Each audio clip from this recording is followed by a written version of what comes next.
Senate, signaling the commencement of the afternoon sitting where the Senate is trying the Deputy President. Now I will hand you over for the live broadcast. My name is Edward Kabasa. Enjoy your viewing. Na tuombe. Ewe Mwenyezi Mungu, twakusihi tutazame kwa neema nyingi na baraka sisi watumishi wako ambao umeridhika kutuita kwa nyadhifa za uongozi katika jamhuri hii yetu. Twakuomba utuajalie tuyatende na kufikiria mambo yote atakayofikishwa mbele yetu kwa njia ya haki na uaminifu, ili kustawisha amani, ufanisi na heri ya nchi yetu na wale ambao haja zao umezikabidhi mikononi mwetu. Amen.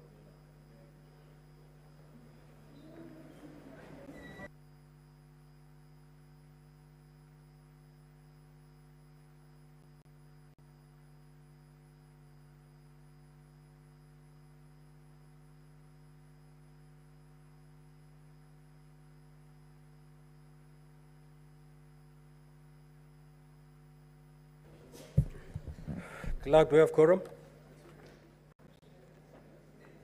And you proceed to call the first order.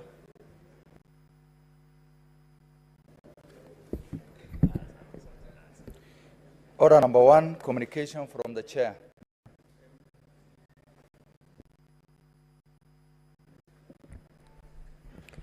Now, honorable senators, this morning at the commencement of the hearing for the removal from office by impeachment of His Excellency Rigathi Gachagua, the Deputy President of the Republic of Kenya, Legal Counsel for the Deputy President, Mr. Ndego Njiru, Learned Counsel, raised a preliminary objection on the legal representation for the National Assembly. Learned Counsel opposed the appearance of Honorable James Orengo, Senior Counsel, who is the serving governor of Siaya County and therefore a state officer. Learned Counsel submitted that the Honorable James Orengo is a full-time serving state officer, as per Article 260 of the Constitution, as read together with Section 26, subsection 2 of the Leadership and Integrity Act, which bars a full-time state officer from engaging in any other gainful employment.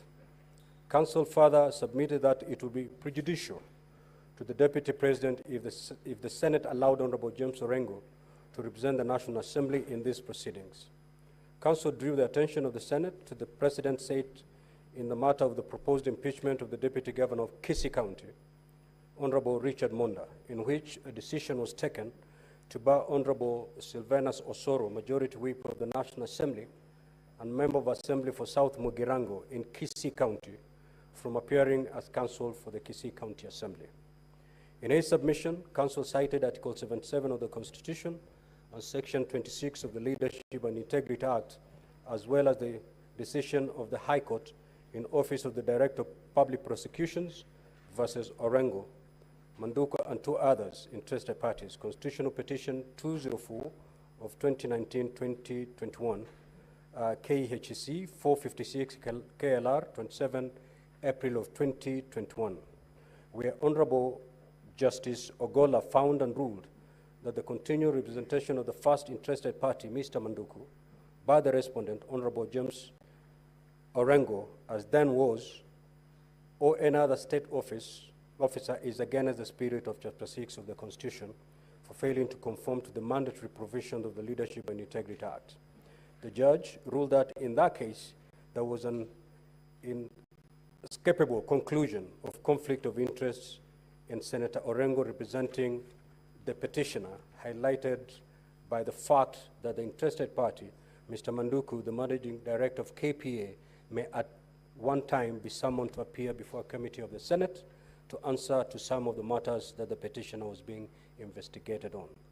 In response, Mr. Eric Gumbo, Learned Counsel for the National Assembly, submitted that Article 77 of the Constitution is the primary law that restricts activities of state officers, and it specifically prohibits a state officer from engaging in any other gainful employment. Counsel further relied on Section 26 of the Leadership and Integrity Act, which he submitted, has defined gainful employment, and in this matter, no evidence had been laid that the Honorable James Orengo was participating in gainful employment. Counsel referred the Senate to the decision of the High Court in Busia election petition number 3 of 2013, where the court interpreted Article 77 of the Constitution and Section 26 of the Leadership and Integrity Act 2012. Counsel also cited the decision of the court in the Mwilu case, which defined conflict as where one is confronted by two different interests, where one is competing with the other. Learned Counsel for the National Assembly submitted further that no prejudice has been demonstrated that would arise or be occasioned to the Deputy President by the participation of Honorable James Orengo in these proceedings. Learned Counsel for the National Assembly sought to distinguish the decision by Honorable Justice Ogola in the Office of the Director of Public Prosecution versus Orengo on the basis that this case turned on the fact that Honorable James Orengo was at that time a sitting senator before whom the matters in respect of which his client was charged could potentially come for adjudication in the Senate, and that no possibility exists into the current matter with Honorable James Orengo as the governor of Siaya County. In his rejoinder, Mr. Njiru, Learned Counsel, submitted that Honorable Orengo is the serving governor of Siaya County and therefore a full-time state officer, and by that fact alone is a violation of Article 77 of the Constitution. Further, Mr. Njiru submitted that prejudice is not one of the applicable tests under Article 77 and Section 26 of the Leadership and Integrity Act, but that the only applicable test is whether or not Honorable Orengo is engaged in gainful employment. He argued that the National Assembly had not proved that Senator Orengo was providing pro bono services in this matter. Honorable Senators, Article 77(1) of the Constitution provides that a full-time state officer shall not participate in any other gainful employment. Further, Section 26 of the Leadership and Integrity Act provides that a full-time state officer shall not participate in any other gainful employment, while Section 26(2) defines gainful employment as work that a person can pursue and perform for money or other form of compensation or remuneration which is inherently incompatible with the responsibility of the state office or which results in the impairment of the judgment of the state officer in the execution of the function of the state office or results in conflict of interest in terms of Section 16. Having considered the matter, it is important to state that a state officer must inspire confidence. However, it is trite law that he who asserts must prove. In this regard, I wish to observe that the Learned Counsel for the Deputy President did not adduce evidence to prove indeed and demonstrate that the allegation of gainful employment. In fact, it is somewhat surprising that Counsel attempted to shift the onus of proving gainful employment to the National Assembly. That argument is untenable. As to the ruling of the Senate, that barred Honorable Osoro from appearing for the County Assembly of Kisii in the impeachment proceeding of the Deputy Governor of Kisii County Government, it is clear that what was objectionable was that Honorable Osoro was not only a member of Parliament for a constituency in the same county whose Deputy Governor's impeachment was an issue, but also a high-ranking member of the leadership of the National Assembly, and by extension, of the same Parliament before which the impeachment was being undertaken. It was ruled that in these circumstances, it was clear that in the minds of the public, the fine distinctions of the bicameral Parliament would be lost, and their confidence in the impeachment process would entirely be undermined. In the same breath, as rightfully contended by Counsel for the Deputy President, it is true that in both Article 77 of the Constitution and Section 26 of the Leadership and Integrity Act, no test of prejudice is expressly provided for. It therefore follows that both the contention of the Counsel for the Deputy President that his side will be prejudiced by the appearance of Senior Counsel James Orengo and the rebuttal by the National Assembly that no prejudice will be occasions are moot. Honorable Senators, ladies and gentlemen, having analyzed the preliminary objection raised and for the reason I have given, the preliminary objection raised on the appearance for the National Assembly by Senior Counsel James Orengo is hereby dismissed. We will now hear the response on the second objection raised by the Counsel for the Deputy President. Counsel, you have 5 minutes to do that.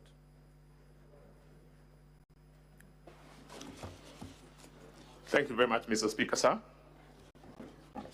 I'll endeavor to respond to the preliminary objection within the time allowed to us.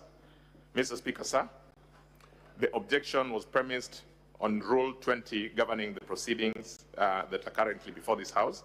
The rule reads that in presenting its evidence, the Assembly shall not introduce any new evidence that was not a part of the allegations against the President by the National Assembly as forwarded by the Speaker to the National Assembly to the Speaker of the Senate. Mr. Speaker, sir, the context of this rule is important. A true reading of this rule would indicate or would mean that every material that was available before the National Assembly while deliberating the motion that was before it is what is contemplated to have been sent to the Speaker of the Senate. The question, therefore, that we'll be asking ourselves this afternoon is whether there is any new evidence that has been adduced by the National Assembly. Our answer to that, Mr. Speaker, sir, is an emphatic no. And why do we say no? We say no for the first reason that the reference to the letter forwarding the material that came from the National Assembly contained, amongst other items, paragraph 21, which spoke to a report of a public participation that was conducted by the National Assembly. Mr. Speaker, sir, that report was tabled on the floor of the House, was adopted by the House. Deliberations in relation to that report were made. Not a single objection arose. It certainly follows, therefore, that that material from public participation became a necessary part of the material that was considered before the National Assembly. To give it context, Mr. Speaker, sir, in addition to the material that was presented by the mover of the motion to the National Assembly, the honorable members of the National Assembly had their deliberations, which also captured in the Hansard.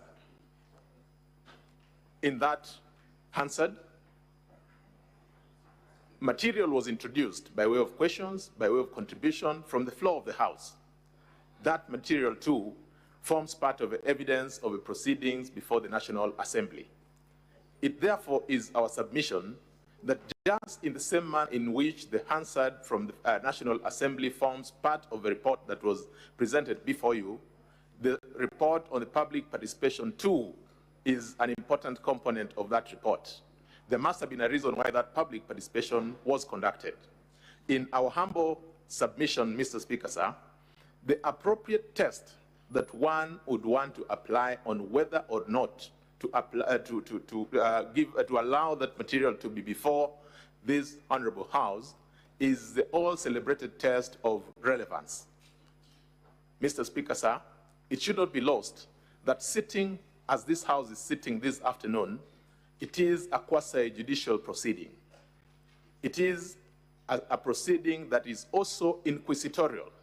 And so therefore, what is important is that the material that is presented by way of public participation or by any other way is relevant to help the House determine the truth or otherwise of the issues that have been raised for the consideration of this House.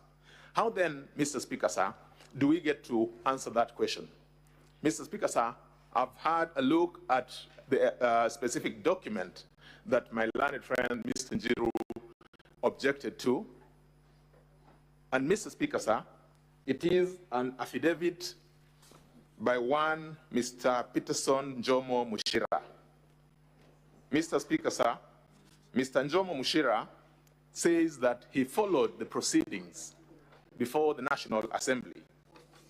He says in particular at his paragraph 4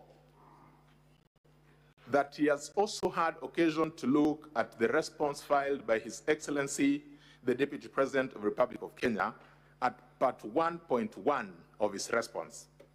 And he says that he has personal knowledge of the items that were contained or that would give clarity to part of the assertions in response by His Excellency the Deputy President.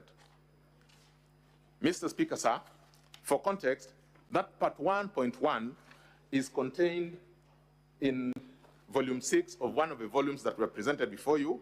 It is the volume speaking to the response by His Excellency the Deputy President. At part 1.1, Mr. Speaker, sir, it speaks about a hotel called the Olive Garden Hotel. In particular, at part 1.1.4, His Excellency the Deputy President says, in accordance with his instructions, the hotel was sold by executors to a third party.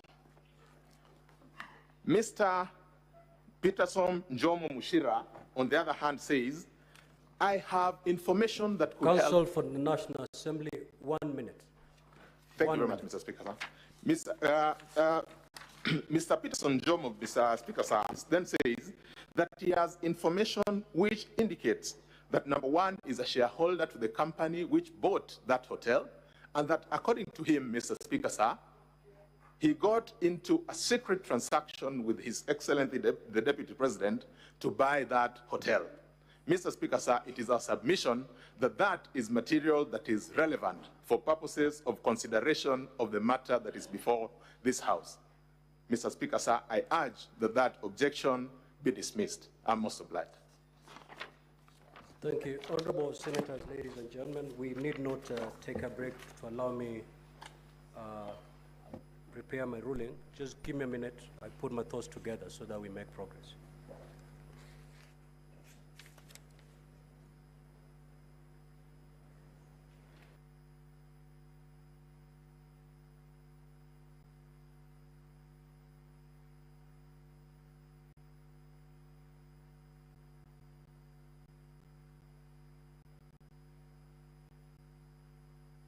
Mr. Speaker, sir, with your kind permission, I was just seeking your guidance whether I need to do a rejoinder because I'm the one who had moved the assembly in respect to the... Very well. You may go ahead as I put my thoughts together.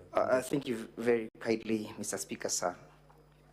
In response to what my learned friend has raised, the application or the objection had nothing to do with the public participation as cited.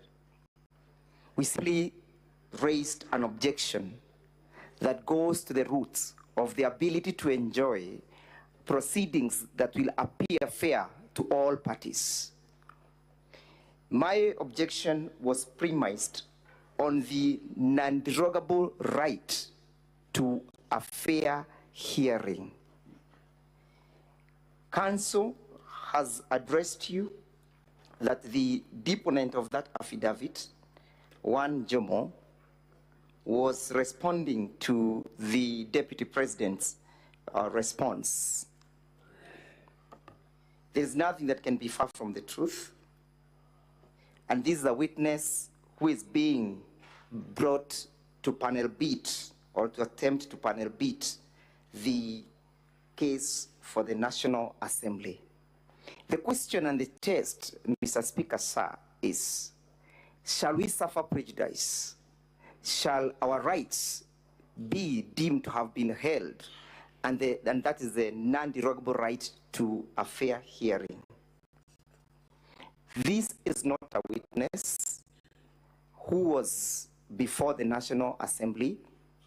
Where is the source of this information in the document that was submitted to this House by the Speaker of the National Assembly? Where does it sit?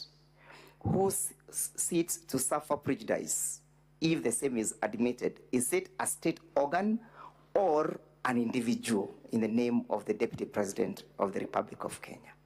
We urge you to uphold our ruling and justice be seen to be done, even to the people following these proceedings.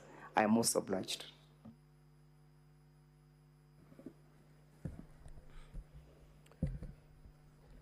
Now, Honorable Senators, the second preliminary objection raised by the Council for the Deputy President was that the following documents which were submitted by the National Assembly on Monday the 14th of October 2024 were not part of the bundle of documents of the National Assembly that was served on the Deputy President on Wednesday the 9th of October 2024. These are an affidavit sworn by Mr. Peterson Jomo Mushira, and B, the document of the National Assembly marked as Volume 8A, responses from various government agencies. Counsel for the Deputy President stated that these documents prejudiced the Deputy President's case and amounted to a trial by ambush by the National Assembly. Counsel urged the Senate to bar the introduction of these two documents as they constitute new evidence in terms of Rule 20 of Part 1 of the second schedule to the Senate Standing Orders. Counsel for the National Assembly opposed the preliminary objection raised by the Counsel for the Deputy President. Honorable Senators, ladies and gentlemen, Rule 20 of Part 1 of the second schedule to the Senate Standing Orders provides, and I quote, "In presenting its evidence, the Assembly shall not introduce any new evidence that was not part of the allegations against the President by the National Assembly, as forwarded by the Speaker of the National Assembly to the Speaker of the Senate." As I indicated in my earlier communication, by a letter dated 8th of October 2024, I received a bundle of documents and records of proceedings in the National Assembly in this matter. Thereafter, on the 9th of October 2024, pursuant to Rule 6 and 7 of Part 1 of the second schedule to the Senate Standing Orders, the Office of the Clerk of the Senate sent invitations to appear to both parties. The parties were required, amongst other things, to specify any other evidence to be relied on this matter. I will repeat that. The parties were required, amongst other things, to specify any other evidence to be relied on in this matter. In response to this invitation, on Monday, 14th of October 2024, the National Assembly filed further documentation. Having analyzed the documentation submitted against the grounds for the proposed impeachment, I find that the documents objected to constitute evidence in support of the allegations already made in the impeachment motion as received from the National Assembly. It is noteworthy that the parties were instructed when sending responses to indicate any other evidence to be relied on. Accordingly, the documents being referred to do not constitute new evidence, but form evidence in support of an allegation which was already made. That is why Rules 6 and 7 of the Rules of Procedure permit the Senate to receive witness statements, list of witnesses to be invited by and any other evidence to buttress an allegation already made. What is not allowed is to introduce new allegations or to introduce any evidence that is extraneous to the allegations made in an impeachment motion. In the event, it is my considered view that the affidavit and document marked as Volume 8A being referred to fall within the permissible documents of our Rules of Procedure. I therefore rule that the objection is hereby dismissed. Now, Honorable Senators, having dispensed with the preliminary matters in this particular hearing, we will now move to hear the Counsel for the National Assembly. Mr. Speaker, sir, with your very kind permission and indulgence, we as well, on the part of the National Assembly, had two quick preliminary issues which we wanted to draw your attention to, Mr. Speaker, sir. They are quick housekeeping issues. If you permit me just in 2 minutes, I may be able to draw them to your attention. Exactly 2 minutes. Most obliged, Mr. Speaker, sir. Mr. Speaker, sir, the first one is in relation to the bundle of documents that we have filed before this House to help it determine the matter that is before it. In particular, we have one of our documents, or one of our volumes, Volume 4, as a document presented before this court, before this Honorable House. Mr. Speaker, sir, when we were perusing our documents earlier today, actually yesterday, we did realize that one of the documents in that Volume 4, running from page 135 to 140, appears to have been inadvertently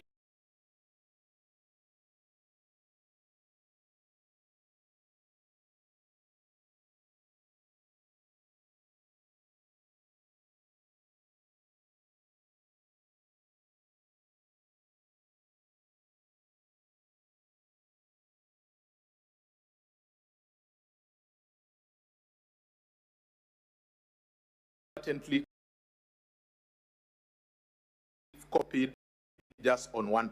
In other words, in the course of a printing, we missed out the even and just printed out the odd numbers. Mr. Speaker, sir, We have since availed that document. It is not a new document. The only thing that had happened is that we forgot, or rather inadvertently, we didn't get the even numbers printed. We have since done that, Mr. Speaker, sir, and with your permission, we urge that we be allowed to rely on that document. We filed it, Mr. Speaker, sir, and served it to our colleagues, counsel appearing before His Excellency, the Deputy President, as well as to the House, that it may be relied upon.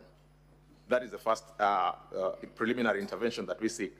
Mr. Speaker, sir, the second issue is in relation to a letter that we did to yourself on the 14th of October 2024, wherein we sought the help of this House through your office to have summons issued to the CEO of the Ethics and Anti-Corruption Commission for purposes of helping give testimony to matters that are before this House. Mr. Speaker, sir, the reason for us seeking this preliminary intervention is to ask formally that those summons, Mr. Speaker, sir, be issued so that the said witness could attend to help us determine the matters that are before you.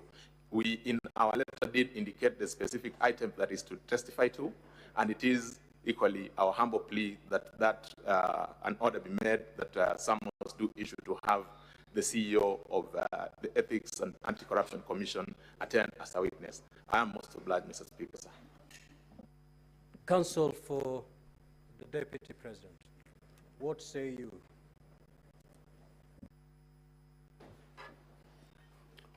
Mheshimiwa Speaker, Honorable Senators, with regard to the first request, which I understand to mean that when they were photocopying, some pages were left, we are going to examine that and see what was served on us and what those pages that are now being introduced contain.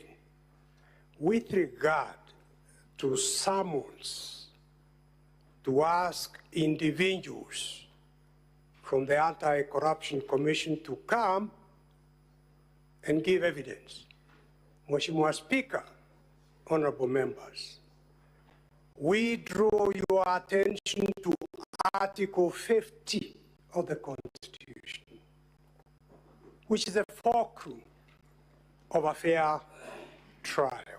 And this honorable House is executing a quasi-judicial function of the most weighty nature regarding the removal from office of the Deputy President of the Republic of Kenya, elected by the people of Kenya.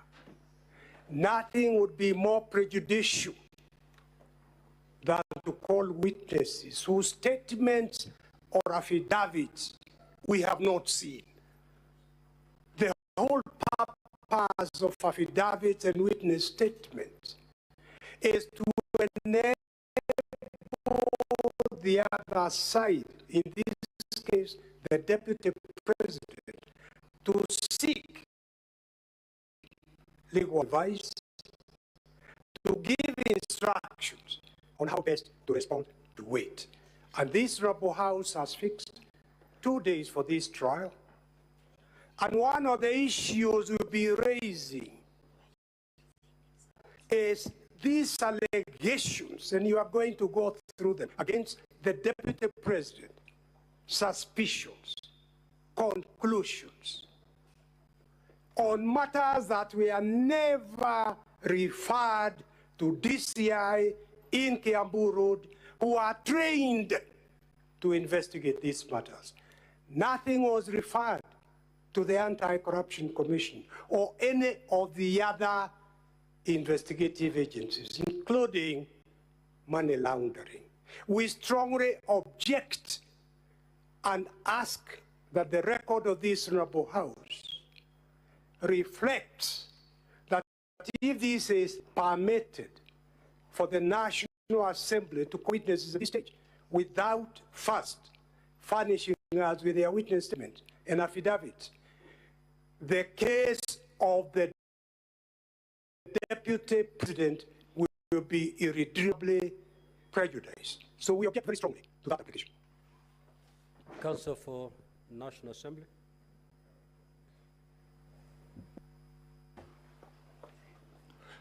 Mr. Speaker, sir, in brief rejoinder to the objection by learned senior counsel for the Deputy President. Mr. Speaker, sir, in the invitation to attend that was extended by this House to the National Assembly, the invitation included a request as to a list of witnesses the National Assembly required summoned. We responded to that request, and Mr. Speaker, sir, all we seek is a confirmation that our response has been actioned. What the learned counsel for the Deputy President is objecting to is not our request, but really it is a response to a request made by this august House. I'm most obliged. Counsel for Deputy President, do I get it that you have no problem with the first request made by the National Assembly? Mheshimiwa Speaker, we would want to see those pages. And that time we'll be able to say yes or no. It is the second one. Clerk, has that document been made available to the Deputy President's team?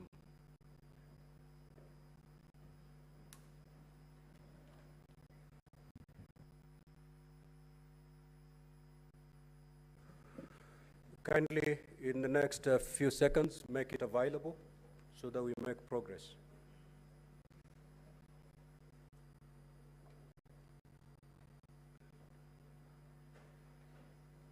Honorable Senators, if there's any senator who has not gotten that document, you may also let the chair know so that we supply you with that document. Senator Mazayo, Senator Olekena, Senator Miraj, Senator Kavindu, Crystal Asige, Senator Kajwang.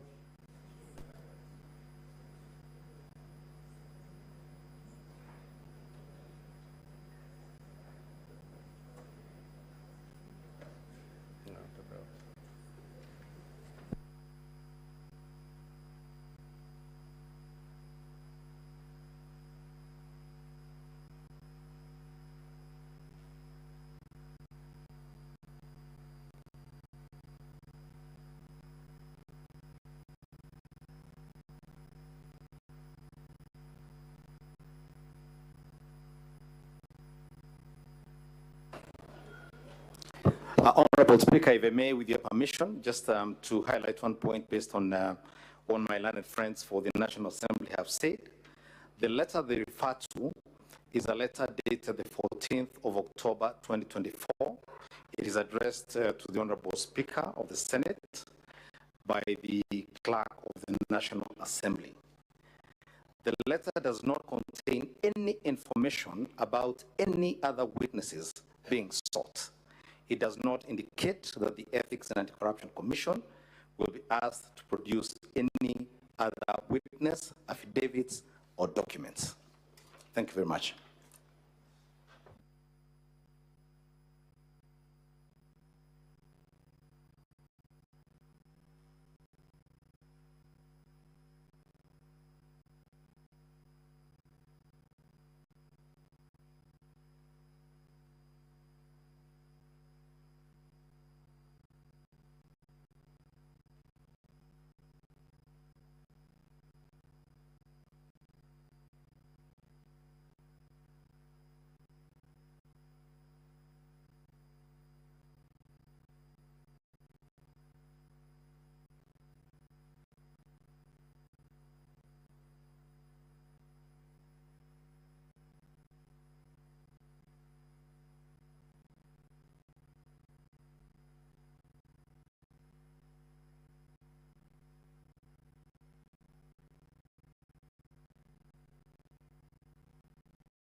Mr. Speaker, sir, if I may. Just take a seat for a minute.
Senior Counsel Paul Muite, are you in receipt of the document now?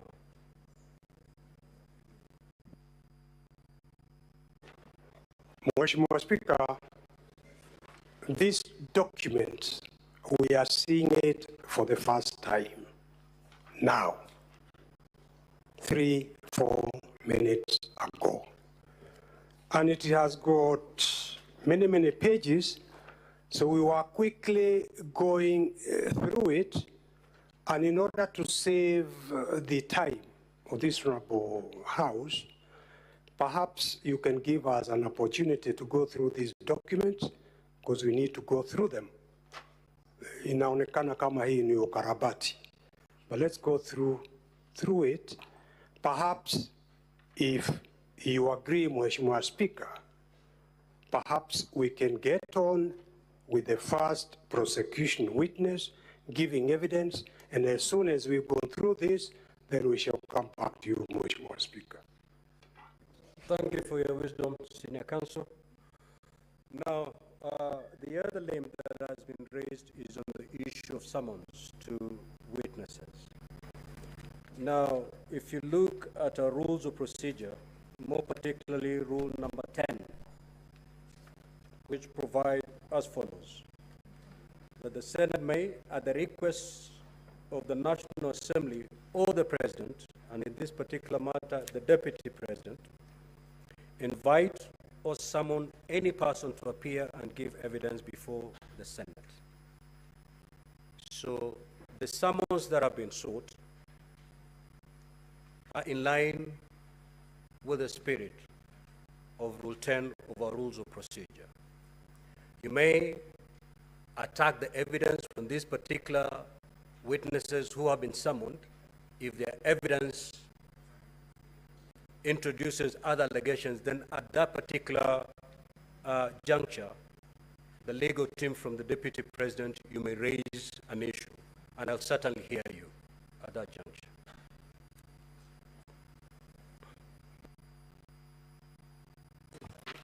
Permit me, Mheshimiwa Speaker, to place it on record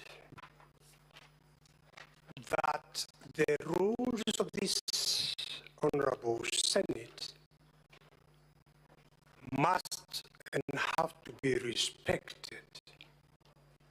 But even above respecting the rules of this Honorable House, our Constitution has to be respected. Article 50, the right to a fair trial, which in terms of Article 25C, Mheshimiwa Speaker, you will remember, you are aware, that is a right that cannot be compromised in any manner. There has been no explanation why the EACC was never asked to investigate the allegations before they were tabled before the National Assembly and before a decision was taken. Because the National Assembly cannot investigate criminal offenses.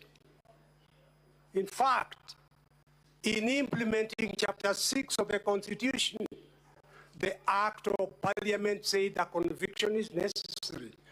And now you want to reverse the will of the Kenyan people in electing the Deputy President without him being reported or the matter being investigated or him being convicted.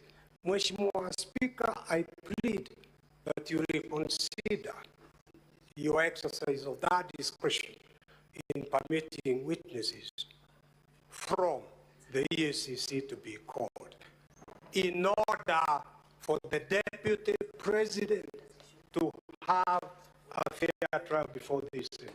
Thank you. Senior Counsel Paul Muite, Mheshimiwa Speaker, you're actually arguing your case. What I said, there was some invitation that was sent to both parties, and each party was requested to submit a list of witnesses. The National Assembly submitted a list of witnesses with a request under Rule 10 of our Rules Procedure for the Senate to summon. That is the request that has just been made by the National Assembly, and it is permissible and it is within our Rules of Procedure. Mheshimiwa Speaker, you are Senior Counsel Paul Mwite, I will refer you to Rule number 30 of our Rules of Procedure, where the ruling of the Speaker is final. So let's leave the matter there. I've made my ruling. Let's make progress, Senior Counsel. Mr. Mheshimiwa Speaker, I agree entirely. You are the one sitting in the seat of power.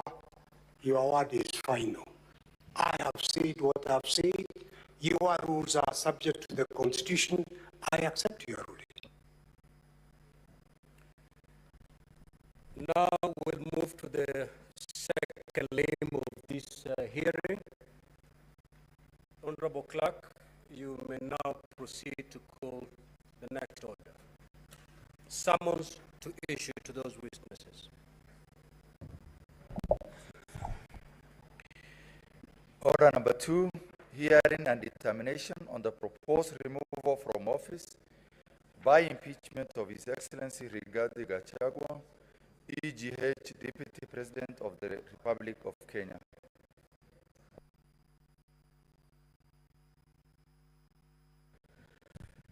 Now, honorable senators, ladies and gentlemen, we are going to move to the opening statements. Each party will have exactly half an hour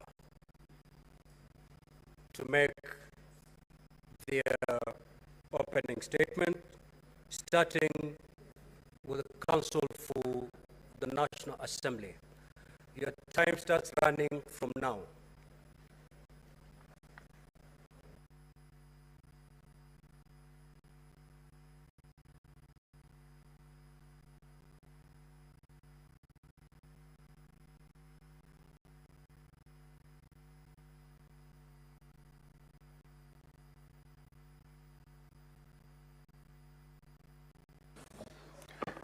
Thank you very much, Mr. Speaker and honorable members of the Senate.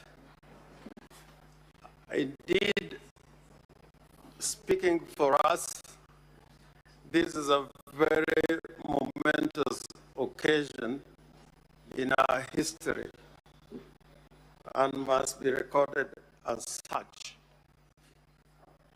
The United States of America is 248 years old since its independence, and for that entire 2.5 centuries, no Vice President of the United States has undergone a process of removal by way of impeachment. In a way, we are making history. And for me, it is such an important occasion for the 13th Parliament and this Senate that it will go down in the annals of history that the first impeachment of a deputy president in the Republic of Kenya was undertaken by this particular Senate. And we come here with a lot of confidence that the Senate is not new to the process of impeachment as understood under our Constitution. Indeed, the Senate has handled so many impeachment proceedings in relation to the offices of governors and deputy governors. And more importantly, that this Senate has been a great contributor in establishing the jurisprudence revolving around the impeachment process in the Republic of Kenya. Many of the cases that have gone for determination in our system of courts, High Courts, Court of Appeal, and the Supreme Court, have involved the participation of the Senate. So as we address you today, we are not addressing a chamber that is dealing with a novel idea. Indeed, by dint of Article 10 of the Constitution, which requires all state organs and state officers to make any decisions or apply the law and the Constitution, they are required to apply the Constitution of the Republic of Kenya. That is by dint of Article 1, Article 10, Sub-Article 1.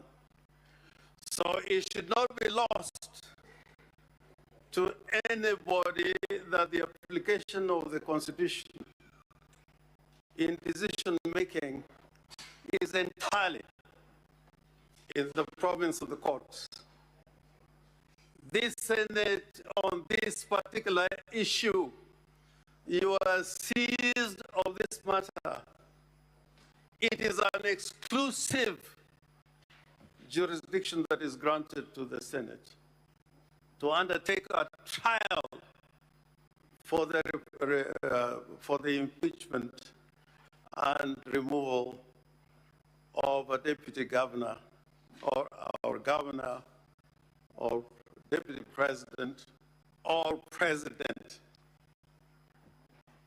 This is an exclusive jurisdiction that even the courts have spoken about many times. The courts can intervene in limited and justified occasions that merit their intervention. But it should never be lost that this is the trial court, if I may put it that way. And we also come here knowing that the Senate now is a repository of the law in regard to impeachment. All the cases involving the impeachment of governors and deputy governors that have gone to the courts have involved the participation of the Senate. So if ever we are to talk about a repository of the law regarding removal of state officers by way of impeachment, it is the Senate.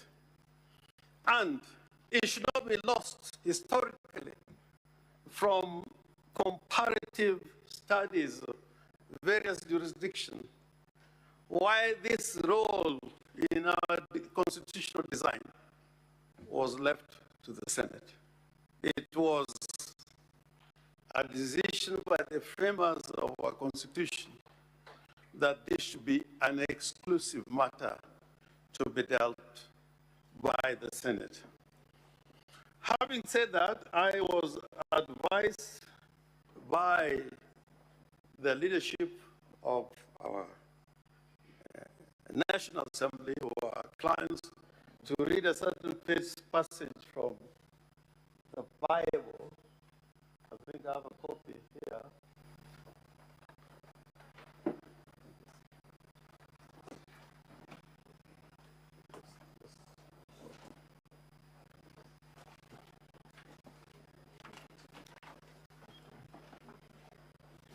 Yeah, I'm so sorry.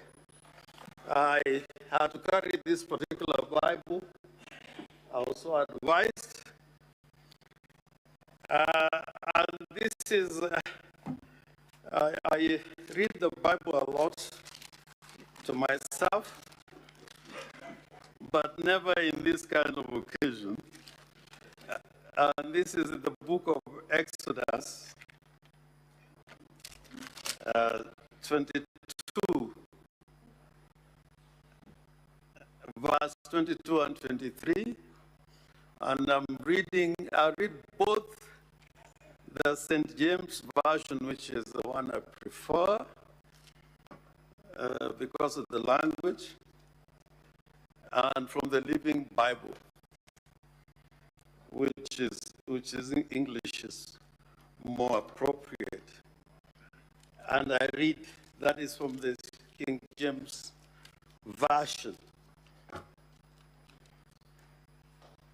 Ye shall not afflict any widow or fatherless child,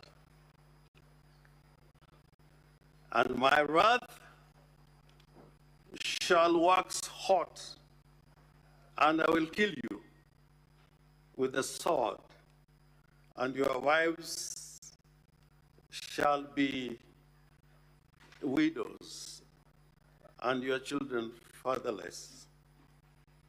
From the Living Bible version, it reads as follows. The language is a little bit more palatable. You must not oppress, or you must not exploit widows or orphans. If you do so in any way, and they cry to me for my help, I shall surely give it. And my anger shall flame out against you, and I will kill you with enemy armies, so that your wives will be widows and your children fatherless. This is the Lord of the Old Testament. Now, I will come back to this matter later. But for now, I want to walk a constitutional journey with the Senate in giving a panoramic view of what a constitutional order is in regard to the office of the president and the deputy president. Under the old constitution, we had no provisions that like the ones we have in this constitution. But this constitution, and I want to persuade the Honorable Senate, that it does not just address rights as contemplated in the Bill of Rights, but it also addresses fears. Fears out of a long struggle and experience of the people of Kenya. And in the Kenyan people having given themselves this constitution, they were addressing rights and fears, and more importantly, they wanted to establish a system of government that can work. And with that, I want to take the Senate to Article 75 of the Constitution, just to draw the attention of the House of the seriousness of the matter we're dealing with, which is provisions in relation to oath of office of state officers. 74. Before assuming office, before assuming a state office, acting in a state office, or performing any functions of the state office, a person shall take and subscribe the oath or affirmation of office in the manner and form prescribed by the third schedule or under an act of parliament.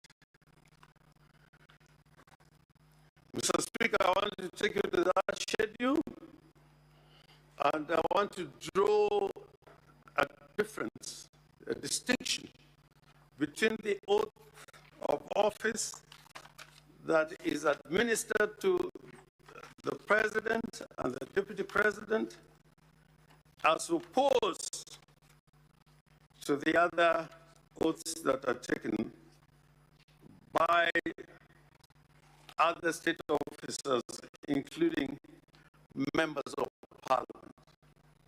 And there's a big distinction. And when it comes to the oath of the due execution of office for the president and that of the deputy president, which is found in the third schedule of the Constitution, there are words there that I would plead to the Senate to consider in consideration to the matters which are raised in the motion of impeachment by the National Assembly and the charges as they've been read out here. Now, the motion, the oath for, or solemn affirmation for due execution of office for the deputy president reads as follows. I do swear solemnly affirm that I will always truly and diligently serve the people and the Republic of Kenya in the office of the Deputy President. I pause there to emphasize those words that are found in the Constitution, that I will always truly and diligently serve the people of Kenya, that is the Republic of Kenya, and it continues to say as follows, that I will diligently discharge my duties and perform my functions in the said office to the best of my judgment, that I will at all times, when so required, faithfully and truly give my counsel and advice to the President of the Republic of Kenya, and that I will do justice to all without fear. I emphasize the word doing justice to all. Those three words in the oaths and affirmations for due execution of office, which are found in the third schedule, are not contained in similar words when it comes to the Speaker of the Senate, the Speaker of the National Assembly, the Chief Justice. It only applies to the Deputy President and the President. Why am I saying this? Because if you look at the Constitution in terms of the election of the President and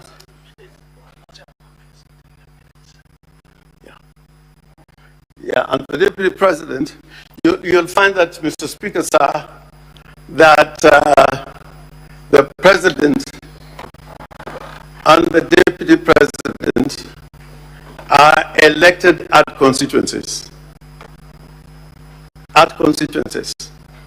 And in that election, they must receive a majority of votes in at least half the constituencies in the Republic of Kenya. What I'm not trying to say, it has come out And I say this with utmost respect that the Deputy President who stands here on trial by the Senate would assume that he was elected to represent the interests of a certain region. Whereas the Constitution is clear, he's elected by the whole country. He's got no area to protect. Under the old Constitution, the President had to be elected from a constituency, a Vice President had to be elected from a constituency as a member of Parliament. This Constitution has no similar provisions. And now when you come to the functions of the Deputy President, and I think this is extremely important in the kind of relationship that there should be between the President and the Deputy President. It says so in the following words, which I need to read for clarity in terms of the Deputy President. And those are found in Article 147, that he shall be the principal assistant, deputized for the President in the execution of the present functions, and also he may be assigned duties by the President. The kind of symbiotic relationship that should exist between the President and the Deputy President is underlined in this Constitution. Now, it is uncontestable, and I think this is the issue that I want to deal with in some detail. It is uncontestable from the record that you have, even from the Deputy President, that the words he is accused to have uttered, where he alleges that Kenya is like a company existing of shareholders, that does not sit with the Constitution of the Republic of Kenya. Kenya is not a republic that is established on the basis of shareholding. It's a republic of citizens. So when a Deputy President talks about taking the interests of watu wa Mulima, or whatever that would mean, it is not in compliance with his constitutional remit. And the words are there, what he has said in public on this issue is very clear. The second issue is on the question of collective responsibility. You would find out from this Constitution that in nearly all the important constitutional bodies established under the Constitution, the Deputy President is a member of those particular institutions or organs. Like the National Security Council.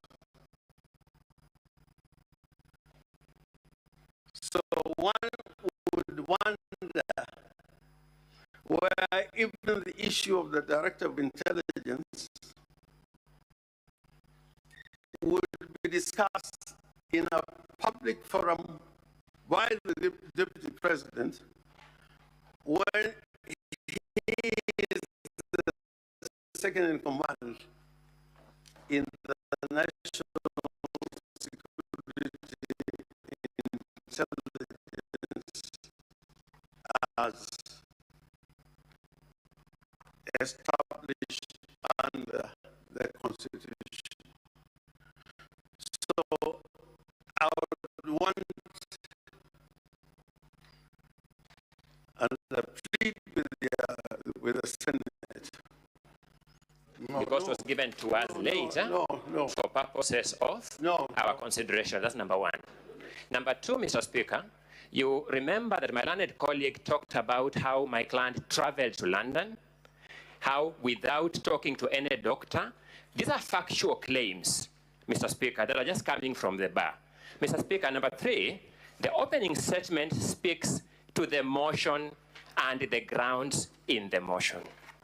I beseech this House direct that parties restrict themselves to the motion and the grounds in the motion. The facts you are now being referred to have no basis in the motion and the grounds in the motion, unless Learned Senior Counsel, His Excellency Governor Rengo, can draw your attention to any ground in the motion that those facts are not addressing. I repeat what I said earlier, Mr. Speaker. The ruling is yours. We owe it to the Deputy President and the integrity of our check and balances institutions to maintain basic decency in these proceedings. I rest. In fact, Counsel, I cannot tell you how you're going to make your opening statements. If you're going outside the allegations, that's up to you. The senators are here listening, and they'll be able to make the necessary decision at the end of it.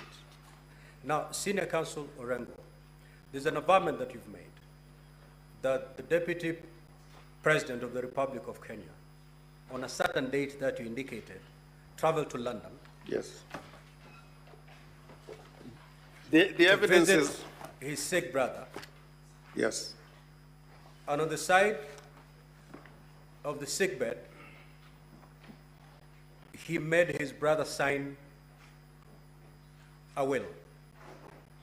Is that contained anywhere in the documents from the National Assembly? My Lord, Mr. Speaker, if you look at volume 4 from the pages that I indicated, right from page 113, it shows what flight he took, at what time, a British Airways flight on the 16th, and arrived in London on the 17th. The only business that comes out from that document and his documents is that he got a will signed, and there is no further evidence of his activities in London until 24th, when the only activity in which he didn't participate was to be present when his brother died in London. But all this I'm saying in relation to the allegations that we have against the Deputy President. Mr. Speaker, sir. Counsel, ordinarily, no objections are raised during the 30 minutes of the opening statement. Ordinarily. I have tried to accommodate, but now you're stretching my generosity a bit too far. Allow Senior Counsel Orengo to conclude. In your opening statement, you may choose to make a rejoinder. What I want to conclude is this. From what I've said, from the way his brother's accounts were raided, that was continued to the time when All Life Guidance was acquired for a sale by proxy of 412 million shillings.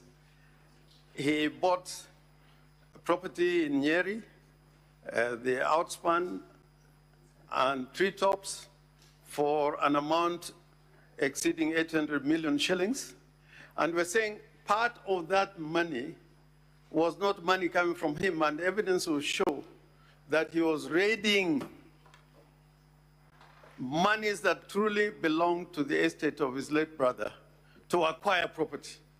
If that is not an offense by law, these were proceeds of crime committed by the Deputy President to acquire property. And to drive this point home, the judgment by Justice Minor, which is also part of the record, where she made a determination, and that judgment stands, that the 200 million shillings that was found in an account with a financial institution in excess of 200 million shillings were proceeds of crime. And that 200 million shillings, again, the documentation here, if you look at it and we show it in evidence, was the same money that was used to acquire treetops and Aberdares as part of the money that his sons were able to use to acquire those properties. So we are saying that the acquisition of these properties came out of criminal conduct, and all the particulars of the criminal conduct is found in the documents that were presented before the Senate. Now, Mr. Speaker, I think that it is critical that we look at the authority of the office of the Deputy President vis-a-vis that of the President, the doctrine of collective responsibility. And I showed why the office of the Deputy President is so important in carrying certain functions so long as he lives to the true spirit of the Constitution. Many times, and the incidents have been shown, acts of insubordination, like when he issued a press statement in Mombasa after the president himself had issued a statement that went contrary, absolute insubordination to the president, who is his boss. And if really one can talk about insubordination, that was an act of insubordination. Lastly, the other issue that I need to bring out quickly is that the Constitution and the Senate is aware of the fact that at the end of, at every 5 years, you pass a basis for allocation of resources here in the Senate. And they abide by certain principles which are contained in Article 203 of the Constitution.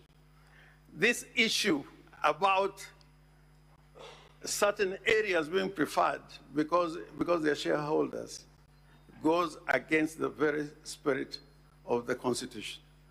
Or the notion that people can be appointed into government on the basis of how they voted or on the basis that they are shareholders, that is not again borne by the Constitution, because the executive authority that is granted to the executive requires that even in allocation of revenue and appointment of people to serve in the public service must depend on regional balance.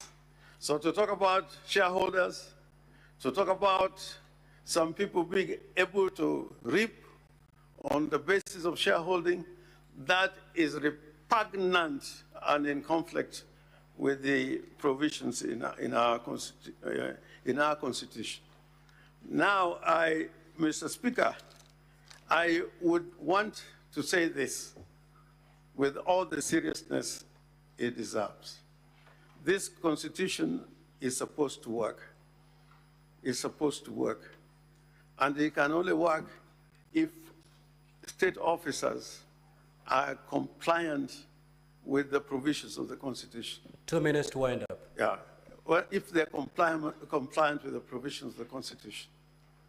The doctrine of collective responsibility and the authority of members of the cabinet spring from the fact that they are all individually and collectively responsible to the president. If that primary principle cannot be applied, then it will be difficult for any government elected to function in a manner that it can deliver services to the people of the Republic of Kenya. So I urge this Honorable Senate that having painted that large picture, the next phase, when you are now going to listen to the evidence and look at the exhibits that we have attached, you'll find that a strong case has been made out for the impeachment and removal from office of the Deputy President of the Republic of Kenya. And this Senate should not shy away from undertaking that responsibility. It does not matter that there is a matter that could be taken to DCI or to the AACC.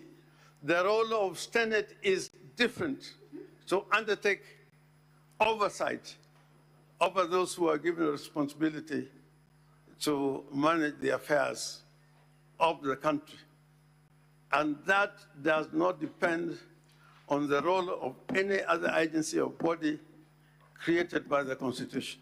Your role is to demonstrate to all people in state offices that this oversight role you play, whether it is that of impeachment,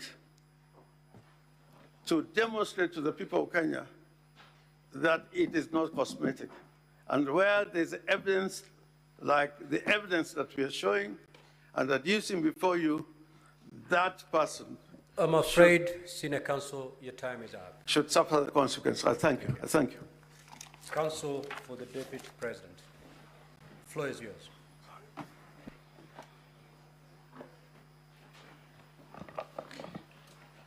Thank you, Mr. Speaker, sir, and thank you, distinguished senators. My name is Elisha Ongoya. I stand here to make the Deputy President's opening statement. Allow me, Mr. Speaker, sir, distinguished senators, to open by reminding us some fundamental principles. We are sitting here today as a Senate to discharge a constitutional mandate. And before you are given the cudgels to start discharging any mandate in this Senate, the Constitution demanded that you had to take an oath of office before you do anything else. I now understand better why that oath of office was prescribed and why it was framed the way it was framed. The Deputy President reminds you the following terms in your oath of office before you assume the office to discharge the functions of senators. You have to bear true faith, and allegiance to the people and the Republic of Kenya. You have to obey, respect, uphold, preserve, protect, and defend the Constitution of Kenya. And you have to faithfully and conscientiously discharge your duties as members of the Senate. I submit respectfully that the case regarding the proposal to remove the Deputy President from office by impeachment may appear to put the Deputy President on trial, but that is only in the most technical sense of this process. At a more significant level, what is on trial throughout these proceedings is the resilience and steadfastness of our Constitution, our constitutional institutions of checks and balances, and actually their capacity to withstand any form of waves and pressures. That is what is truly on trial.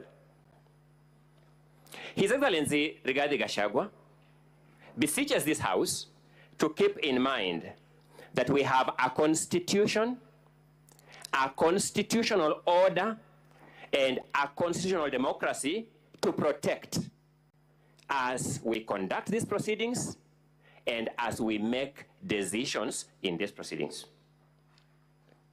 He asks you that at the end of this exercise, let our constitution, our constitutional democracy, and our constitutional order emerge stronger.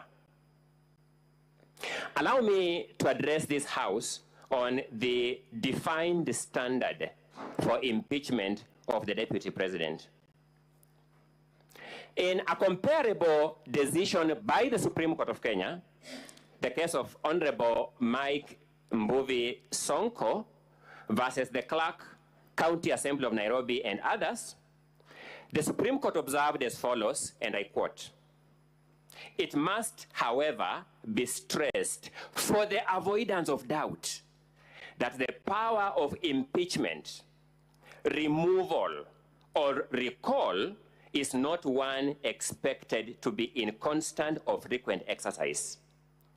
It is only in the face of credible evidence of extraordinary wrongdoing that the conduct of a state officer will be investigated, and even then, only upon sufficient proof of the allegations that the impeachment, removal, or recall would be warranted." Two questions we pose must constantly linger in your minds, distinguished senators, as you undertake the assignment now before you. Question number one, we beseech you to bear in mind the question, is there credible evidence of extraordinary wrongdoing on the part of His Excellency Honorable Rigathi Gachagua before you? Number two, is there sufficient proof of the allegations leveled against His Excellency Rigathi Gachagua? Article 150, Clause 1, Paragraph B, sets out the grounds for removal of a deputy president from office by impeachment. These grounds are, number one, gross violation of the Constitution or any other law. We emphasize the drafter's use of the word gross. Serious reasons to believe that the Deputy President has committed a crime under national or international law. Again, we emphasize the word serious, then gross misconduct. Surmises, conjecture, street rumors cannot pass muster. This conduct must be the conduct of the person of the Deputy President.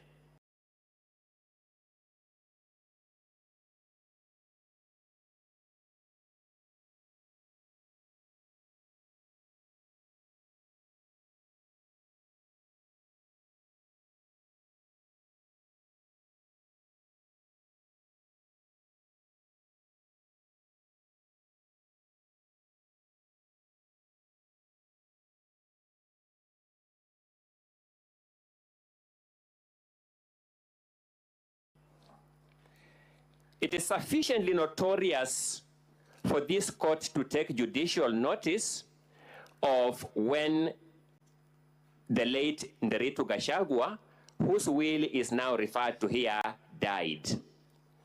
You are told to investigate the conduct of His Excellency Rigathi Gachagua at a time, or at the time around which his brother, His Excellency Governor Nderitu Gachagua, as he then was, died. It is sufficiently notorious that His Excellency Rigathi Gachagua was not Deputy President of the Republic of Kenya. But that's not enough. You will peruse the motion before you with a view to finding which ground in that motion is sought to be established by these allegations around what may or may not have happened around the time the late Nderitu Gachagua died. You will find absolutely no ground supported by those allegations. Let me disclose here. It is designed to whip your emotions. It has no other purpose. Looking at your oath of office that I've alluded to, there is no room for your emotions to be whipped as the basis of decision-making in any act that you engage into in the discharge of your constitutional mandate and responsibilities. What does our Constitution expects of the mover of the motion in proceedings of this nature? Our Constitution expects the mover of the motion to make allegations of any or all the grounds set out in Article 150, Clause 1, Paragraph B of the Constitution. And to begin by submitting, it is true that the mover of this motion has written down some allegations in Volume 1 of the documents from the National Assembly. Secondly, the mover of the motion is thereafter expected to supply credible evidence of an extraordinary wrongdoing and sufficient proof of the allegations against the Deputy President. Mr. Speaker, sir, distinguished senators, we submit that is where the mover of this motion ought to start having problems with this House when he's called upon to account. It is the submission of His Excellency Rigathi Gachagua that the motion now before you has fallen short of the threshold set by law by multiple miles. When you examine the material before you, you will discover that it will oscillate between the following categories of stages. One, you will have material before you that just plainly false. Then from falsehood, it will go to the ridiculous ones. And I'll demonstrate that shortly. There will be ridiculous claims here. Then finally, it will end up into embarrassing claims. Allow me, in the few minutes I have, to just do a sneak preview of some of these claims so that we have an overview of the case that is before you. At paragraph 74B of the first volume, which is the impeachment motion, you will find an allegation of this nature that His Excellency Rigathi Gachagua has influenced his family members, allies, associates, and proxies to take control of a local cooperative society in Madeira, which they are financially hemorrhaging. Number one, no name of any family member is supplied in the allegation or in any of the evidentiary documents before you. No name of any ally is supplied in the motion or in any of the documents before you. No name of any associate is supplied, even a false name, none, is supplied in the motion and in the documents before you. No name of any proxy is supplied in the motion or in any of the documents before you. The name of the alleged circle is not identified. You can imagine, Mr. Speaker, sir, distinguished senators, being called to defend yourself on a claim that you have taken over through your associates a circle that we don't know. Told, now come and defend yourself. I began by saying some of these claims are either ridiculous or embarrassing. Secondly, at paragraph 74A, you'll be told that His Excellency has connived with cartels in the tea sector to block the Kenya Tea Development Agency from implementing guaranteed minimum returns that would benefit tea farmers. No statement, no affidavit, no correspondence from any official of the Kenya Tea Development Agency is before you. No complaint to any agency, no complaint to this parliament by any official of the Kenya Tea Development Agency is before you. It's just a claim which the mover of this motion said before the National Assembly, and surprisingly, to those of us who have some residual faith in our institution, he told the National Assembly, just believe my word for what it is. And when we thought that was a joke, we got a joke lifted a notch higher. The National Assembly actually just believed his word for what it is. No evidence. Nothing in the affidavits before you addresses anything about the Kenya Tea Development Agency. Nothing in the 5 affidavits before you. Let's progress, good people. Paragraph 72 of the motion before you states that His Excellency has persistently undermined, demeaned, and committed insubordination instead of assisting the President. And let's face it, Mr. Speaker, sir, distinguished senators, if you accuse somebody of insubordination, the only person who can complain of being insubordinated is the supervisor. No statement from the President, no affidavit from the President, even no witness summons to the President has been sought here to call him to complain. He has been insubordinated. The Deputy President, when he received this motion, wrote to the Secretary to the Cabinet requesting to be supplied by all assignments given to him by the President and any that he has not delivered. To date, as we stand here, we have not received a response to that letter. And yet we shall be told, just believe the mover of this motion, the Member of Parliament for Kibwezi West constituency, that when he is oscillating between the National Assembly and Kibwezi West to serve his people, he knows better than the supervisor of the Deputy President that the Deputy President has insubordinated his boss. I began by observing they will move from the false through the ridiculous to the embarrassing, and these are the claims before you.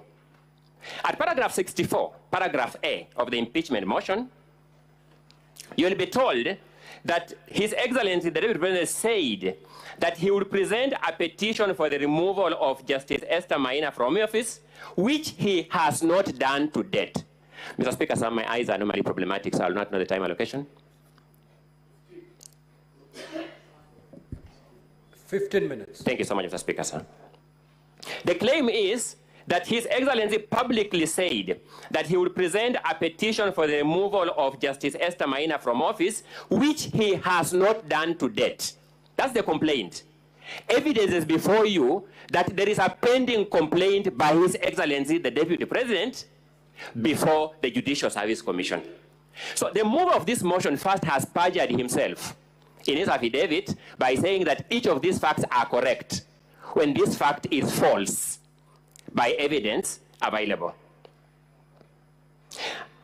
You will find that paragraph 34 of the motion before you, it says that His Excellency falsely threatened to file a petition for removal of Justice Esther Maina. How can the Deputy President be accused of falsely threatening when in fact he has filed the complaint? Where is the falsehood when there is a pending complaint? That complaint is before you in the Deputy President's documents for your own perusal. I began by saying they'll move from the false through the ridiculous to the embarrassing. At paragraph 78C, you'll be told that His Excellency routinely summons procurement officers in ministries and state institutions and instructs them to direct procurement of goods and services in a specific manner.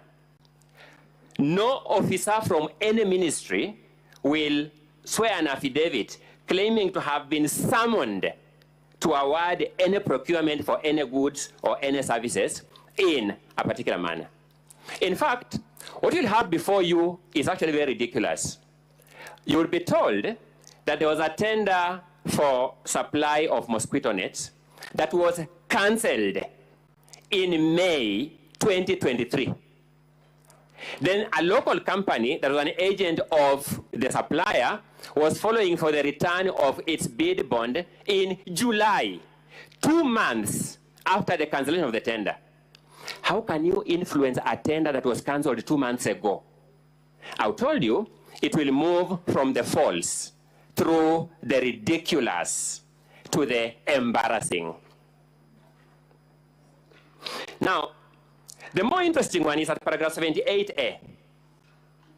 You will be told that His Excellency bullied Kenya Medical Supplies Agency officials into awarding a tender for the supply of mosquito nets to Crystal Limited.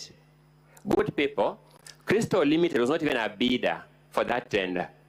He pressurized people to award it to somebody who is not even a bidder for that tender. I observed it will move from the false through the ridiculous to the embarrassing. Those of us who understand this motion for what it is, understand why these panel-beating maneuvers are being tried here. The motion as presented and approved by the National Assembly will remain in our constitutional history as the most embarrassing motion ever approved by a House of Parliament in the Commonwealth. We respectfully submit. You'll be told at paragraph 58 that His Excellency is reasonably suspected to be the principal beneficiary of what are called dubious transactions by Lusona Events Limited. You will then go to the allegations on Lusona Events Limited, and you want to see those transactions, how are they terminating to the Deputy President? You'll not come across any connection. They'll just say, a director of this company withdrew some money from his own company, the Deputy President director, none of his family members are director. That person withdrew money from his company, bought a motor vehicle in his own name. The mover will say, I'm therefore drawing a reasonable conclusion that the Deputy President is the beneficiary of this. Good people, the word reasonable has meaning known to law. I submit very respectfully that this falls short of the definition of the word reasonable suspicion. I submit it actually gravitates towards unreasonable suspicion. Now let's look at this. You'll be told that His Excellency has acquired 40 acres of land in Kakuret, Kambraini, in Nyeri. Evidence before you will show that this is land that the Deputy President, in fact, bought from a current member of the National Assembly. So he knows that member. In 2015, before he even joined state office as a member of parliament, you are told that the purchase of this land in 2015 shows that in the last 2 years, the Deputy President has amassed immense wealth. I began by saying, let's be elementarily decent. One of the most frustrating things about preparing for such a hopelessly conceptualized, hopelessly crafted, and hopelessly presented case is that you begin doubting yourself because you begin wondering, what am I not seeing? Land bought from a sitting member of the National Assembly in the year 2015 is supposed to be evidence that in the last 2 years, His Excellency Rigathi Gachagua has amassed immense wealth from the office of the President to acquire that property. Now, let's look at paragraph 45G. You will be told that His Excellency has acquired 80 acres of land in Meru County. No land registration number is provided. Not even an affidavit of a neighbor who says, I know yes, this land is my neighbor. Just an allegation by the mover of this motion like that. And the Swahili say, ukistaajabu ya Musa utaona Firauni. This mover of this motion stood before the National Assembly and said, just believe me for this statement as it is. The first joke. The second joke, the National Assembly actually believed him and approved the motion. You'll be told that paragraph 45H, that His Excellency has acquired a dairy farm in Nyandarua County. Now, I guess we all have a common understanding of what a dairy farm is. His Excellency has no dairy farm in Nyandarua County. The move of this motion does not give us any evidence of this dairy farm in Nyandarua County. You'll be told that His Excellency has used the office of the Deputy President to corruptly influence unnecessary and expensive renovation of his official residence in Karen and Mombasa. What will shock you is this, good people. The contract for the renovation of the official residence of the Deputy President was signed by the controller of State House. Unless the move of this motion wants to make a claim that the Deputy President conspired with the State House, to have this contract executed. Number two, it will be known to all of us as members of parliament that the money for renovation of this official residence was approved by the National Assembly. Is the National Assembly conceding that it approved the money for unnecessary expenditure by government? How can the National Assembly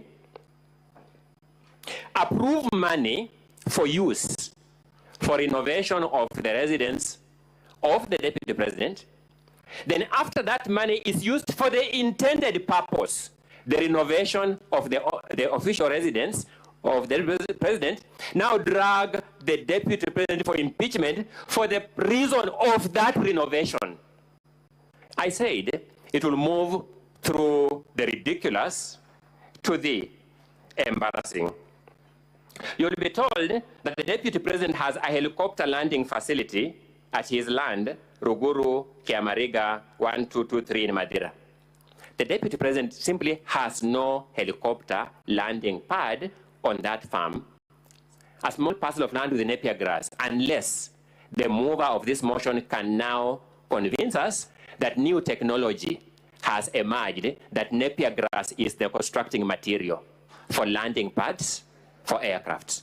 That's the only way it can make sense. But because it doesn't make sense, good people, you'll agree with me, it moves from the false through the ridiculous to the embarrassing. Now let's deal with it. You'll be told the Deputy President has amassed a wealth portfolio amounting to 5.2 billion shillings. Elementarily, we must then look at the particularization. Tell us which one is what, plus which one is what, plus which one is what, to amount to this 5.2 billion. This figure, the origin, is only known to the mover of this motion. There is nothing on the body of the motion. There is nothing in the documents attached to the motion. There is nothing in the video clips to be played by the mover of this motion that tells us mathematically how we arrived at this figure of 5.2 billion shillings. Then when the charges were read, distinguished senators, you had some 22 companies being read one by one. Thank you. 22 companies. A number of things will surprise you. You'll just find a company listed called Spiritway Limited. Nothing in this motion tells us what wrong has this company done. Nothing in the motion, completely. It just listed there the way it is. Fortis Vis Group Limited. Nothing in this motion tells us what wrong has Fortis Vis Group Limited done. They're just companies whose names have been listed, and we have spent the taxpayers' money this afternoon listening to these companies' names being written with nothing in this motion telling us. So what wrong has Dorcas Rigathi Foundation done? What act are you complaining of for that company? What omission are you complaining of in respect of that company? Heartland Supplies Limited, you just find a name of a company there. No wrongdoing is alluded to it. No allegation is made against it. They're just companies thrown there. Distinguished senators, the Romans called their assembly, which was the equivalent of this Senate, the patres. It was an advisory council. That name was derived from an old Latin word meaning father. Senate derives its name from the Latin word senex, meaning old man.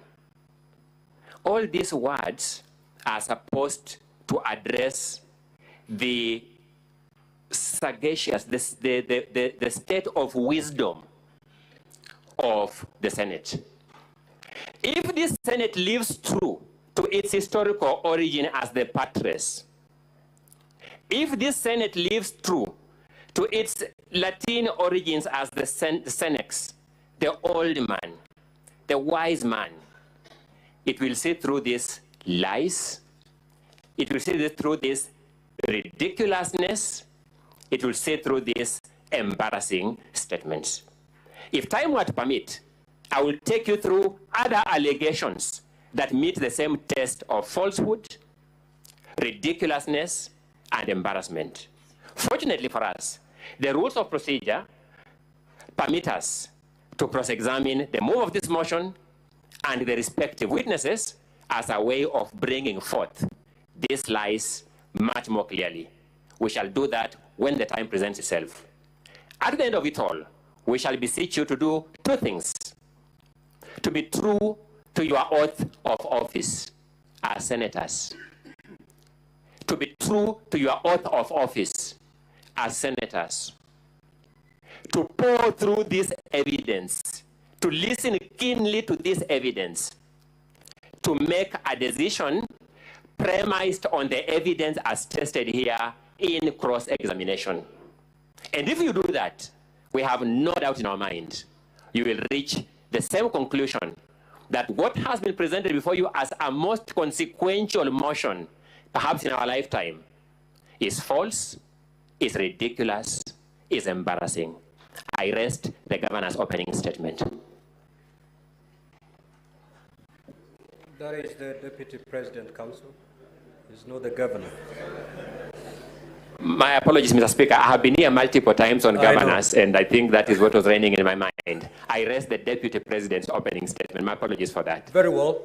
Now, honorable senators, will now move to hear the case of the National Assembly. Now, the National Assembly has 3 hours to present its case, meaning all the witnesses, evidence in chief, cross-examination will be given 2 hours.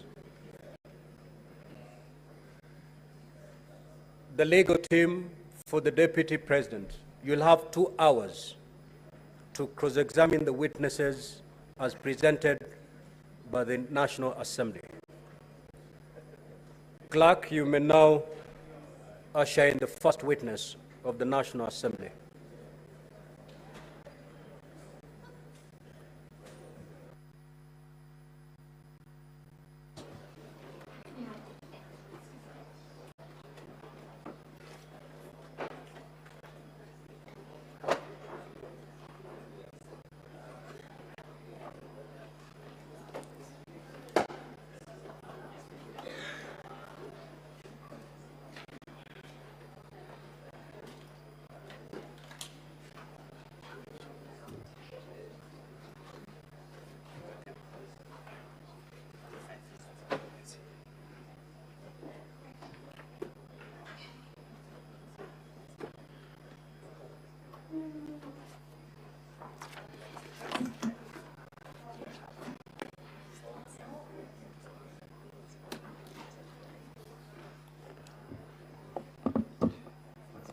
Mr. Speaker, as we wait for the witness, I crave, if it finds favor with you, one of my assistants could come to help us with turning the pages.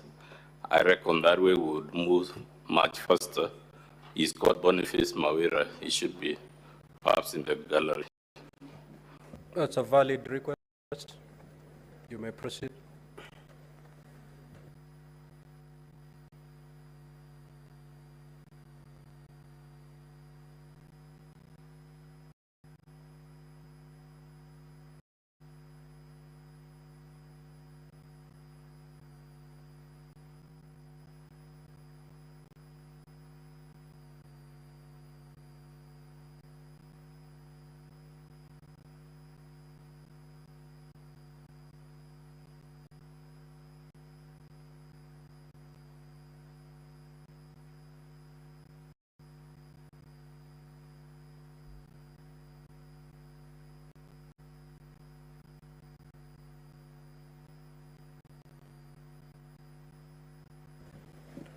Counsel for the National Assembly, where are your witnesses coming from? They're taking too long. I think they must be in room 4, Honorable Speaker. Our first witness is the Honorable Ekomas Mwengi Mutuse, who was the mover of the motion.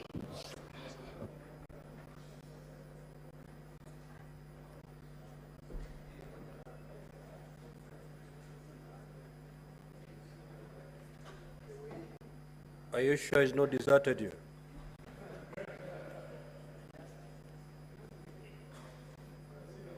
It is always a risk in this type of business, Honorable Speaker, but I'm sure he's around.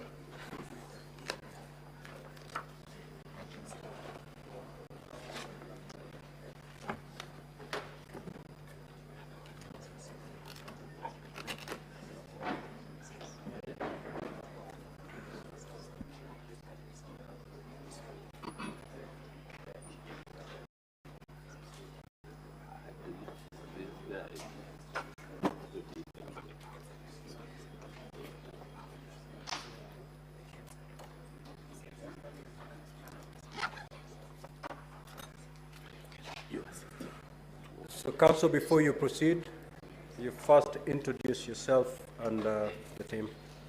Yes, for the record, Honorable Speaker, my name is Mudhomi Viankolu. I'll be doing the exam in chief on behalf of the National Assembly. I shall be assisted in that enterprise by my learned friend, Mr. Peter Nyonge Wanyama. I will cover grounds 1, 5, 6, and 7, and my learned friend will lead the witness in respect of the other grounds in the motion.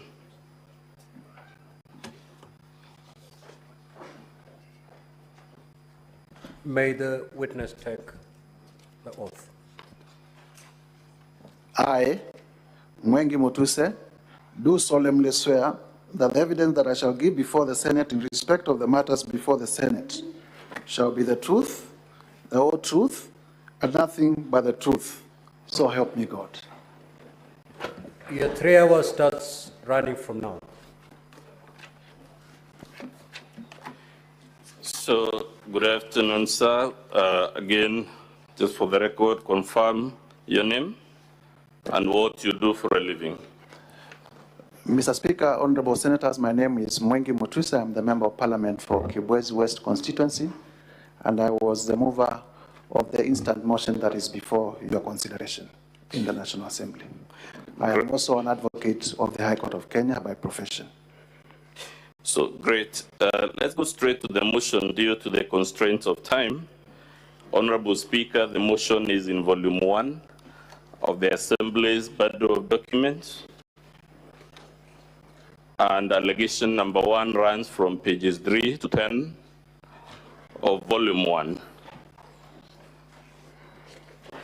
So, without much ado, Honorable Mutuse, let's go to allegation number 1 of your impeachment motion. Can you tell the Senate in very condensed summary what is the grievance you have raised against His Excellency the Deputy President? Honorable Speaker, Honorable Senators, on our ground 1 allegation against the Deputy President is that he has violated various articles of the Constitution that we have listed, being Article 10.2a, 10.2b, Article and C, Article 27, Article 73.1a, Article 732b, 75.1c, Article 129, as well as Article 147.1 as read together with Article 131.2c and d. And basically, what we are saying is that the Deputy President in the last 2 years has been in various places within the Republic of Kenya and has been publicizing a notion that Kenya is a company that is owned by shareholders, and only those who have shares in the company called Kenya, according to him, will benefit in terms of development and service delivery from the Republic. And it is our contention that Kenya is not a company. Kenya is a republic that is supposed to serve all Kenyans. And the particular articles of the Constitution that we have cited, because of time, also speak to the functions of the Deputy President being able to promote national unity, and the country, citizens of Kenya being able to receive services and development from the government, including appointments, without discrimination. So that is in short. Let's quickly go through some of those provisions. If you could be shown the preamble to our Constitution, what does that paragraph say? Mr. Speaker, honorable senators, the preamble to our Constitution, and I read the 3rd paragraph: proud of our ethnic,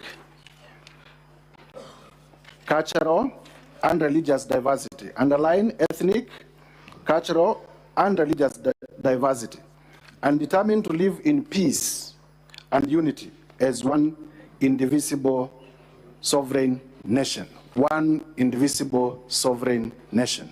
We'll come to the evidence you have adduced to support this shortly, but are the utterances you complain about consistent with that constitutional provision? Definitely not at all. Let's go quickly to Article 10. What does it say? Article 10.1. The national values and principles of governance in this article bind all state organs, state officers, public officers, and all persons whenever any of them A, applies or interprets this constitution, B, enacts, applies, or interprets any law, or C, makes or implements public policy decisions. But, honorable member, someone would say these are just utterances and we surely can't remove a deputy president from office because he has a loose tongue or something like that. What is the problem with these utterances in the context of our history as the Republic of Kenya? Number one, the constitutional context is that they bind all state officers and the deputy president is a state officer. So there are no two ways. You cannot choose the laws to obey and which not to obey. But number two, we have also had an history in our country. All of us would remember that we had clashes in Likoni in 1992 where populations were displaced. We had problems in Molo, every other cycle of election cycle, 1992, 1997. Even most recently, the country almost torn apart during the post-election violence of 2007 and 2008. There are examples within the region. Rwanda, Burundi is still struggling. As we speak today, Congo is fighting. Across the globe, Yugoslavia, there has been problems, Bosnia, all these countries. And they all began from utterances of this nature.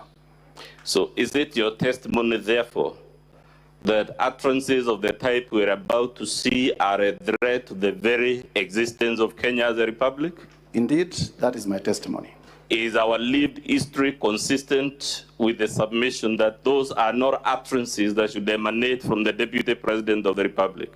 Not just the Deputy President of the Republic, but not from any citizen of the Republic. But Honorable Mutuse, have you placed any evidence? You say the Deputy President has been doing this for 2 years. Have you placed any material to prove this allegation? Yes.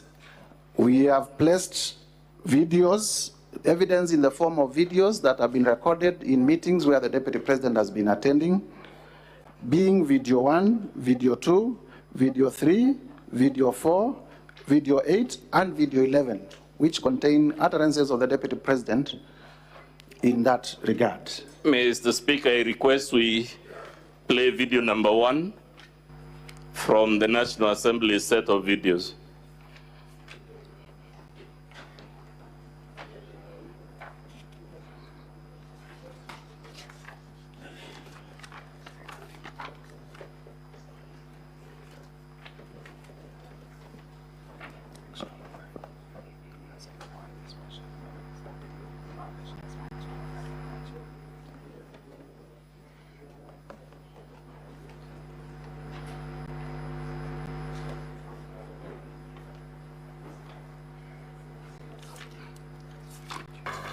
Sisi lazima tungeangalia nyinyi.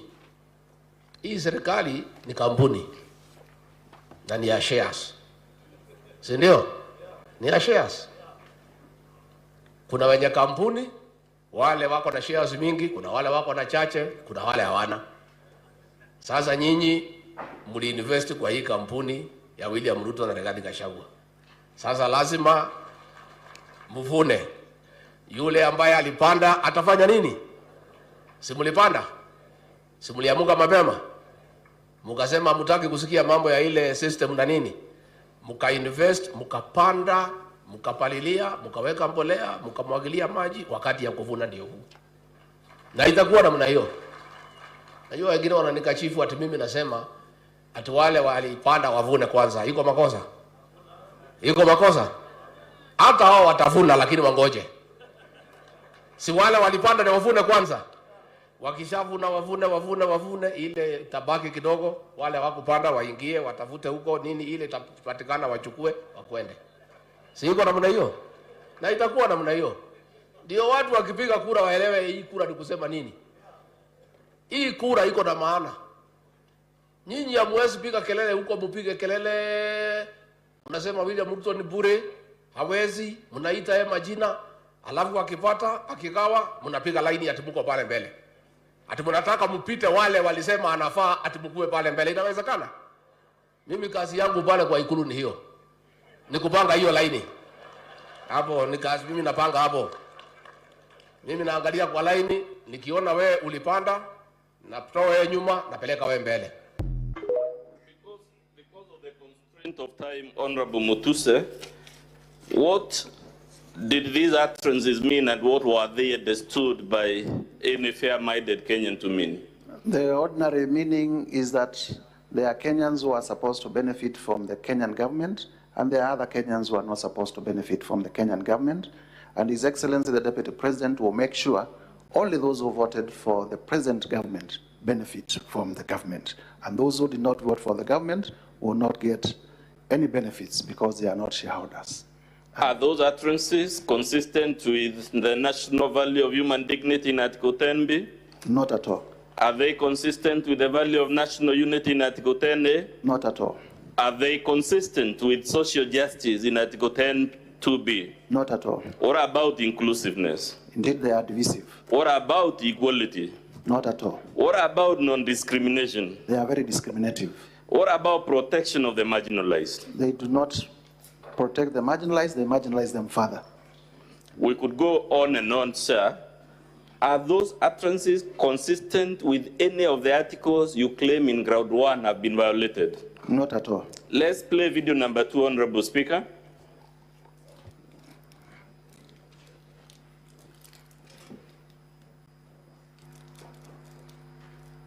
President Rigathi Gachagua again brought up the political shareholding narrative, saying the Kenya Kwanza administration will prioritize Kenyans who voted for it in the distribution of government employment slots and development projects. Well, Gachagua spoke in Nandi County, where he led other government officials in a church service and thereafter a fundraiser at Kurgung Boys High School. Ayub Abdikadir reports. Mosop constituency in Nandi County offered Gachagua a platform to amplify his narrative about the government being a shareholding entity that apparently belongs to those who voted for it, calling on the people of Nandi County to remain patient as the state works on development projects and employment opportunities that would prioritize Kenya Kwanza supporters. Rais ako pale. Niko hapo. Huyu Felix ako hapo. Rais mnamjua. Mimi mnanijua msimamo yangu. Ya kwamba watoto wakiwa wengi kuna wale kwanza ya kuangaliwa, si mnajua? Sasa huyu Felix ako pale ndio mwenye kuunganisha mawaya. Mambo yetu tumepanga. His remarks similar to the last time he sparked public debate by hinting at preferential treatment for Kenyans who voted for the government. Mambo iko sawa. Chakula iko jikoni, karibu kuiva. Watoto ni wengi, chakula ni kidogo. Iko watoto ya nyumbani, iko wajirani, iko namna hiyo. Na nyinyi mtulie, chakula ikiiva, sisi ndio wenye kupakua. Na watoto tunawajua kwa sura na kwa msimamo. Hatuwezi kuwa confused. Kuna mtu wajua watoto yake. The deputy president who led other Kenya Kwanza leaders for a church service and thereafter a fundraiser at Kurgung Boys High School also outlined measures. Let's play. In the interest of time, Mr. Speaker, I want to play all of them, then I'll put the questions. Let's hear video number 3, I believe.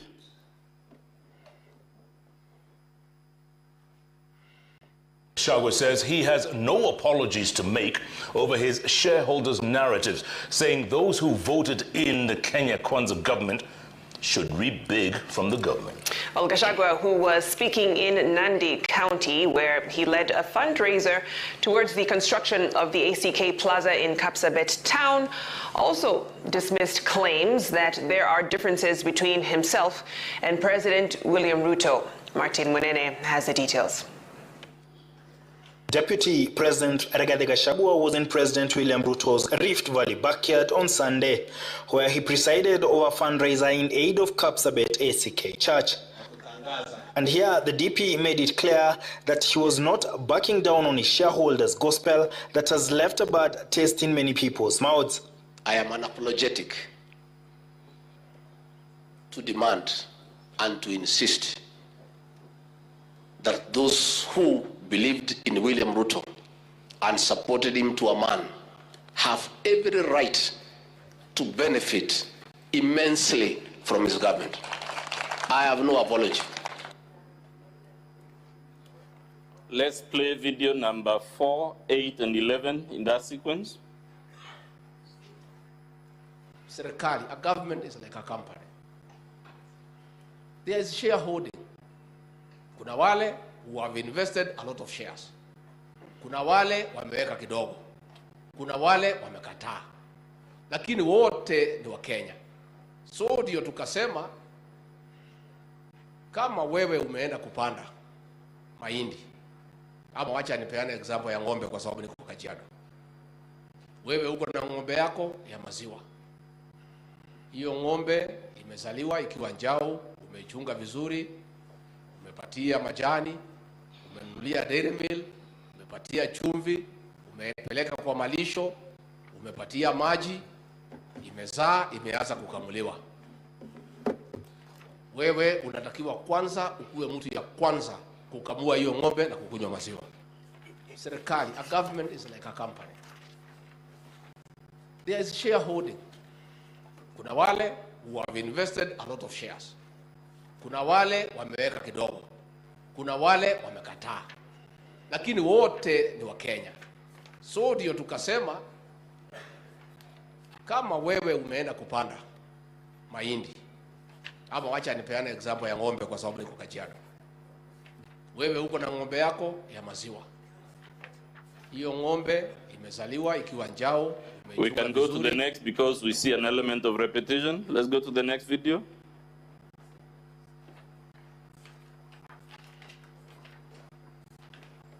Mimi nisema pale Kericho watu Azimio wakanipigia kelele.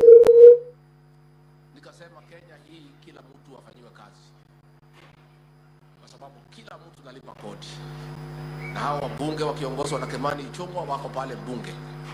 Wagawe pesa kwa kila mtu Kenya. Na hivyo ndivyo inaendelea. Yes, video number 11. Fika watu ya kukusaidia. Utatafuta.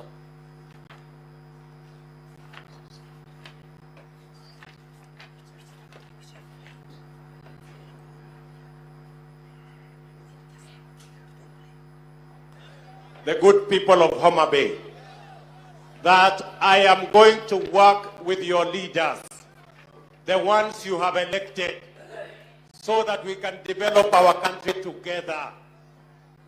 Competition is over. Si tumemaliza mambo ya shindano? Si tumemaliza mambo ya mashindano? Si ile kazi imebaki ni sisi kuwafanyia kazi sasa? Si ni kweli? Muko tayari kufanya kazi na mimi? Munasema nifanye kazi na viongozi wenu wale mliowachagua. Mimi nawahakikishia nitafanya kazi na wao, ndio tupange mambo ya maendeleo ya Homa Bay, tupange mambo ya maendeleo ya Kenya, ndio tuweze kupeleka taifa letu mbele. Tuondoe umaskini, tupange ajira ya hawa vijana, tupunguze gharama ya chakula, na tupange mambo ya maendeleo ya Kenya, tutengeneze nchi ambayo kila Mkenya anajivunia kuwa Mkenya.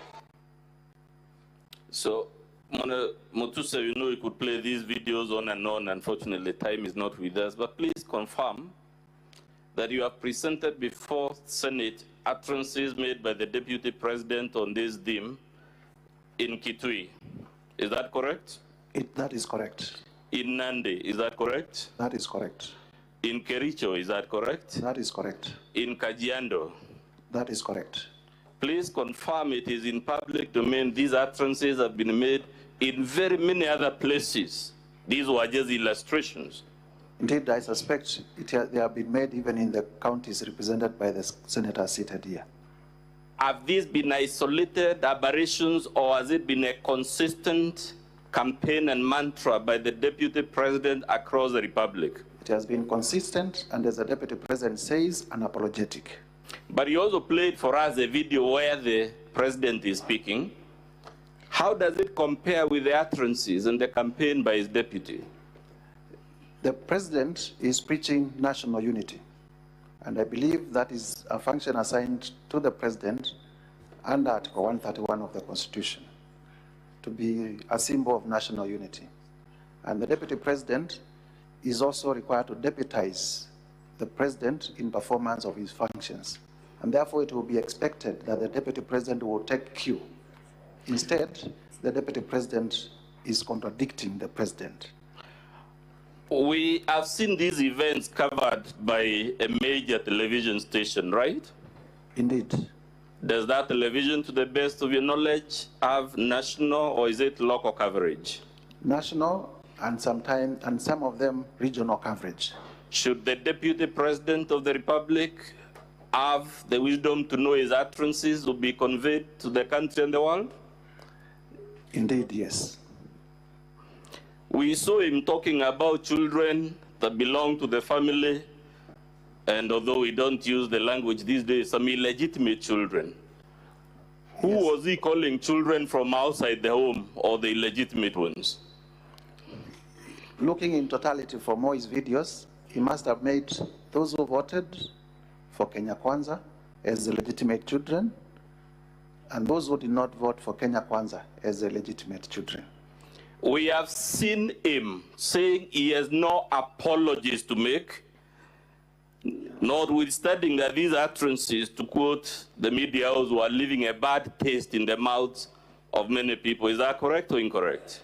Yes, he is very loudly clear that he has no apologies to make for referring to Kenya, for saying Kenya is a company belonging to shareholders for the benefit of the shareholders. That defiance and the stance that he has no apology to make, does it depict the deportment of a man or a woman who should be the Deputy President of the Republic of Kenya?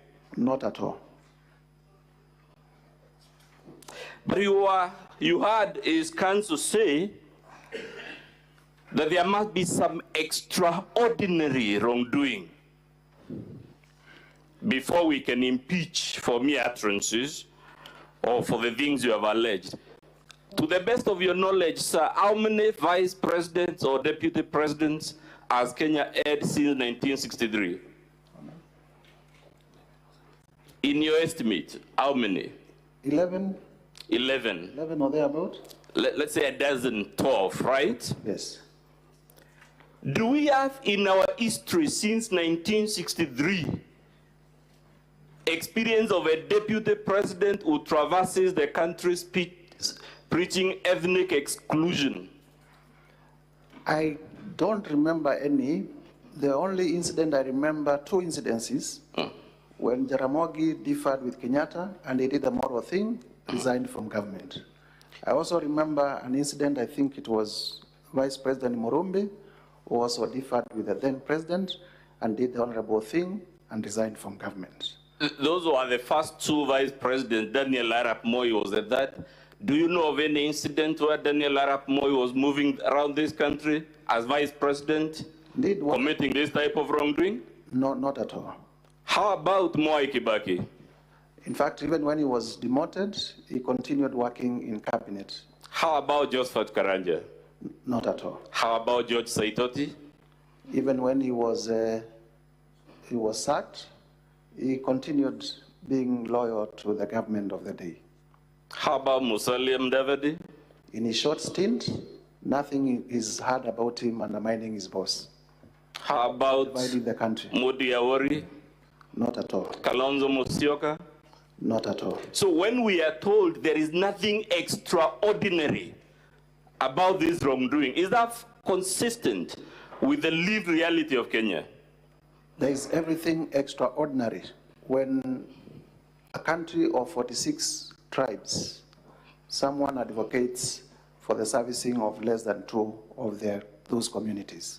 Where will the 44 go? Given the politics of 41 against 1 in 2007 and the post-election violence, would this allegation be extraordinary wrongdoing? It is an extraordinary wrongdoing. In fact, the post-election violence that resulted from that particular kind of campaign was in itself extremely dangerous to our social fabric and extremely dangerous to our economy. Given the experience of the Molo and Likoni clashes in the 90s, would this be extraordinary wrongdoing coming from the second senior-most state officer? Indeed, and also when it is remembered that he was a district officer in Molo when those clashes were happening. Given what is going on right now as we speak in Tana River, would conduct like this emanating from none other than the deputy of the president be extraordinary misconduct? I have seen in news that there are families that are displaced, people have lost property, and if that is not extraordinary, then I do not know what extraordinary means. Given, sir, and I will summarize this, what this type of campaign achieved in Rwanda, in Burundi, in Sudan, in South Sudan, in former Yugoslavia, in Nigeria, the Biafra War, and we could count and count until the cows go home. Can anyone be heard in good conscience to say that this is not extraordinary misconduct? Indeed, this is very extraordinary, requiring impeachment. Please confirm, because we are pressed for time, that the evidence you're relying on this ground applies equally to allegation number 5 of your motion. Just a minute to confirm. What is your complaint in allegation number 5? Allegation number 5, Mr. Speaker, will be at page 16 to 17 of volume 2. Allegation number 5. Just a minute. Mr. Speaker, honorable members, our allegation number 5 relates to gross violation of Article 3(1)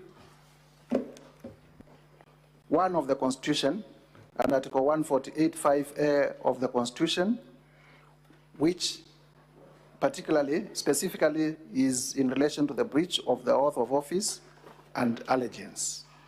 Does the oath of office require the Deputy President to promote national unity or the shareholder politics?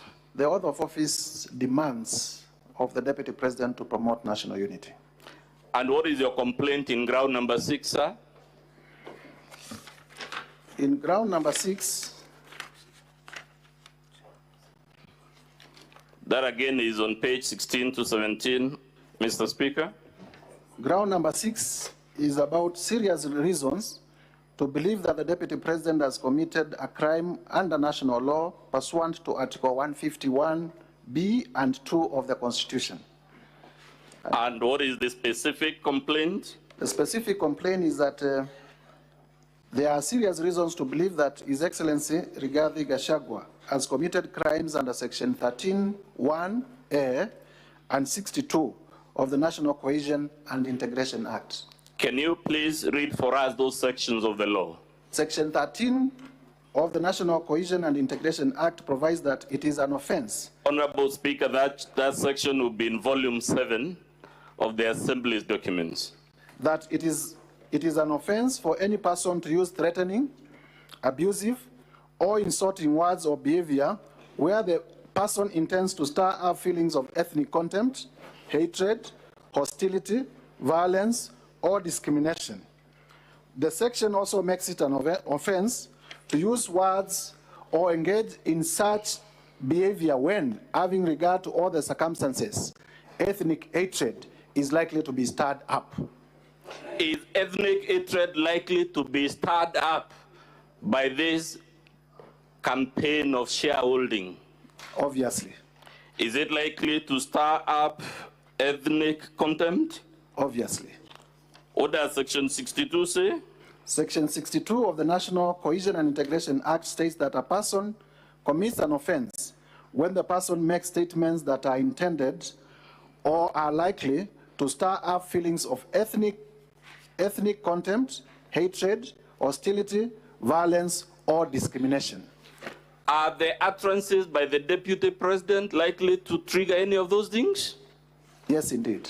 As a matter of fact, Honorable Mutuse, that law you just read, National Cohesion and Integration, wasn't it the law Parliament enacted to ensure we never go back to where our country was in 2007, 2008 because of utterances like this. It was pursuant to the post-election violence, and the country resolved that we needed a law as a result.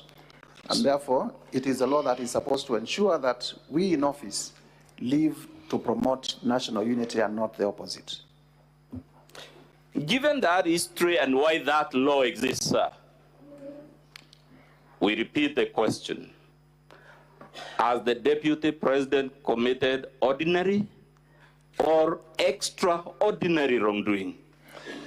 He has, under Article 150 of the Constitution, in relation to this ground, there are serious reasons to believe that he has committed wrongs against the National Cohesion and Integration Act, and if extraordinary in nature.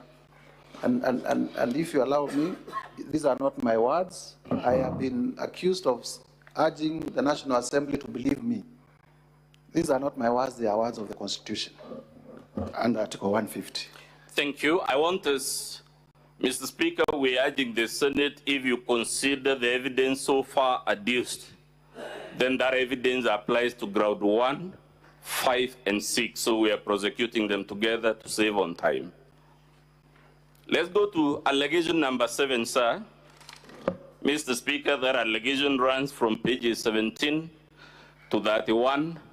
It was the one you were told runs from falsehoods, culminating in the embarrassing and other things. Let's see whether it is actually falsehoods, embarrassing, and the other adjectives that we were told. And I would urge members to work with me by holding volume 2A of the Assembly's documents, together with our volume 6. 6, I only mention it briefly.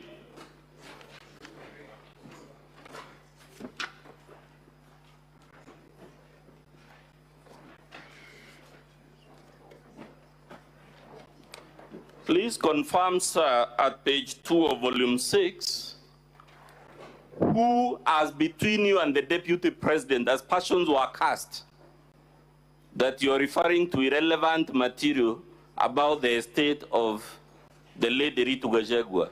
Between you and the Deputy President, who has brought up this issue of the estate? Is it you or is it him? In the response by the Deputy President, on page 2 of volume 6, he did bring out the issue of the estate of his late brother in response to the allegations that he has acquired properties worth 5.2 billion within the period that he has been Deputy President. So we'll come back to that document much later. I'm only mentioning it now, sir, to clear the air, whether it is you trying to whip emotions by bringing up this matter, or it is the Deputy President attempting, by his own response, to hide behind the shadow of his late brother. I never mentioned any of my deceased relatives. I have them, but I never mentioned any. The Deputy President is the one who mentioned his deceased relatives. He's actually the one who has brought this material, isn't it? Indeed. Good. Now we'll come to it. Let's go back to your allegation. Ground number 7, sir. Can you tell the Senate in summary, we are so pressed for time, what is... Mr. Speaker, honorable members, under ground number 7, our allegation is that there are serious reasons to believe that His Excellency Rigathi Gachagua has committed crimes under Section 45(1), 46, 47A3, and 48(1) of the Anti-Corruption and Economic Crimes Act, as well as Sections 2, 3, 4, and 7 of the Proceeds of Crime and the Money Laundering Act. And in short, during the short period that I was doing research on this motion, I have come across properties that are registered in the name of the Deputy President or in the name of his children or other proxies that run cumulatively to a value of about 5.2 billion. And there is no clear trace of where the monies to purchase those properties came from. And therefore, under the Anti-Corruption and Economic Crimes Act, qualify to be unexplained assets.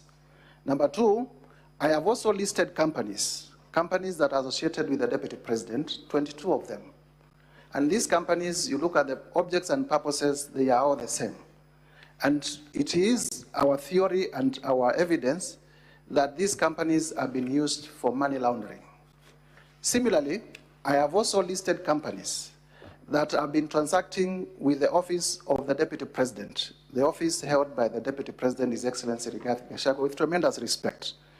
And they are being paid from that office, and we have laid ground for serious reasons to believe that these companies are actually conduits for corruption, and that political responsibility, even when he's not the accounting officer, rests with the highest holder of that office. And that is the case we are making here.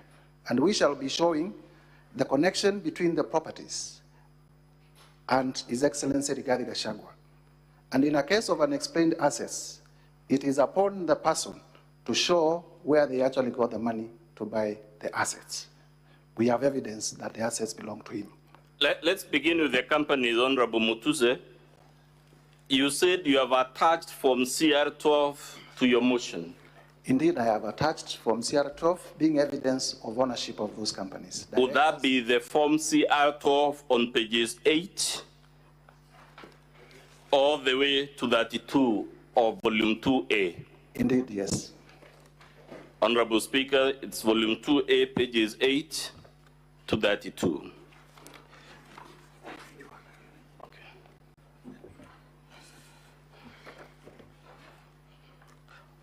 It actually begins, Honorable Speaker, it's me who is mistaken. It's from page 1 to 32, right? Indeed, yes. And because we are stressed for time, sir, does this document show in black and white that the majority of these companies, the directors and shareholders, are either the Deputy President or his sons or his spouse? Yes, they do, and senators will have opportunity to look at the Form CR12s. Many of them are under 2 weeks old, so they are very recent. Let's go to the question of the purchase and of... You can also independently confirm from the e-Citizen portal, it is only 650 shillings to do as a company search. You have mentioned Treetops Hotel and Elspan Hotel in paragraph 45A. Yes, indeed. Let's confirm whether this is false, ridiculous, or embarrassing. Did the Deputy President issue a public address on the 7th of October in which he admitted acquiring these two hotels? Yes, indeed, and it is part of our evidence. So with that admission from him, can we be able to say your allegations are false, ridiculous, and embarrassing? That is not expected from the son of Mau Mau. Let's go to page 33, sir, of your volume 2A. Mr. Speaker, sir, we have been patiently waiting and restraining myself from raising. Pause the time for the National Assembly, please. Proceed, Council. I've been constraining myself when listening to the proceedings, and Council is testifying instead of the witness testifying. Number two, he's asking leading questions in examination in chief, and Council understands the rules of examination. A case in point, you're very general. A case in point? The Hansons, Mr. Speaker, sir, will bear as witness, and the Senate is a custodian of the Hanson. Council, I'm very alert. Any leading questions before even you take your feet, I'll be able to object to it. I'm very alert to that. Proceed, Council. Much obliged, Mr. Speaker. Let's go to page 33, sir. What is that document? On volume 2A? On page 33, this is a discharge of charge between Wayne Holdings Limited and Aberdare Safari Lodges Limited. Yes. Drawn by the firm of Hamilton, Harris, and Matthews. On page 34, what is given as the amount of the loan being discharged? The loan being discharged is 143,885,042 shillings. Please confirm this loan is being discharged as of 30th October 2023. Yes, the loan is being discharged as at of 30th October 2023. And the loan was to Aberdare Safari Hotels Limited. Would that mean this hotel was indebted before the Deputy President acquired it? It was in evidence. To what amount? 143,885,042 shillings. Let's go to page 37.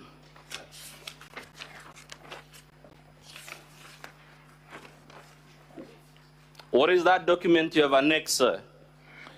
The document I've annexed here is the transfer instrument. Transfer to companies and limited liability partnerships. Yes. It is it's a document ordinarily that is used to transfer interest in what? Interest in property from one party to the next. And who is acquiring that property according to this document? The property, as at this time, belonged to Aberdare Safari Hotels Limited and is being transferred to Crystal Kenya Limited. Is Crystal Kenya Limited a company linked to the Deputy President? Yes, indeed, and we have annexed the Form CR12. In which page? The Form CR12 is on page 23 of our Volume 2A. Of our Volume 2A. Who are given as the directors there? The directors are one Keith Ikino Rigathi. Who is that? That is a son to Honorable Rigathi Gachagua. Yes. And the second director is Kevin Gachagua Rigathi. Yes. Also a son. Now let's go back to 37.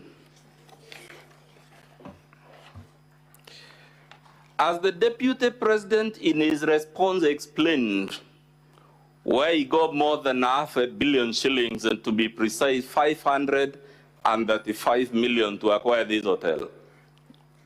To begin with, the consideration for this transfer was Kenya shillings 535 million, and this needs to be added to the loan of 143 million. Yes.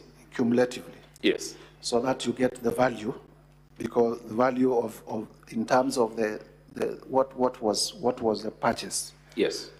In his response, and I have seen it, the Deputy President alludes that he got a loan of 600 million, that when he became Deputy President, he used to run this company called Crystal, but when he became Deputy President, he gave it to his children to run it.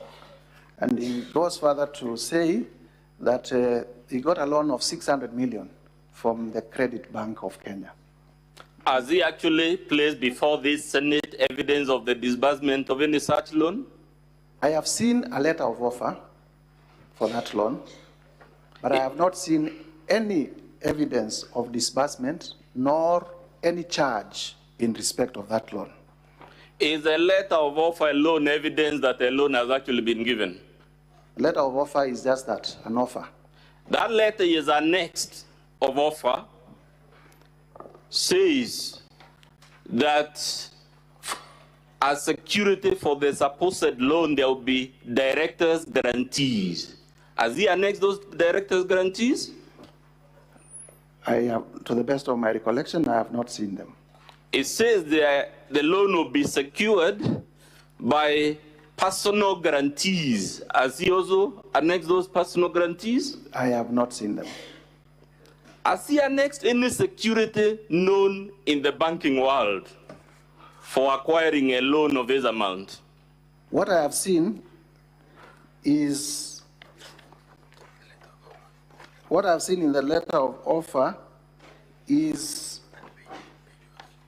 at, I'm looking at it, is in terms of the lien and set-off at page 132 or 534, is that lien and set-off of a fixed deposit. Please say which volume you're referring to and the page so that the Senate will work with you. The senators would wish to know where the letter of offer is contained. Which volume? The letter of offer, Mr. Speaker. Which page?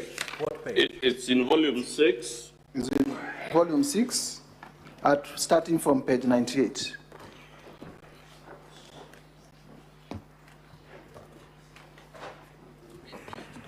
Yes, walk us through that letter of offer. So there is a letter of offer, meaning there was an application for a loan. And this is to the directors of Crystal Kenya Limited. Crystal Kenya Limited is the company that is acquiring Aberdare Safari lodges. And the loan is in respect of an amount of 600 million. And in the clause for lien and set-off, I have seen that a lien and set-off or fixed deposits, this is on page 99, in respect of INO Crystal Kenya Limited for an aggregate amount of 300 million to be obtained. Interest accrued shall be credited to your deposit settlement account. Let's stick to that one for now. From elementary banking knowledge, what do we conclude from this issue of the 300 million? My understanding is that the account held at the bank had 300 million shillings in cash, and that that amount was going to be part of the security for the loan. So it means the deputy president or his sons had already cash in that account of 300 million shillings? Yes, which is also an asset that we are counting in accumulating the 5.2 billion. Now let's count that 300 million, 535 million, and the 143 million that had been to be paid to pave way for this transaction. Indeed, yes. In estimate, that would be like how much money? 535 plus 300 is 835. 835 plus 143, roughly a billion shillings. Roughly a billion shillings. In respect of one transaction. Just one property. Now, if the deputy president were to save all his net salary for 10 years, would he be able to have savings of $1 billion shillings to acquire this hotel? Not at all. But because from the non legitimate source of income, which is his salary as deputy president, as gazetted by the SRC, roughly around 1.2 billion after taxation, an aggregate of 1 million shillings, it would not be possible to acquire a billion shillings within a period of 2 years. Now, these three figures, whether it is the 143 million, or the 300 million, or the 535 million, as the deputy president in his response offered any legitimate explanation of how he or his very young sons came upon this incredible fortune of money? Nowhere in the response, other than the letter of offer that is in itself not evidence of acquiring a loan. At page 39, who are shown as the parties to this transaction for Abadere's Hotel? Page 39 of volume 2A. Page 39 of volume 2A.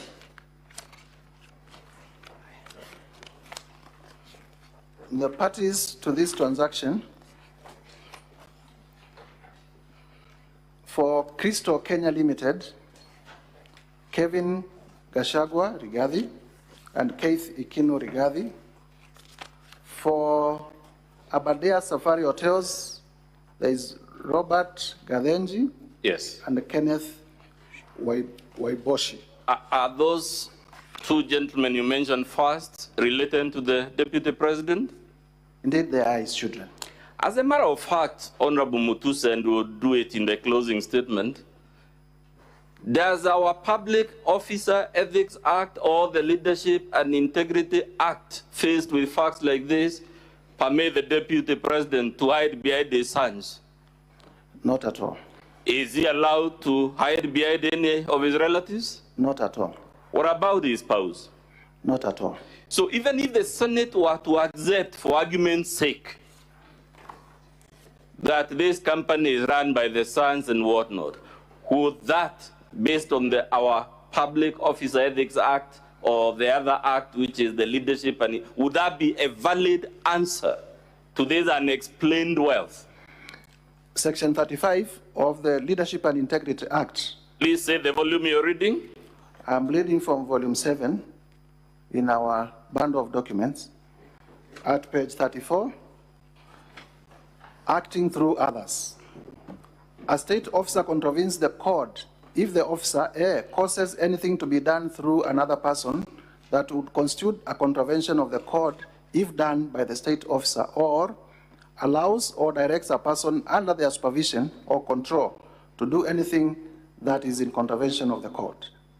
Mr. Speaker, acting through others is what previously I have called it wasn't me. But let's jump to page 79 of volume 2A.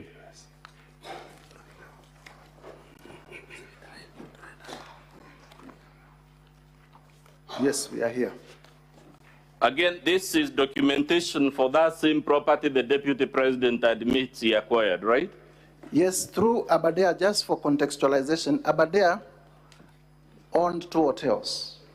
Yes. There is Treetops Hotel. Yes. And there is... There is which one? Outspan. Yes. Outspan is the one that we have demonstrated how it was purchased.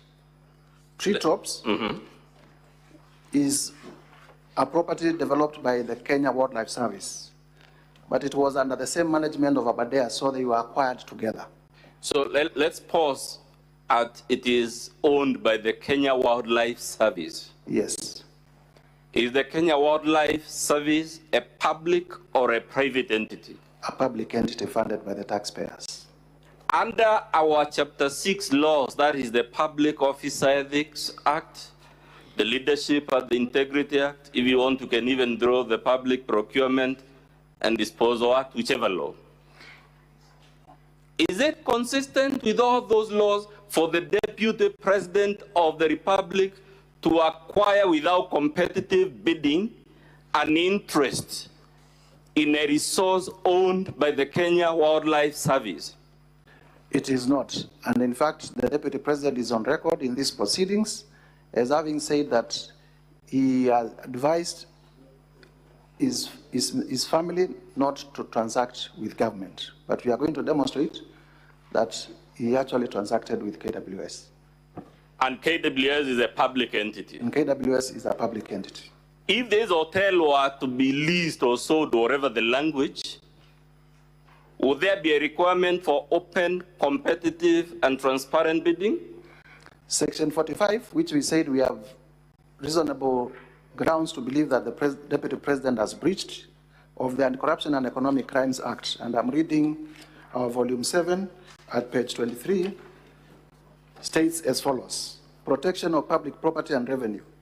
A person is guilty of an offense if the person fraudulently or otherwise unlawfully A, acquires public property or public service or benefit, B, mortgages, charges, or disposes of any public property, C, damages public property including causing a computer or another electronic machinery to perform any function that directly or indirectly results in a loss or adversely affects any public revenue or service, or fails to pay any taxes or any fees, levies, charges payable to any public body, or effects or obtains an exemption, remission, reduction, or abatement from payment of any such taxes, levies, and fees.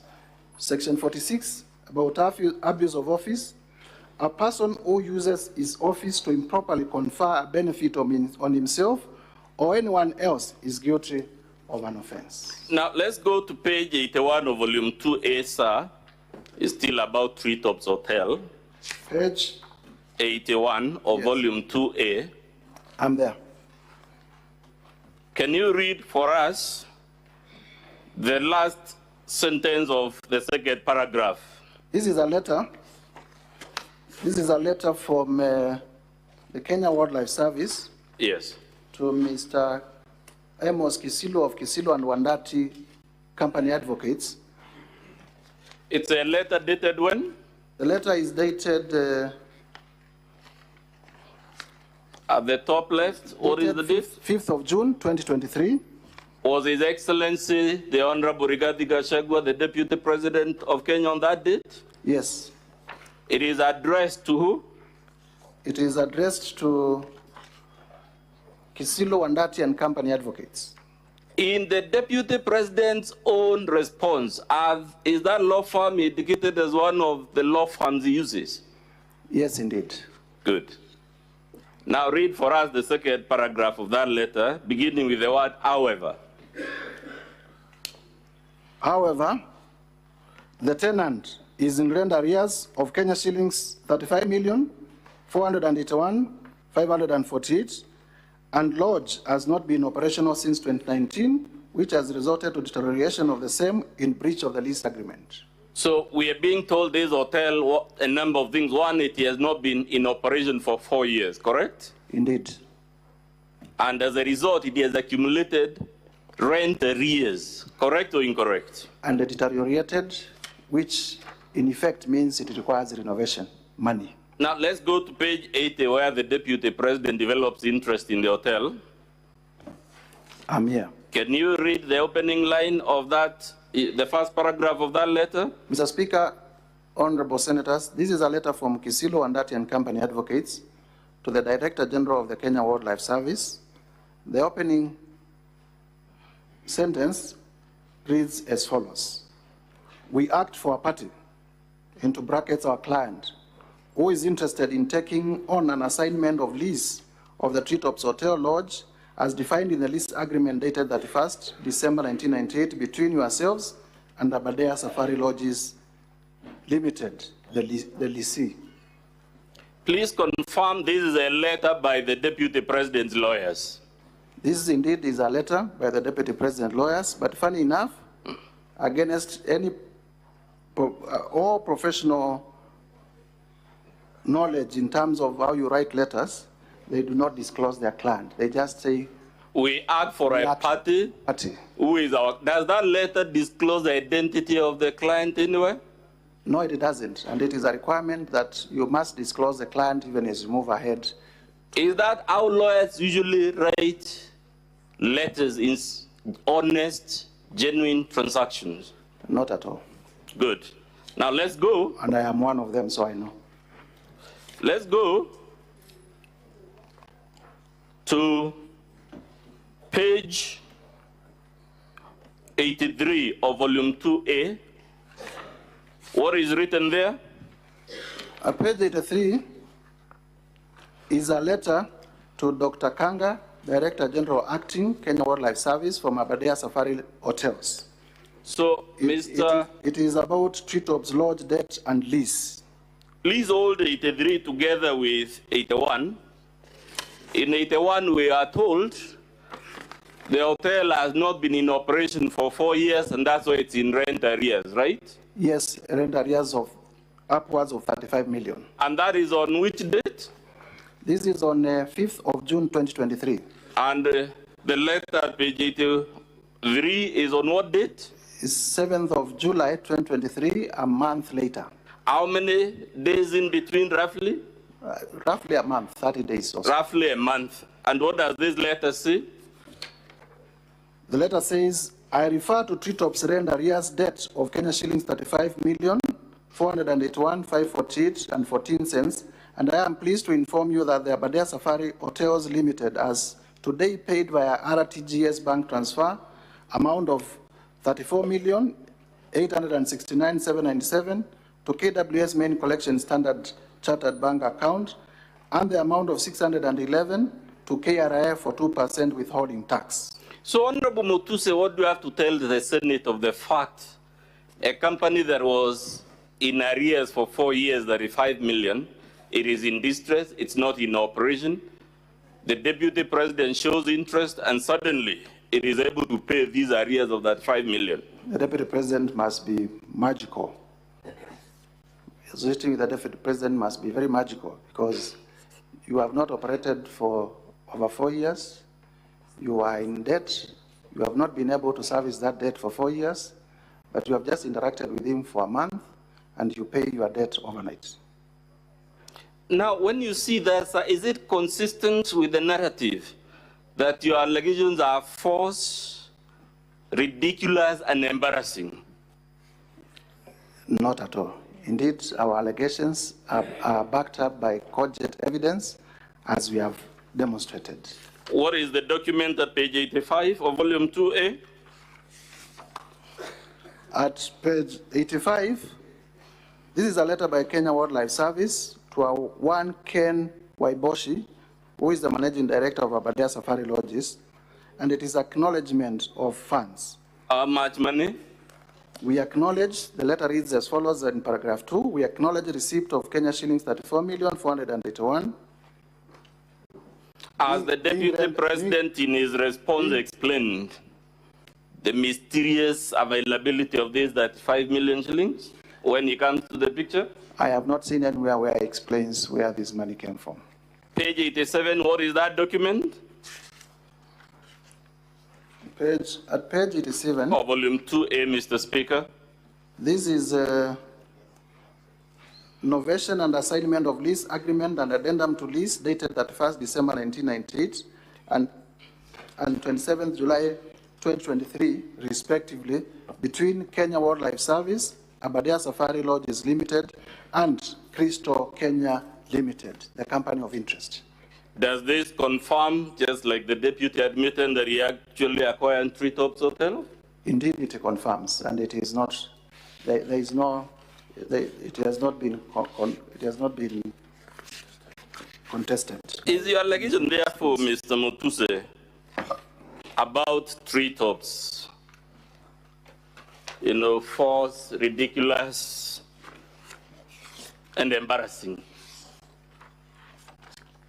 Come again? The evidence you just taken the Senate through about Treetops Hotel, is it consistent with the narrative of a move of motion who makes ridiculous, false, and embarrassing claims? Not at all. It demonstrates that our allegations are not malicious. They are backed. Let's go to his response in volume 6.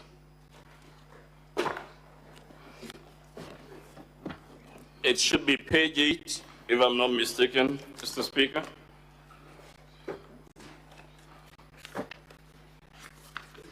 Eight of volume 6. Yes, there we are. Volume 6. On page.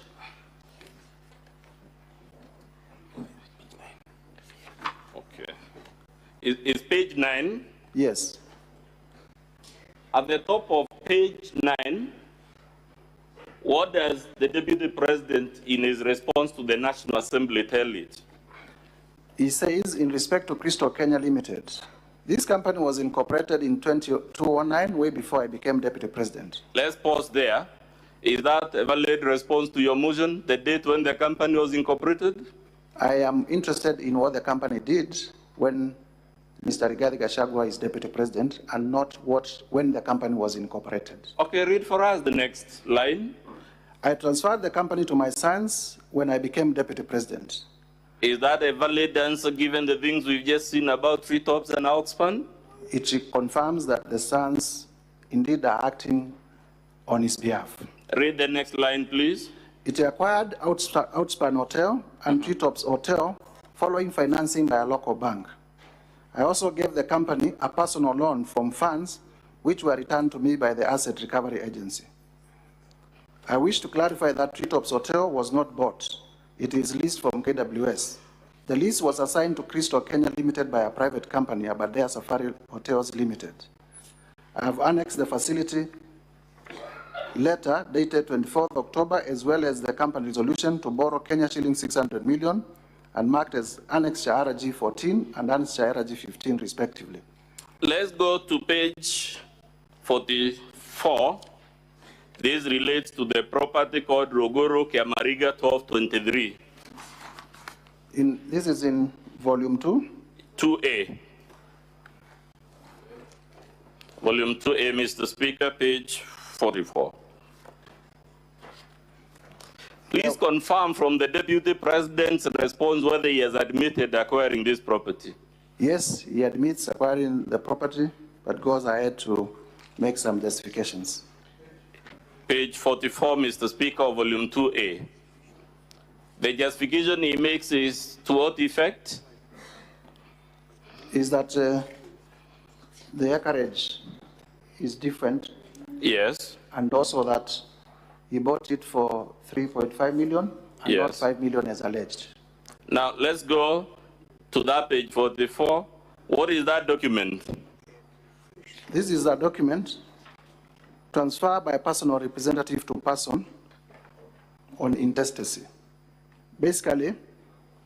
And who is given that transfer? Who is making it? A certain Naftali Guandraru Gadhogo. Can you read the opening line of that document? Public Trustee of the Republic of Kenya, of PO Box 49672 Nairobi, as personal representatives of Naftali Garandau Gadhogo, deceased, hereby transferred to Hannah Gadhongo Mugo. Absolutely. Who is the public trustee a public officer? The public trustee is a public office. Under what circumstances, to the best of your knowledge, does the public trustee obtain letters of administration of an estate, in this case the estate of the deceased Naftali Gwandaru Gadhogo? In terms of the law of succession, the public trustee only steps in where there are no beneficiaries of a deceased person's estate. The person to whom the trustee is transferring, is there a picture given there? Yes, it is given, and I will invite honorable senators to look at it. What observation do you want them to make about it? Well, this is a photograph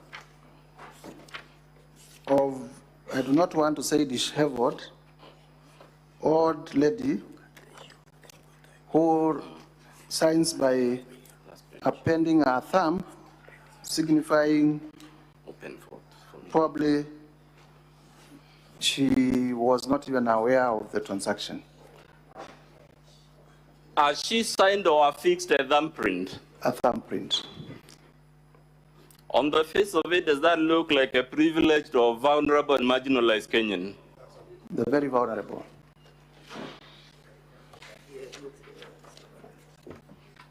Mr. Speaker, sir, kindly allow me again to bring to the attention of the Assembly that the advocate is leading the witness.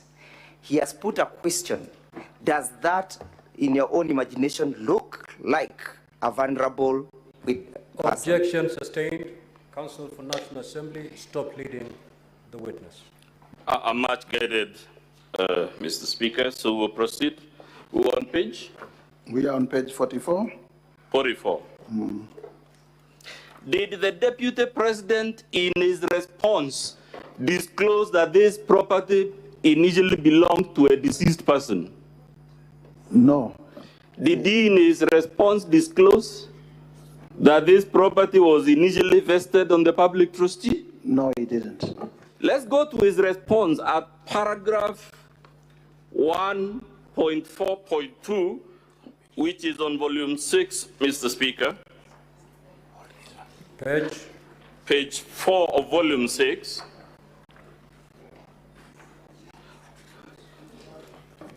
Can you read paragraph 1.4.2 of the Deputy President's response? I purchased the land in the year 2023 for Kenya shillings 3.5 million for my farm proceeds. Some of you are aware that I have dairy farm with close to 200 cows. Now, let's see who is saying things that are embarrassing, false, and ridiculous. What is the price he has said he acquired it for in that page? 3.5 million Kenya shillings. Let's go to the agreement he has attached to show how he purchased this property. It is at page 63 of the same volume. I am here. Clause number 3, what is given as the purchase price? The purchase price is Kenya shillings 5 million only, to be paid as follows. Is that consistent? This is, volume 6. We are holding, Mr. Speaker, volume 6, pages 4 and 63. No, it is page 4 of 534 and page 96 of 534. The problem, Mr. Speaker, is there are two sets of pagination, so the one we refer to is the one that says of 534. So we are talking of page 4 of 534. You hold that together? Together with page 96 of 534. My apologies, Mr. Speaker.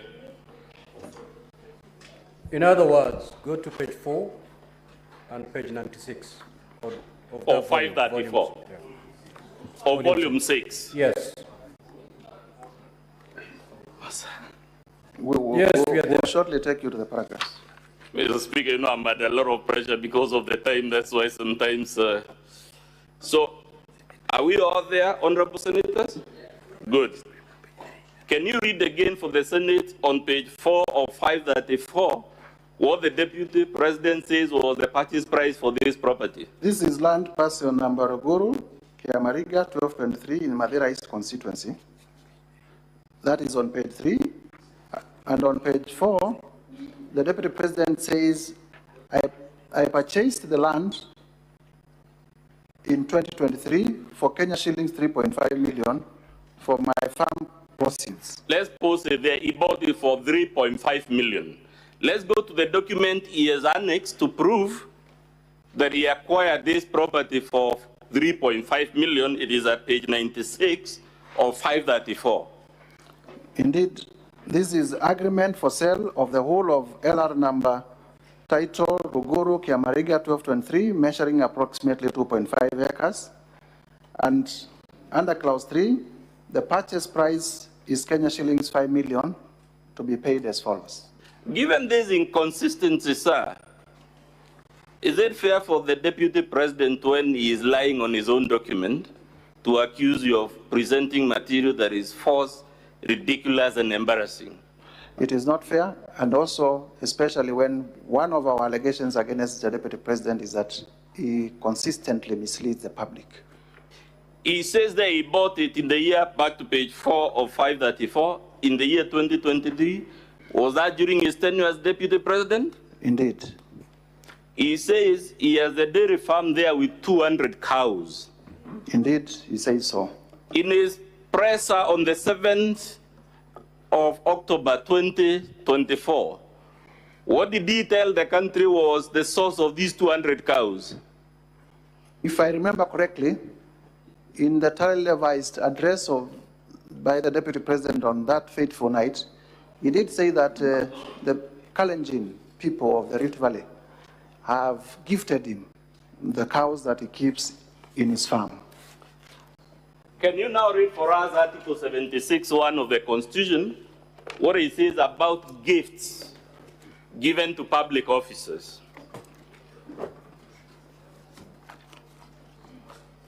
Article 76, financial property of state officers. 76(1).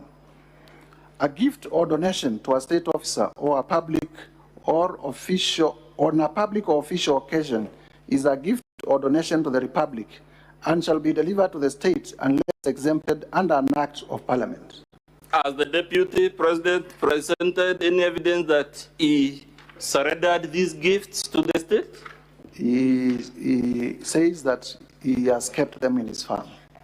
Wouldn't that be an admission by his own public statement of violating Chapter 6?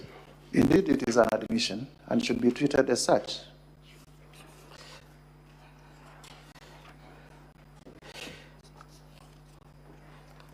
Let's go to the land in Meru. Have you placed any evidence to prove this allegation? I have placed evidence to prove that the Deputy President indeed acquired land in Meru, and to the best of my recollection, he has also admitted in his response to having bought land in Meru. I now want you to hold volume 8 against, again, the Deputy President's response.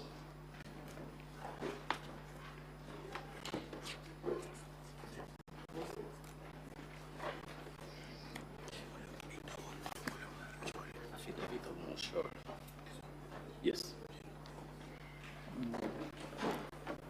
Let's go to, first of all, volume 6, which is the Deputy President's response. What does he say about the Olive Garden Hotel? In summary, it's clause 1.1.1 all the way For clarity, Council. So Yes. we leave the issue of Meru. We come to. We'll come to it later. Don't worry. Let's deal with Olive Garden Hotel for now. Volume 6 of which is the Deputy President's response. We made an allegation that the Deputy President has bought Olive Garden Hotel through proxies. Volume 6, page? Volume 6, page 2 of 534. 2? Yes, page 2 of 534. Mr. Speaker, Honorable Senators, in my motion, I made allegations that the Deputy President has bought the Olive Garden Hotel, initially owned by his late brother. And in response, the Deputy President said as follows. The allegation that I own Olive Garden Hotel is false. The truth is that Olive Garden Hotel used to belong to my deceased brother, the late Honorable James Nderito Gachagua, and therefore has never been my property. This is information that most of you may be aware of, as it is in the public domain. Upon his demise, my late brother left a will in which, in his recognition, that I am an honest man. We can leave it there, and honest man is written in bold, right? He appointed me as one of the executors of his estate. Now, is the DP's response about Olive Garden, which runs from page 2 to 3, consistent with the affidavit in the National Assembly's Volume 8 by Peterson, Jomo Mushira? Maybe so that we can point members. On Volume 8, we have the affidavit of Mr. Peterson Jomo Mushira. And Tell us in summary, because we are so pressed for time. Peterson Jomo Mushira says, I have personal knowledge of one of the issues raised in the special motion for the removal from office by impeachment of Mr. Rigathi Gachagua, the Deputy President. I have personal knowledge of the facts relating to the sale of Olive Garden Hotel, which initially formed part of the estate of the late Nderito Gachagua. Given the matters set out in the preceding paragraph, I am competent to swear this affidavit. I decided to swear this affidavit after my attention was drawn to contradictions between the contents of Part 1.1 on pages 1-2 of the response that His Excellency Rigathi Gachagua filed at the National Assembly on 8th October in opposition to the special motion for his removal. B, remarks made by Honorable Okomas Mwengi Mutusa when prosecuting the motion at the National Assembly, and remarks made by Honorable Kimani Ichung'wah at the National Assembly. Remarks made by members of the Assembly. Let's go to the next paragraph in the interest of time. I wish to clarify and state as follows. I am a shareholder and director of TM Civil Engineering Limited, the company referred to in the agreement annexed on pages 10 to 34 of the Deputy President's response to the motion. On around 31st of March 2023, the Deputy President approached and convinced me to purchase the Olive Garden Hotel, which was at the time part of the estate of the late Nderito Gachagua. Let's go to D. In D, C. He avers that in now summary... Let's go to C. No, C. The Deputy President persuaded me to enter into an informal secret arrangement, regarding the transaction embodied in the agreement annexed on page 10 to 34 of his response to the motion. In summary, the terms of the secret agreement were that, 1, the Deputy President would buy the hotel from me by refunding the purchase price of 412 million set out in the agreement annexed on page 10 to 34 of his response. 2, the Deputy President would instruct and pay a contractor to renovate the hotel after the completion of the transaction embodied in the agreement. 3, to protect the Deputy President's undisclosed interest in the hotel, I would appoint Ms. Julian Jahenda as a signatory or agent for the hotel's account at the Cooperative Bank of Kenya. And 4, to further protect the Deputy President's undisclosed interest, Mrs. Juliani Jahenda will run the hotel. That Ms. Julian Jahenda, is it the same person mentioned in volume 8A on page 1 of 19? Volume 8A.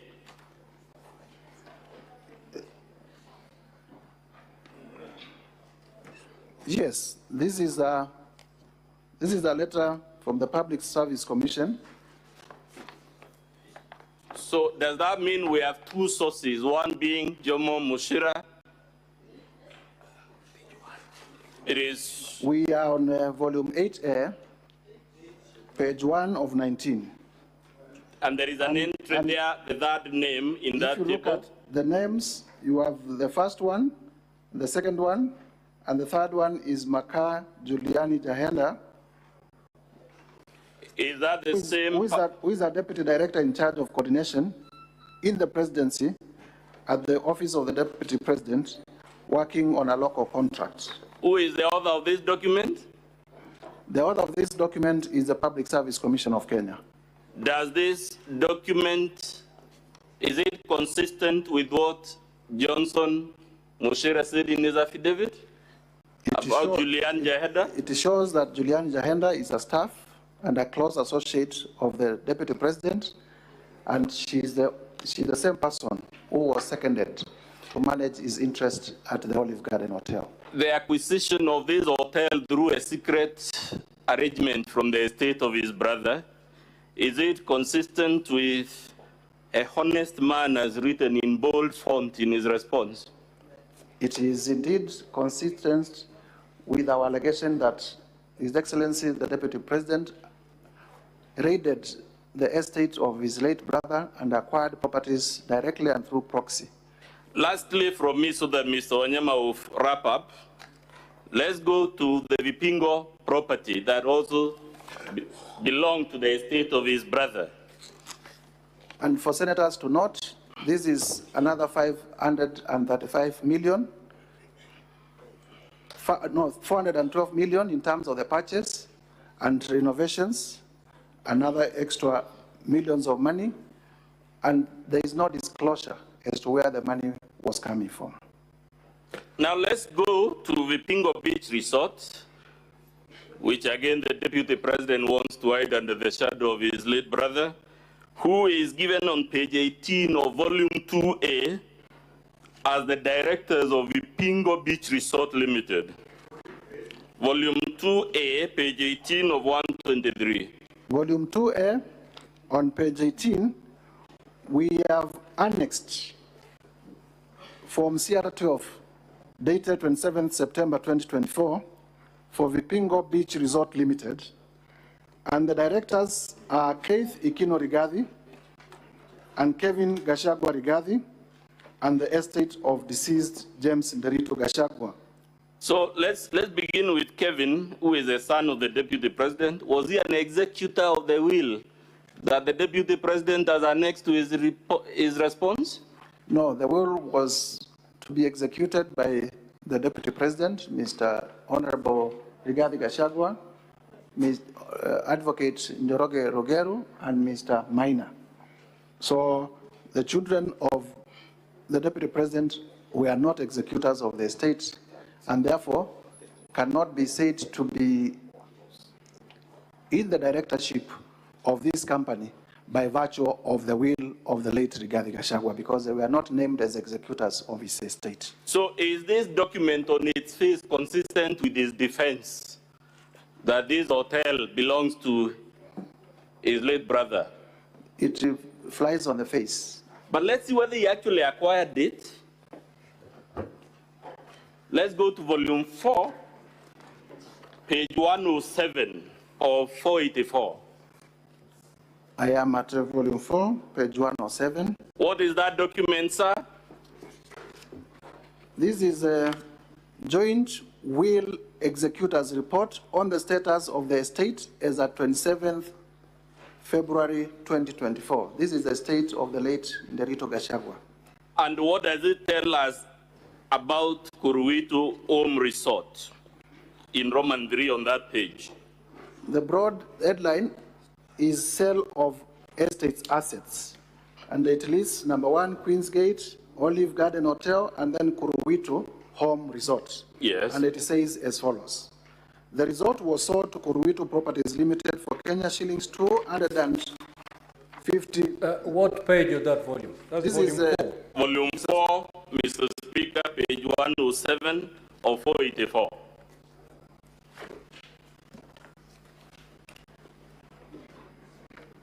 Volume 4, Mr. Speaker. We can continue? Yes, proceed. Kuruwitu Home Resort. The resort was sold to Kuruwitu Properties Limited for Kenya shillings 250 million only. Let's stop there. Yes. Is Kuruwitu Properties Limited, to which this hotel or resort was sold, a company linked to the Deputy President? Indeed, and we have annexed in our volume 2A. Yes. If Honorable Speaker and Senators would go to our volume 2A of our exhibits at page 8. We have volume 2A, page 8. We have annexed the form CR12 in respect of Kuruwitu. And who are shown as the directors there? The directors are Vipingo Beach Resort Limited. But let's also interrogate. Vipingo Beach Resort Limited, which we have demonstrated that is owned by Honorable Rigathi Gachagua's children. Back to volume 4, page 111 of 484. Can you read at the top the sentence that begins with, for instance?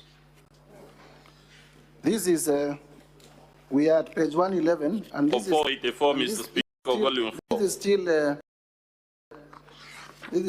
this is for, so that we, this is still the joint will executors report, and that at the top there, at page 111, for instance, the sale of Kuruwitu Beach Resort cottages and Olive Gardens Hotel was done after beneficiaries were appraised in the meeting of 24th June 2023, cited herein before. Significantly, the beneficiaries themselves in their meetings with one of the executors, underline one of the executors, approved the sale of Kuruwitu Home Resort to one of them, underline one of them. Where is who is also an executor, underline who is also an executor. Who is the executor and beneficiary being referred to here? The only executor and beneficiary of the late Rigathi Gachagua's estate, as named in the will and as named in this joint report, is one Honorable Rigathi Gachagua. Where is this property located, Honorable Mutuse? Vipingo Beach? Yes. Should be somewhere in the coast. Back to page 107 of volume 4. In his response, as the Deputy President explained where he got the sum of Kenya shillings 250 million to purchase this property. In fact, he denies buying the property. Mr. Speaker, I will cede the floor now to my learned friend, Mr. Wanyama, to prosecute the remaining grounds of the motion.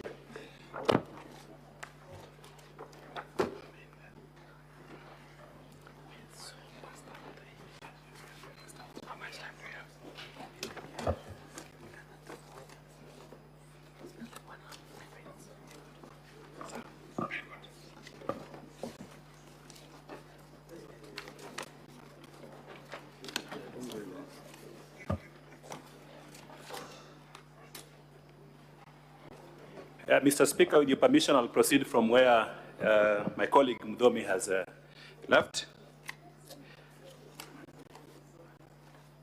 Honorable Mutuse, can you go to ground number 2 of your motion? We'll be there shortly. I think that's page 10 of volume 1.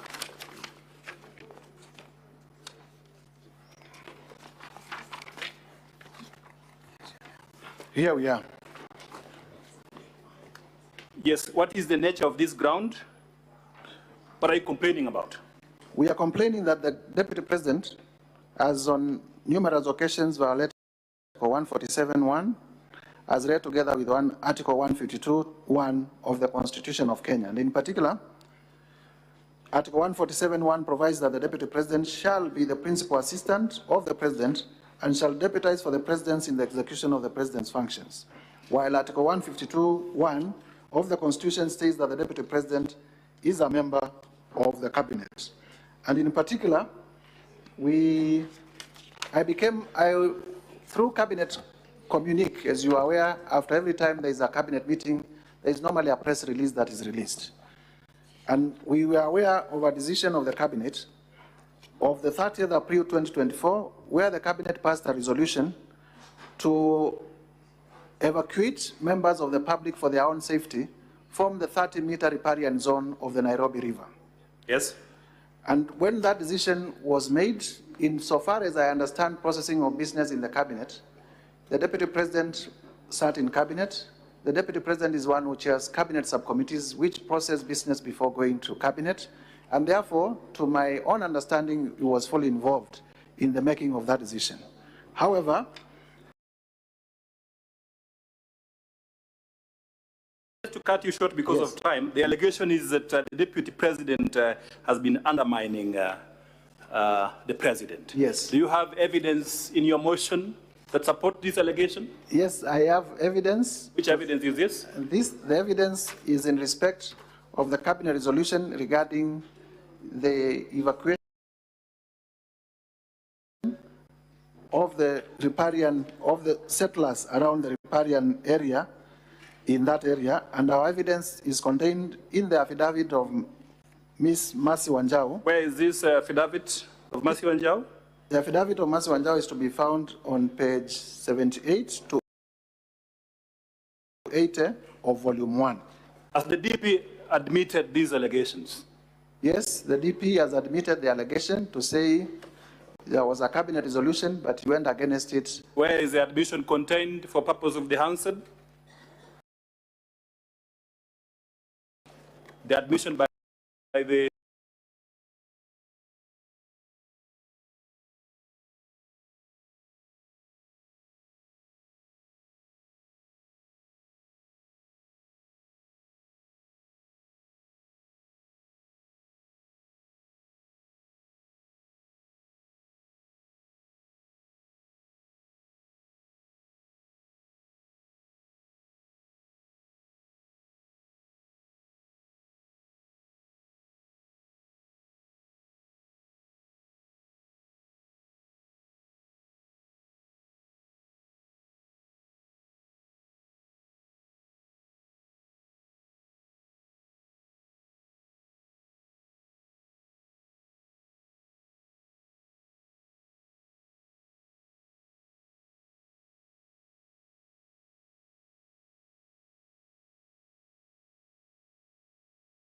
admission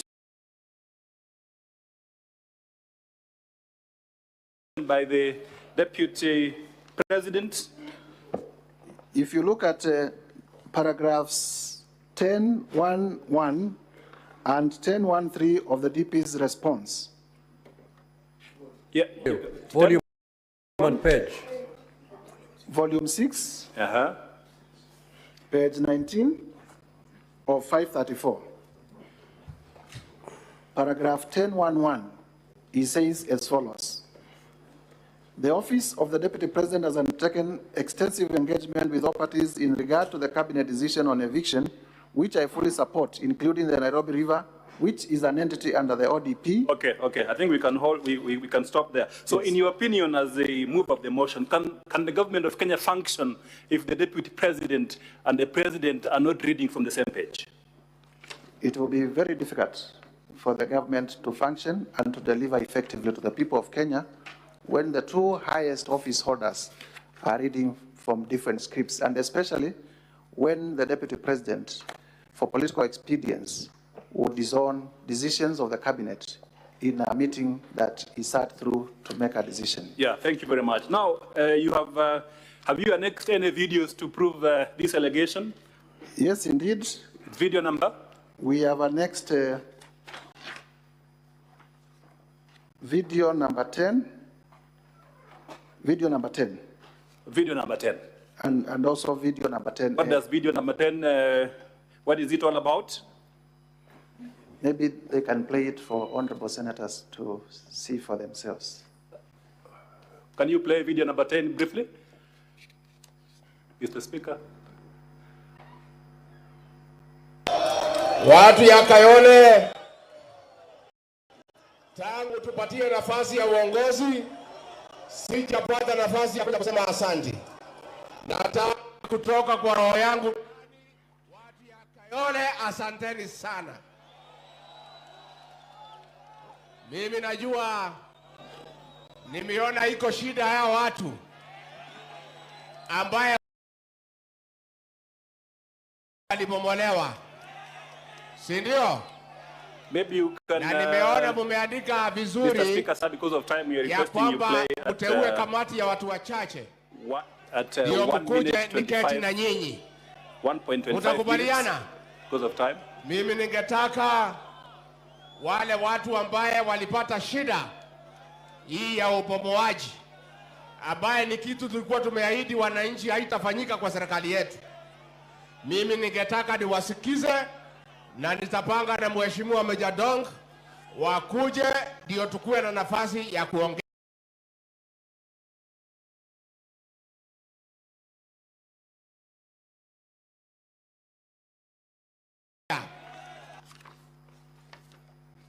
Let us not have a war with wananchi. Tusipigane na wananchi wale walituchagua. Let us be empathetic. Let us, if people must move, let there be an engagement. And let people get adequate notice so that they can prepare for their next life ahead. You can't wake up one morning and terminate people's life. Let us not have a... Mr. Speaker, sir, we can stop there because of time. The video has been submitted as part of the evidence from the National Assembly. Honorable Mutuse, let's go to ground number, allegation number 3, ground number 3 very quickly. What is it all about? What is your complaint in the Senate? In ground number 3. Our complaint to the Senate is that the Deputy President has undermined devolution. Why do you say so, briefly?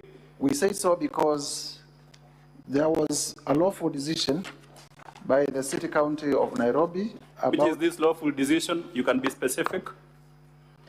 The City County of Nairobi did make a resolution, yes, to relocate traders from CBD to Kangundo Road. And the Deputy President, through evidence that we have... Is that decision to relocate traders a county government function? Yes, and Senate, because it is the house that is created under Article 96 to protect the interests of counties, would take notice that markets under Schedule 4 is an exclusive function of counties. Yes. Have you submitted any video evidence to support this allegation that the Deputy President has undermined the devolved government system, especially the county government of Nairobi?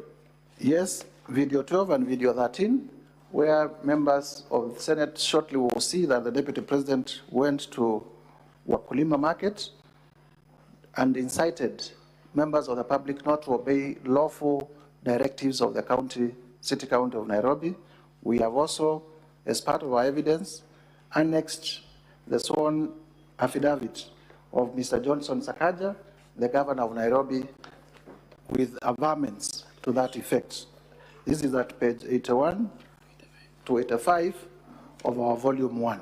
Okay. I think the video is part of the evidence. It's part of the record.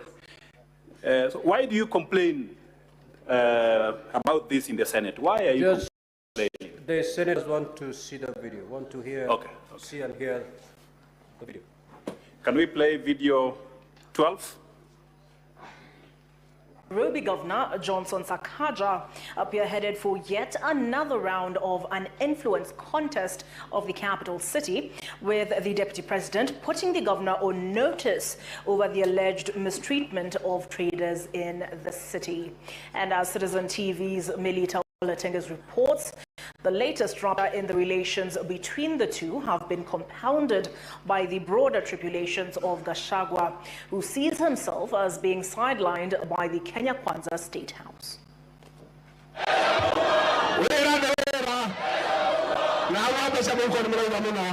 2 years ago, downtown Nairobi, in the thick of the campaign train, and fast forward to this on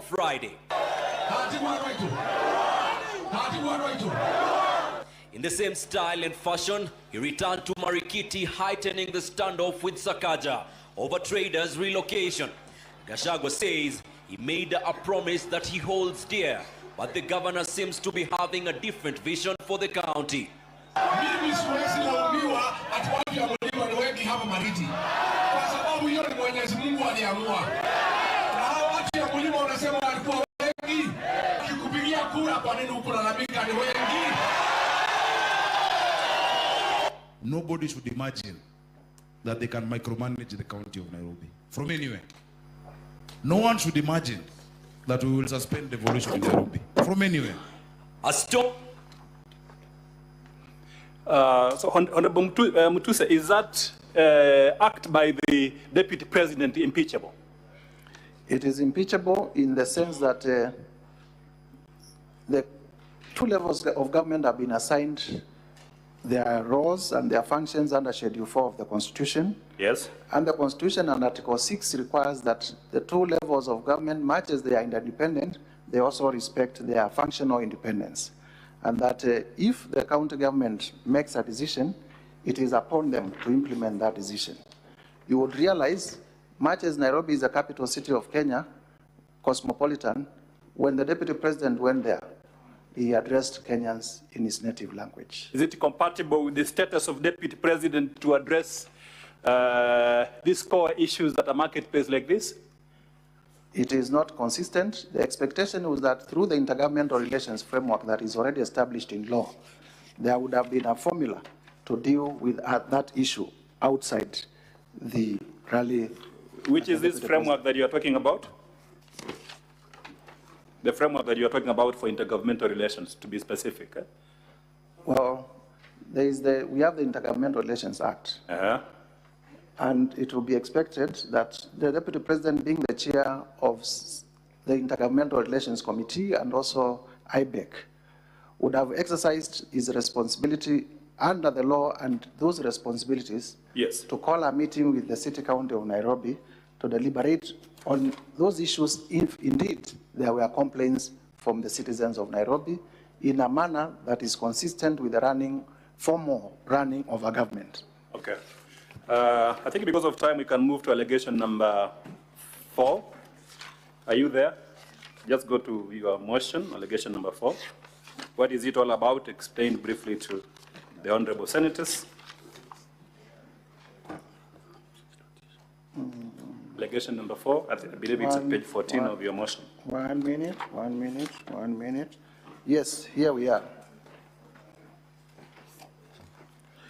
Now, our ground 4, Mr. Speaker and honorable senators, is gross violation of Article 161 of the Constitution, specifically undermining the institutional and decisional independence of judges. Hold on, Honorable Mutuse. What do you understand by the word gross? You're using it in a context, and I think it is important you explain briefly. What do you understand by the meaning of the word gross? My understanding of gross violation of the Constitution, I don't know whether I will be speaking in my knowledge as a lawyer or just as a... Just give your opinion. What is gross? It goes into the answer there. I think gross violation of the Constitution, the best would be found in the Wambora decision. Okay. The Wambora decision did define what gross violation of the Constitution means. Yes. And it is said it is the violation of Article 10, Article 1, and several articles of the Constitution. I do not have the particular citation, but to my mind, I think it's paragraph 46 of that decision. Okay. So let's go back to allegation number 4, ground number 4. What is it that you're complaining about in this ground? In summary. We are complaining that the Deputy President did threaten in a manner that displayed personal vendetta the person of Esther Maina, a judge of the High Court of Kenya, and the reason for threatening her with filing a motion, a petition for a removal from office, was particularly in relation to a decision that she made in a case that was involving the Deputy President by finding that assets to the tune of cash 202 million that were held in his company's accounts were proceeds of corruption and money laundering. And for making that decision, the Deputy President, against the provisions of Article 161, threatened the Justice Maina with corruption and with removal from office. Yeah, this decision that you're talking about, Justice Maina's decision, where is it? You can point it out to the honorable senators. This decision, the judgment of Esther Maina. Honorable Senators, Mr. Speaker, Honorable Senators, in our volume 2A, at page 60 all the way to page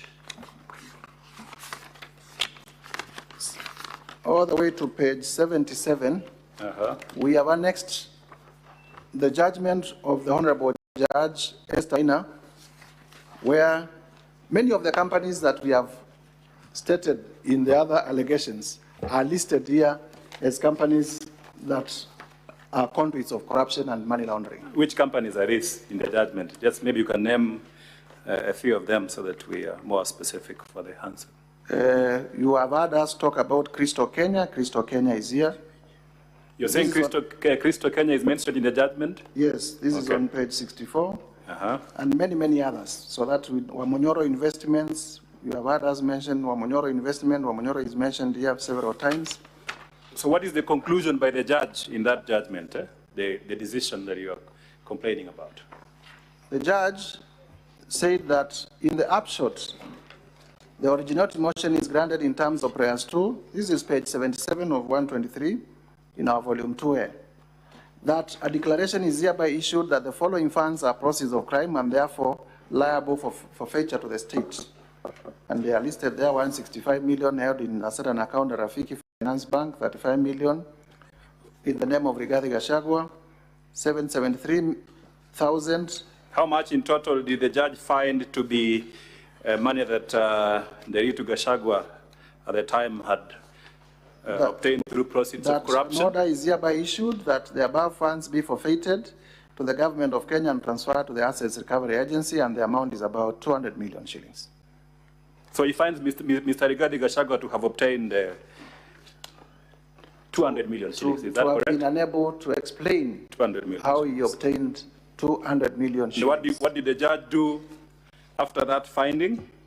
The judge directed that the amounts be forfeited to the government of Kenya through the Asset Recovery Agency, which is the body created under the Proceeds of Crime and Money Laundering Act to take care of money laundering. Yeah, Mr. Ongoya, for the Deputy President who was here, and the family stated that, that you have no ground at all to bring this allegation in the Senate. What is your specific complaint in the Senate on this allegation? My specific complaint is that when a judge in a functional democracy in a country of rule of law like ours, when a judge makes a finding against, and the judges make findings against all of us every day, the civil way of challenging that decision is through an appeal. So you appeal the decision. You do not go to a rally and start threatening judges, because then you create fear, and you create fear in the judges so that they are not able to exercise their decision or independence. You can interfere with financing of the judiciary. You can interfere with many, many other things, but let's not take away the decision or independence. Honorable Mutuse, do you have any evidence that you've submitted to the Senate to prove this allegation of, you're calling it interference with the independence of the judiciary? Do you have any video evidence, any evidence? Yes, I have presented video number 14 and video number 15.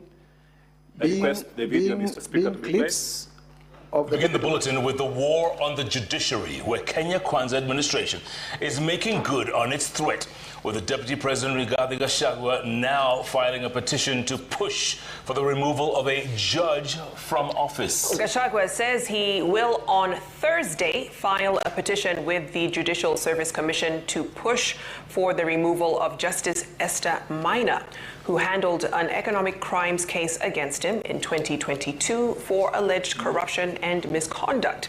Now, speaking in Iten, where he accompanied President William Ruto for a church service, Gachagua told the Chief Justice to first clean up her house by dealing with pending cases with the Judicial Service Commission. Now, in the sustained onslaught against the judiciary, President William Ruto vowed to deal with unnamed government officers he described as incompetent, saying his administration will slay the corruption monster that has reared its ugly head in various arms of government.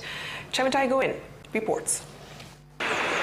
After Chief Justice Martha Koome invited Kenyans with complaints over the conduct of judicial officers to submit their lamentations to her office, the Kenya Kwanza administration, through Deputy President Rigathi Gachagua, has taken the challenge, with the DP announcing that he will file a petition this week. Amechallenge sisi tutoe ushahidi.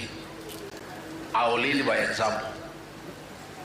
On Thursday, this coming week at 2:15, I will personally present a petition before Lady Chief Justice Martha Koome against Justice Esther Maina for her removal from the judiciary for misconduct and corruption.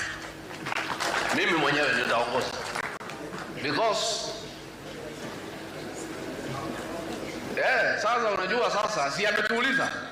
Sasa tuko tayari, mimi ndio nitaongoza kwa executive. Gachagua reliving his July 2022 incident where 202 million shillings was seized to the state after Justice Esther Maina ruled the money was proceeds of corruption, having been acquired through dubious means. Huyo judge, through corruption, declared my hard-earned wealth proceeds of crime without giving me an opportunity to be heard. Against the rules of evidence, where he who alleges must prove. We made an application to cross-examine the investigator, akakataa kwa sababu anajua there is no case. Na evidence tuko nayo vile ilifanyika. The Kenya Kwanza Battalion hitting out at Koome for being quick to defend judicial officers, some of whom they claim were not beyond reproach. I think we can stop there. We can stop there. Now, Honorable Mutuse, it looks like in this public forum, statements were generally made against the judiciary.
that correct? By all politicians who attended? Yes, it is correct that even others who were there made statements against the judiciary, and there is no problem with that. So what is so extraordinary? Mr. Ongoya said, there's nothing extraordinary about your complaint. My complaint is extraordinary in the sense that the Honorable Rigathi Gachagua was not complaining about the judiciary. He was complaining about a specific judge for a decision that she made, a finding that she made against him. It was not about corruption in the judiciary. It was not about inefficiency in the judiciary. It was not about how the judiciary runs. It was about huyu judge alisema mali yangu ni mali ya wizi. Now, in that public statement, the Deputy President says he has evidence on corruption against Lady Justice Maina. In his response filed before this House, have you seen any evidence adduced for corruption against Lady Justice Esther Maina? I have not seen any evidence to show that indeed he has evidence of corruption influencing the judge to make the finding that the 200 million were proceeds of crime. Okay. Now, this judgment which leads me to my conclusion that this is personal vendetta. What do you mean by personal vendetta?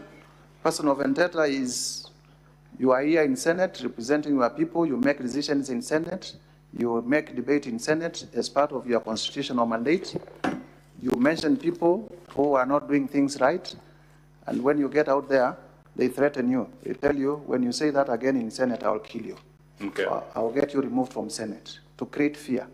Personal vendetta. Now, this judgment, which you've said is available at page 60 to 77, and you quoted it of volume 2A of your documents. Could you by any chance know what happened to this judgment? Yes, I am aware that indeed the Deputy President did appeal against that decision. Yes. But on becoming Deputy President, the same was settled through a consent, a compromise, as it would be, and the money was returned to him. The money was returned to him. Have you seen this consent that was recorded at the Court of Appeal? Yes, I am aware of the consent. Okay, you are aware? I am aware that the consent was not arrived based on the merits or demerits of the case. Okay. It was just government bodies, because leadership has changed hands, and the second in command now is powerful. A few government bodies, Asset Recovery Agency, they went to court and they said they want to withdraw the case. Finally, Honorable Mutuse, is there a decision of the Court of Appeal? A decision of the Court of Appeal upsetting or setting aside this judgment and the finding by Lady Justice Esther Maina about to my understanding, and the lawyers in the House will also have the same finding. There is no decision of the Court of Appeal. Have you seen any of this response? Overturning Justice Maina's decision, and therefore Justice Maina's decision remains good law. You have come through the response by His Excellency Rigathi Gachagua. Have you seen any appeal decision setting aside? No, there is any order setting aside the judgment? The consent is there, but there is no decision on merit from the Court of Appeal. Okay. Honorable Mutuse, let's go to ground number 8, allegation number 8, and briefly explain to the... Maybe before we leave there, yes. It is important in terms of, because we are complaining about Article 160, for me to just read 165. A member of the judiciary is not liable in an action or suit in respect of anything done or omitted to be done in good faith in the lawful performance of a judicial function. Okay. Because that is a particular section we are complaining that the Deputy President has violated. Has violated, okay. So in your opinion, does undermining the independence of the judiciary amount to gross violation of the Constitution? Indeed, it amounts to gross violation of the Constitution. It will remember that we have three arms of government: the executive, the legislature where we sit, and the judiciary. Is it proper for the Deputy President of the Republic of Kenya to make this kind of attacks? Is it proper in your opinion? It is not proper at all. Okay. And what, in your, again, to just wrap that point up, what channels... Council, before you get there, you refer to a consent. Is it contained in any of these bundles? The senators would wish to look at that consent.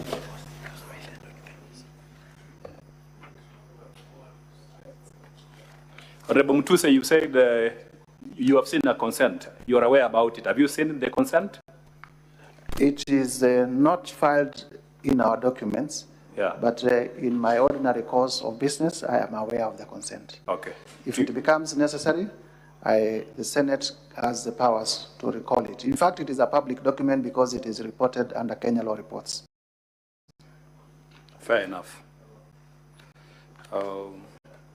Let's go to allegation number 8 because of time, so that we don't take a lot of time and finish our time.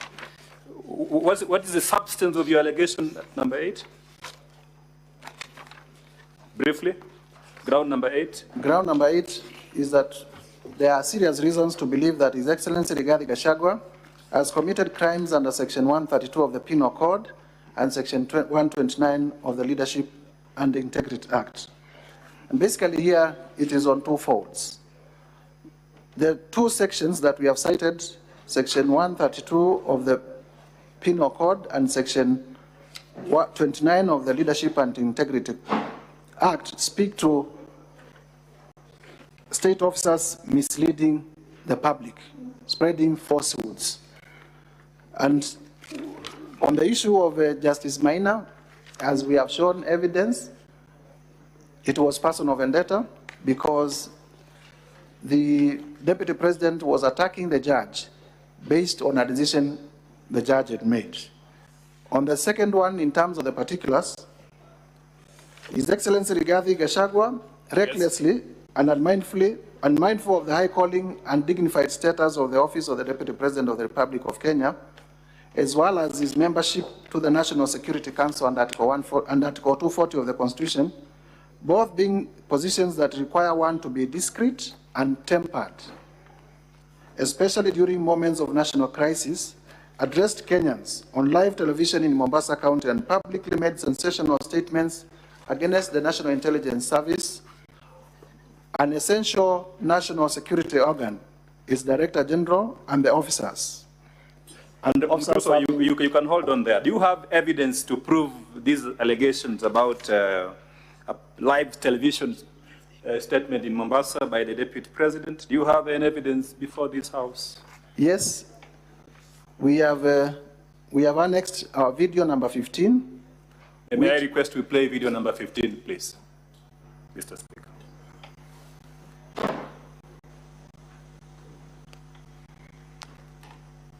Where did the rain begin to hit us? Where did we stop listening to the people? President William Ruto and I were the darling of the Kenyan people. By listening to them, by engaging them.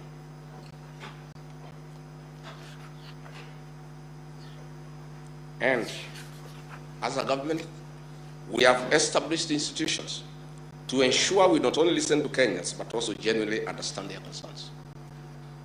We invest significant resources in these institutions, particularly the National Intelligence Service, for this purpose. It is clear there has been a failure in the intelligence and advice we are receiving, particularly concerning crucial government policies. The President of the Republic of Kenya today has admitted that it has come to his attention that the people of Kenya did not want anything to do with Finance Bill 2024.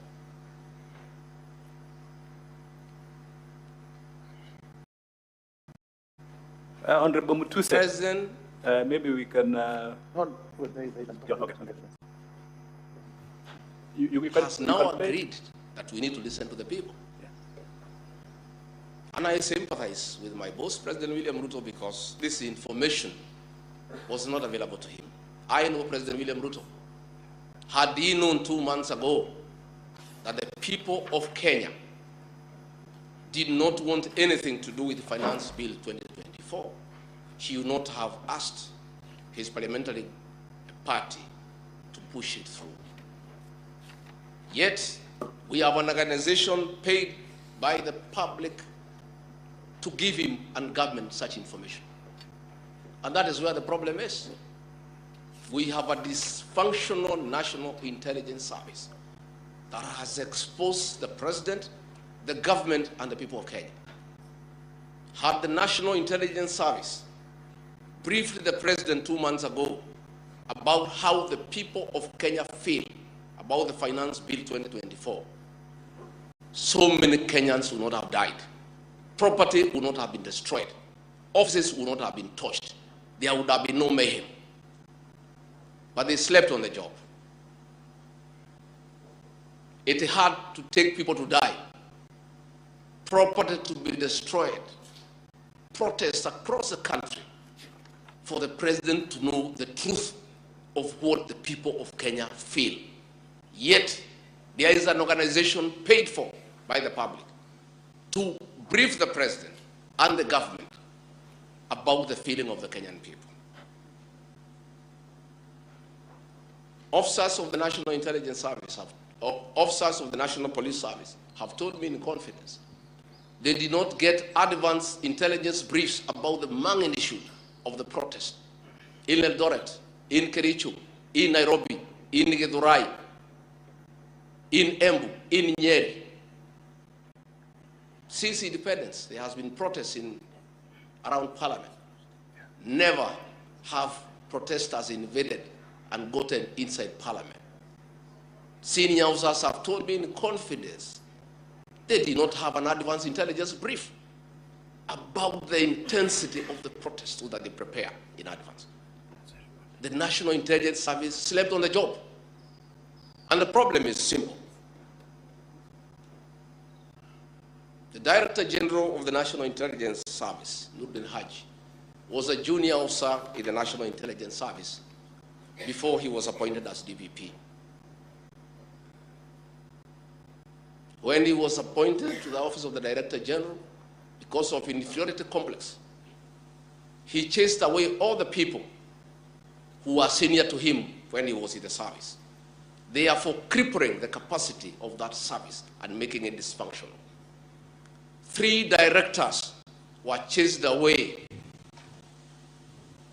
and reassigned to desk jobs in ministries. Mr. Speaker, sir, we can pause it at that because of time. We've captured the parts. Now, Honorable Mutuse, the Deputy President recently addressed a press conference where he rubbished this allegation. He said it's pure hogwash, nonsense upon stilts. What is your specific complaint against the Deputy President in this allegation? 2 specific complaints. 1, the Deputy President is a member of the National Security Council. And if he has any complaints against the National Intelligence Service, yes, who also sit in the National Intelligence Council, he can raise those concerns there.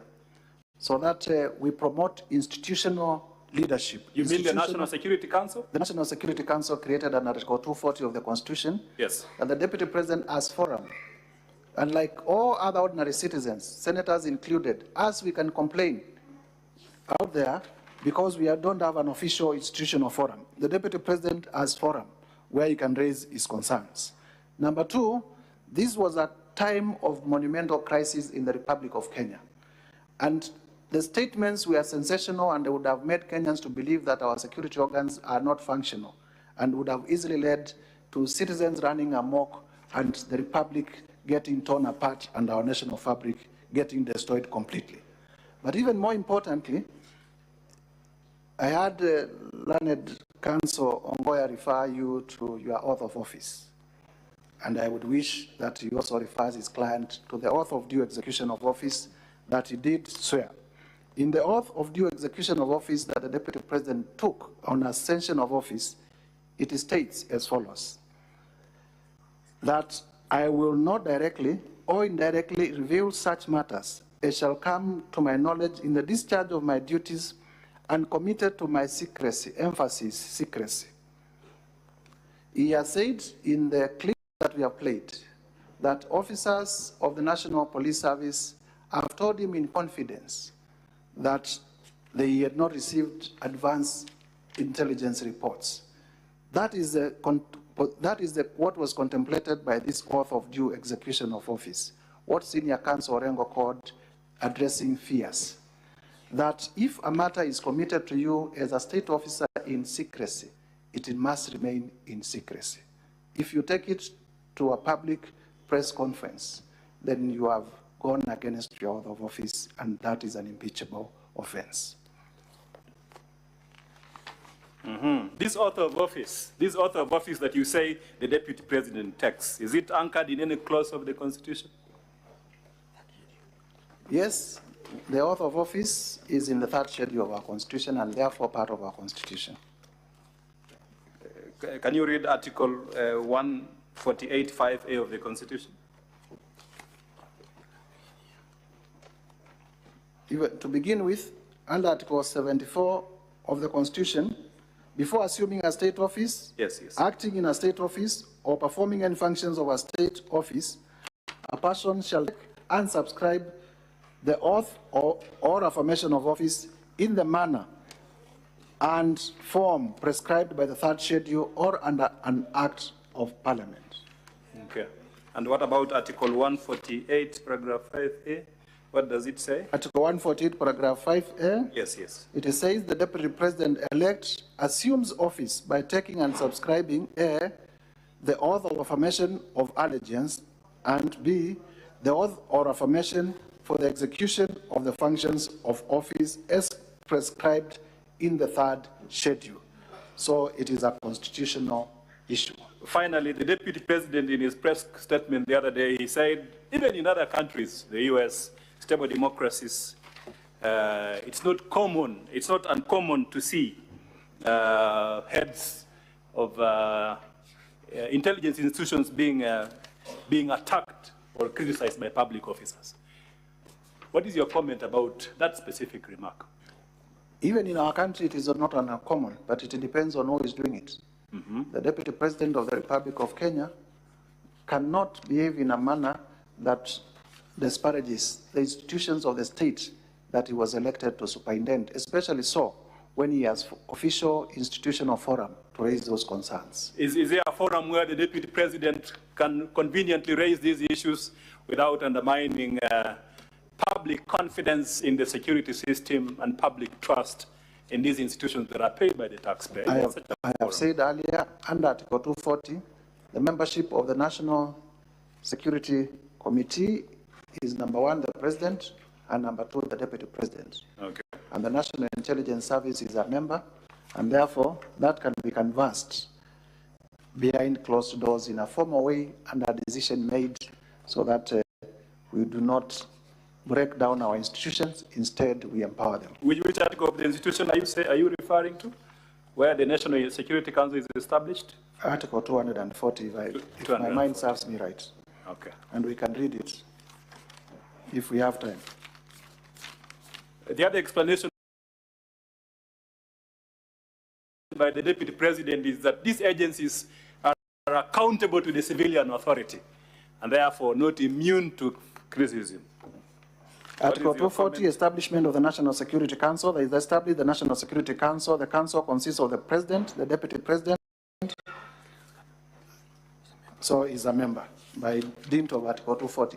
Okay. He says they are subject to civilian authority. Because of Article 1. Okay. Yeah, because of time, let's go to the last allegation. Last allegation. That's ground number 11. Are you there? Yes, I'm there. Okay. Can you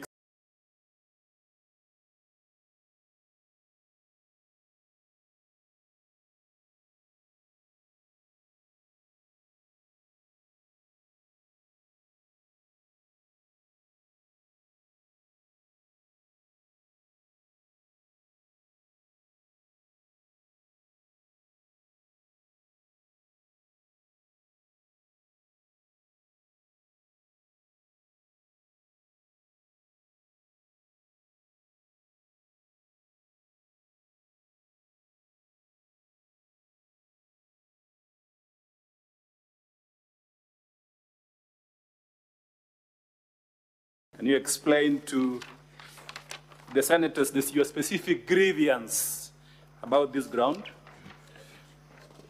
It is we are saying that the Deputy President has committed gross misconduct by bullying state officers. What's specifically specific ground on that gross misconduct that you we are want saying that to take into consideration? His Excellency Rigathi Gachagua bullied Kenya Medical Supplies Agency officials into awarding a tender for the supply of mosquito nets to Crystal Limited, his proxy company, that had submitted an irregular bid bond with the sole intention of fraudulently acquiring public property. That His Excellency, and basically in relation to KEMSA, so that we can paraphrase. KEMSA advertised a tender funded by the Global Fund, which is one of our major development partners in terms of delivery of healthcare in Kenya. Yes. The tender was valued at about 3.7 billion. At the time, the procurement process got botched up, and Senate would take notice that at that time, the peers in charge of public health and the CEO at KEMSA were dismissed by His Excellency the President. Yes. And then an acting CEO was appointed, and the acting CEO also saw an affidavit to this regard. And the problem here was that there is a company, an Indian-based company, called Shobika. Shobika. And Shobika, because we have been told we are bringing in a company that was not part of the tender. In the evidence of the Deputy President, this company called Shobika is represented locally here in Kenya by a company called Crystal Kenya. And that is by the admission of the Deputy President himself in his own response. And Crystal Kenya is the company that we have demonstrated all the way from Nyeri to Malindi to Kilifi, that is the major special purpose vehicle that the Deputy President has been using to acquire property and to launder money. So this company has an agency agreement with Shobika to represent them locally. And what happens, the evidence that we have placed on record is that when Dr. Andrew Mulwa is appointed the new CEO of KEMSA, at that time, investigations are going on into the irregular procurement of the 3.7 billion mosquito nets. And then one of the issues of interest in that tender is how Shobika submitted their bid bond, because the main complaint was that they submitted their bid bond outside the tendering period.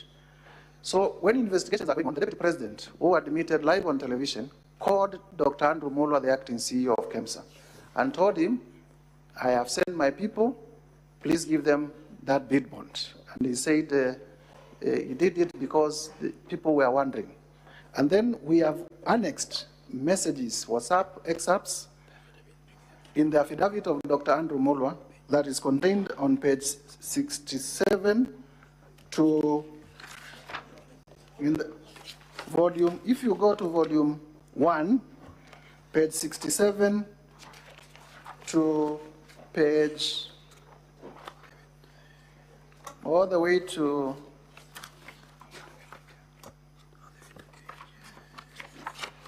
just briefly, so that we are factual. All the way to page 77, we have annexed the affidavit of, the witness affidavit of Dr. Andrew Mulwa. Okay. And on it, we have also exhibited SMS messages. Honorable Mutuse. Yes. I think we've seen the affidavit. You've said it's at page 67, eh? Yes, page 67 of volume 1. Yeah, and you've said the Deputy President interfered with this, attempted to interfere with this tender process, eh? It is the evidence. Where is that evidence so that we can conclude our testimony? It is evidence on oath of Dr. Andrew Mulwa. Is that the one at page 70? If I read, and Dr. Mulwa is available for purposes of this, he says, on or around 11th July 2023, His Excellency Rigathi Gachagua called me from his mobile phone number, and he has given the number there, on my mobile number, and the number is there. This is on page 68. On my page 68, volume 1. Page 68, volume 1, paragraph 4. on my mobile number and pressured me to surrender to his proxy the original bid bond submitted by Gachagua Impeachment Limited for the above tender. He told me that he would send a proxy to collect the original bid bond. He goes ahead to state, Dr. Ikino Rigathi, His Excellency Rigathi Gachagua's son, called and sent a WhatsApp message from mobile number indicated, claiming to be acting for and on behalf of His Excellency Rigathi Gachagua's. He asked for. Honorable Mutuse, where is that WhatsApp message exhibited so that we can end up? Go to page 70. Page 70. Go to page 70. Page 70 of your volume. You will see WhatsApp messages that are exhibited. Okay. From the phone of Dr. Ikino Rigathi. Who is Ikino Rigathi? He's a son to Rigathi Gachagua, and the message says as follows. Hello, Dr. Ikino Rigathi here. Kindly contact me when possible. There's a document for HE. HE is the short form for His Excellency. We are trying to collect. He was not collecting his own document. He was not collecting so we can stop there. A public document. He was collecting a document for HE. We can stop there, Honorable Mutuse. Now, finally, Honorable Mutuse, have you sworn an affidavit to support these allegations against the Deputy President? Yes, indeed. I saw. Where is this affidavit in your? In volume 1. Yes. Of our bundle of documents, at page 41. Page 41 of 85. Page 41 all the way to page 43 is my affidavit in support of all the grounds of impeachment against the Deputy President. Thank you very much, Mr. Speaker, sir. Because of time, we want to request to end our examination in chief for this witness. Thank you very much for your indulgence and accommodating us. Now, how much time is remaining out of the 3 hours?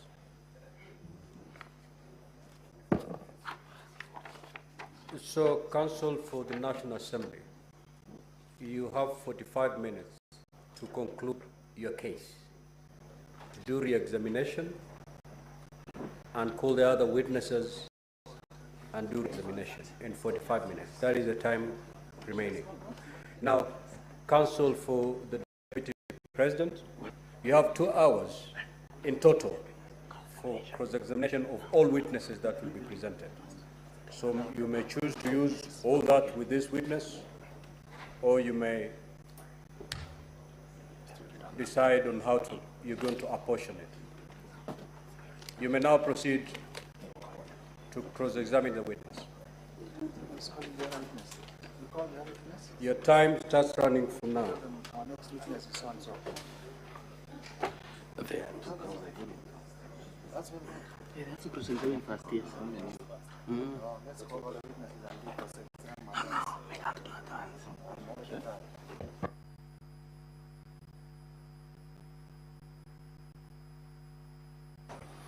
Mr. Speaker, sir, I noticed that this is Ongoya for the Deputy President.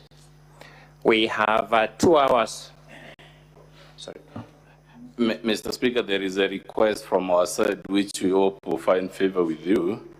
The witness has been on his feet for quite long, and to save time, there is a suggestion that perhaps we could call our next witness, by which time you'll have taken a breather, then we come to his cross-examination. But I leave it to your discretion. Give him a seat, and he'll be cross-examined while seated. Much obliged, Mr. Speaker. Thank you so much, Mr. Speaker. Once again, Ongoya here for the Deputy President. Our request is that the schedule allocates us 2 hours for cross-examination in total and 3 hours for our evidence in chief tomorrow. We beseech that without compromising that time, we put 3 hours on cross-examination, which will eat from our time tomorrow, our own time, so that we'll have 2 hours to deal with our evidence in chief. That is not in line with the directions that I've given. You have 2 hours for purposes of a cross-examination of these witnesses.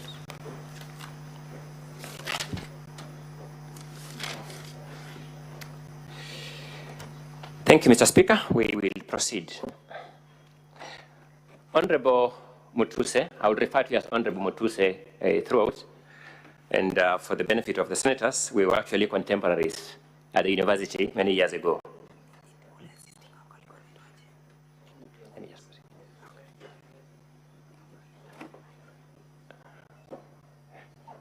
Mr. Speaker, as they are setting up the witness administratively, I beg my time be paused.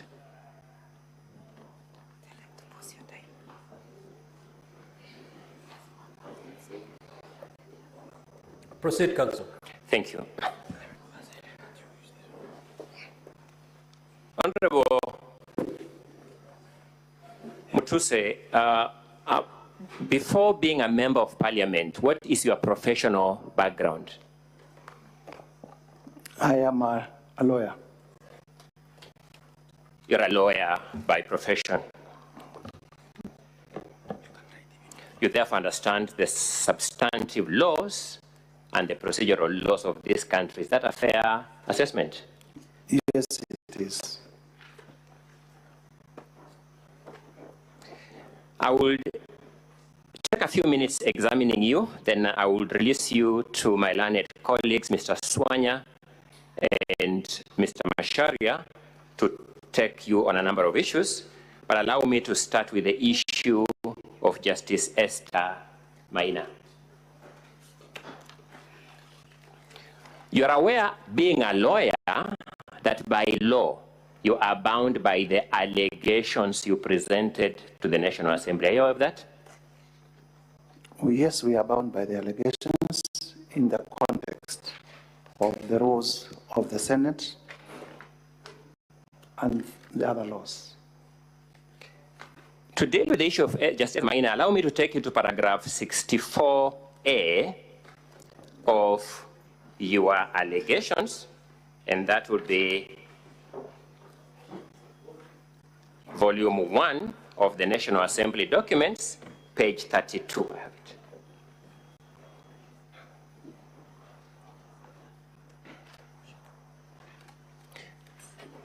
Do you have that allegation? Yes, I am there. The allegation says that sometime in January 2024, His Excellency Rigathi Gachagua made a sensational but false allegation that Honorable Esther Maina, judge of the High Court, had engaged in corruption. He publicly said that he would present a petition for the removal of the said judge, which he has not done to date. It is your allegation that Honorable Rigathi Gachagua has not presented this petition to date, being 26th of September 2024. True or not true? It is in context. True or not true? Is it true that your claim says he has not presented that claim as at 26th? True. Do you still stand by that part of your allegation that he has not presented that complaint to the JSC to that date? I have since learned that indeed. Do you still stand by that allegation? I have since learned that indeed His Excellency Rigathi Gachagua did present a petition, but do you still stand by the fact that he has not presented the claim to the JSC as at 26 September 2024? I have since learned that he did present a petition. To that extent, that allegation is not true. Yes? To the extent of presenting the petition, but to the extent of threatening the judge. To the extent that he will say he has not presented the allegation to the JSC to us at 26th September 2024, that allegation is not true, is it? We are in agreement, Counsel. Thank you. You therefore understand where we start from by saying it starts with falsehoods. Do you understand that? That's you saying so.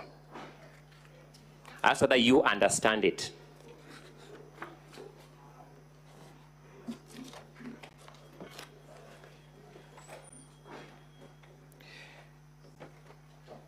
You have drawn the attention of these senators to the judgment of Justice Esther Maina, haven't you? I have done so. Your intention of doing so is to have these senators draw an inference of acts of corruption on the part of His Excellency. True or not true? Is to buttress. Thank you. It's to. It is my allegation that Justice Maina had made a finding against the Deputy President. Did you attend the hearing of that case? I do not have to attend. It is a reported case. That's whether you in fact attended. Please answer my questions. You know the process. I did not attend. And there is no. His Excellency, in the clip you have played, says that the judge denied him a chance to cross-examine witnesses. Did you see that in the clips? Yes, I did see. Did you have any evidence to the contrary that the judge didn't deny him? See, if you are denied... Do you have any evidence to the contrary? Either you do or you don't. And that is not my allegation. My question to you is, do you have any evidence to the contrary? Answer my question. But the truth is, that is a judicial process. Do you have any evidence to the contrary when His Excellency says the judge denied him a chance to cross-examine witnesses? I do not have to. Do you in fact have it, Mr. Honorable Mutuse? Please be decent as a lawyer, a lawmaker, and a witness before this House. I do not have, Honorable Mutuse, I do not have questions that you either say yes or no. Thank you. Thank you. You then say you are aware that there was an appeal from the decision of Justice Maina. Do you confirm that as a fact? Yes, I am aware that there was an appeal that was... I'm happy with that answer. Let me make progress. That appeal was settled by consent. True or not true? True. Is a consent a lawful way of settling disputes in court, to your knowledge as a lawyer? It is a lawful way, but it is not acceptable. You have answered my question. I am by merit or demerits. Is a consent a lawful way of settling court disputes before a court of law? It is a lawful way, but it is... I'm going to my next question, Mr. Mutuse. You have confirmed my answer. Do you know as a lawyer that a consent order adopted by the court becomes an order of the court? Indeed. Have you presented that consent before the senators for their own assessment of it? It is not part of my case. Have you presented that consent before the senators for their own assessment of it? It was not part of my case. I did not present. Honorable Mutuse, I've asked whether you have in fact presented it. No. Have you lodged any complaint against the public officials of the Asset Recovery Agency who signed that consent? I have lodged it in Parliament. But have you lodged it before any investigative agencies? Through this motion, I lodged a complaint in the National Assembly exercising the powers that I have as a member of the National Assembly. I sought to know whether you have lodged any complaint against the officials of the Asset Recovery Agency. Are you saying this motion is against the officers of the Asset Recovery Agency? This motion is against the handling of that case. Are you saying this motion is a complaint against the officers of the Asset Recovery Agency? I'm not saying so. Have you lodged any complaint against the officers of the Asset Recovery Agency who entered that consent? I have not done so. Are you suggesting that in a way this motion is an appeal against the consent order in the Court of Appeal? I am not suggesting so.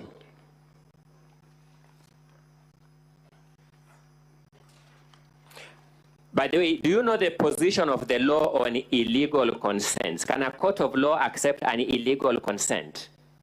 I wouldn't imagine that. You're a lawyer. Can a court of law accept an illegal consent? No. Was this consent accepted by a court of law? It was adopted, yes. Shouldn't that present a presumption of legality until you present evidence the contrary? Indeed. Thank you.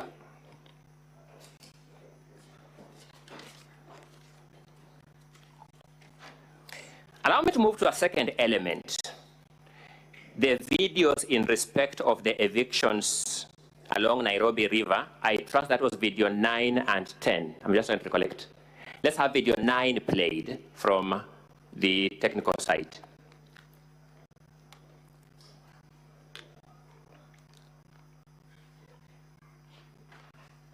Mr. Speaker, may I have video 9 played?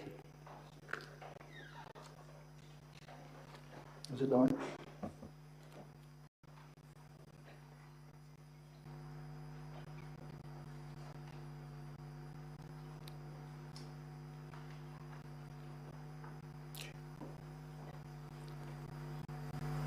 We may need to have the sound, Mr. Speaker.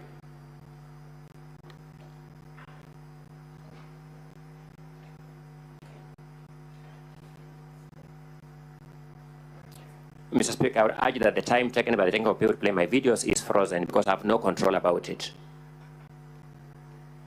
No, that cannot be the case. Otherwise, we'll continue freezing time.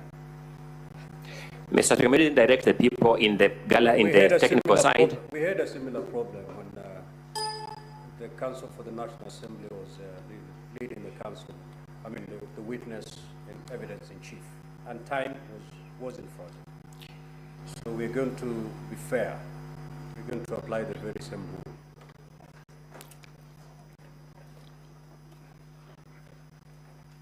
Will be Governor Johnson Sakaja.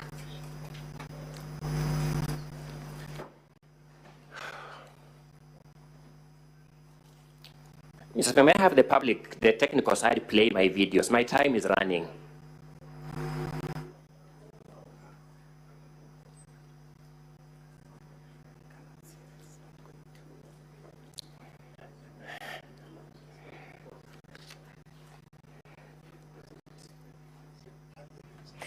Deputy President Rigathi Gachagua and Mr. Speaker, may I get fair treatment on this question? May I get my videos played without eating into my time? That's exactly what is happening.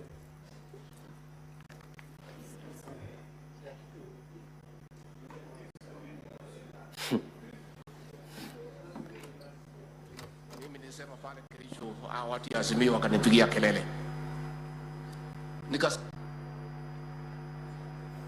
That's the wrong video being played. May I have video 9 played?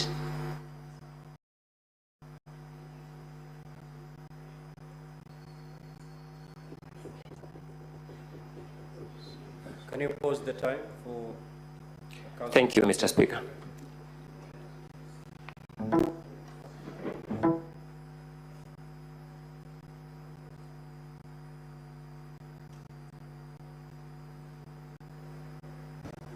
Yeah, may I have video 10 played? Video 10 then. May I have video 10 played? I'll have 10 and 10A.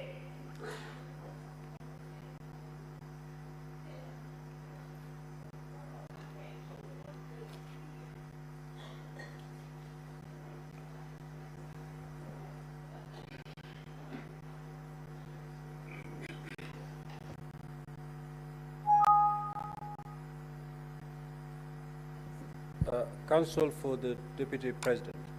Is it a video that had been played previously? Yes, there are the 2 videos in respect of the evictions along Nairobi River. They were played here seamlessly when the Assembly side were presenting the case. Very well.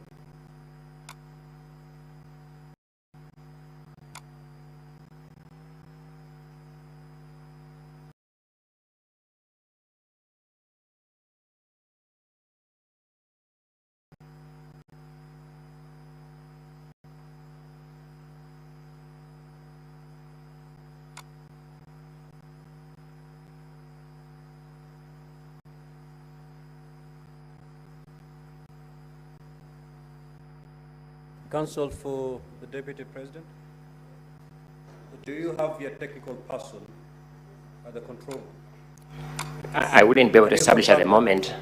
Please do confirm that your technical person is also in the control room.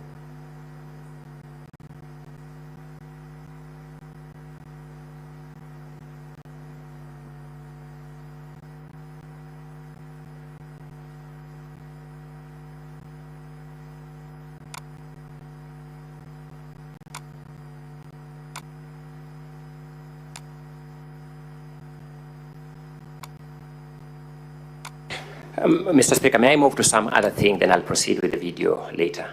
I'm going to submit a thought. Proceed, Council. Thank you so much.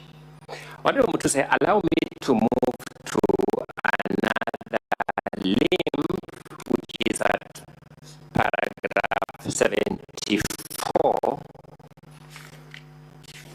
of your motion, and that is at page 36.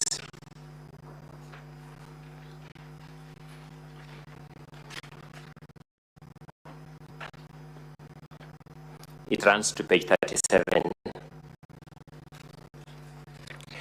Confirm, Mr. Mutuse, that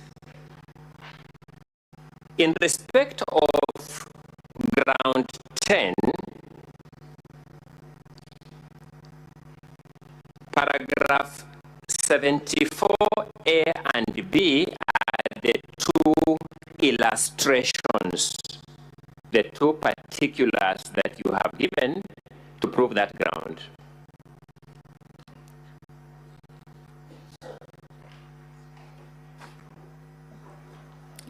Yes, in the motion, those are the two grounds.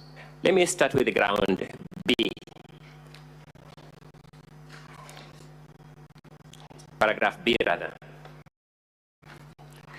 Confirm that you allege that His Excellency Rigathi Gachagua has influenced his family members, allies, associates, and proxies to take control of a local cooperative society in Madeira, which they are financially hemorrhaging. Is that what the motion claims? It does claim it. So. Confirm that you have not given us the name or any evidence of that circle. Have you? Let us not have a war with wananchi. Tusipigane na wananchi wale walituchagua. Let us be empathetic. Let us, if people must move, let there be an engagement. And let people... Yeah, there is a problem up there. Okay, proceed, and then at the time you wish the video to be played, you will let the senators know.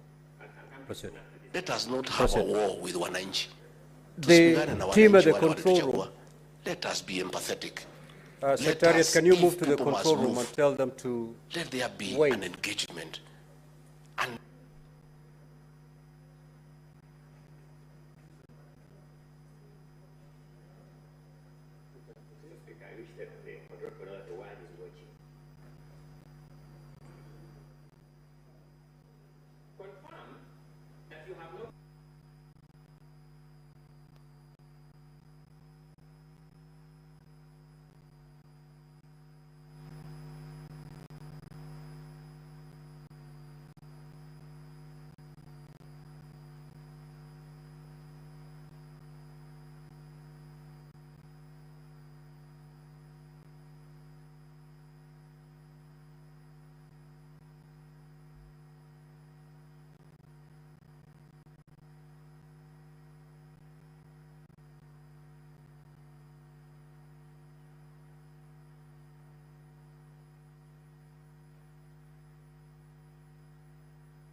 speak closer to the microphone, Honorable Mutuse.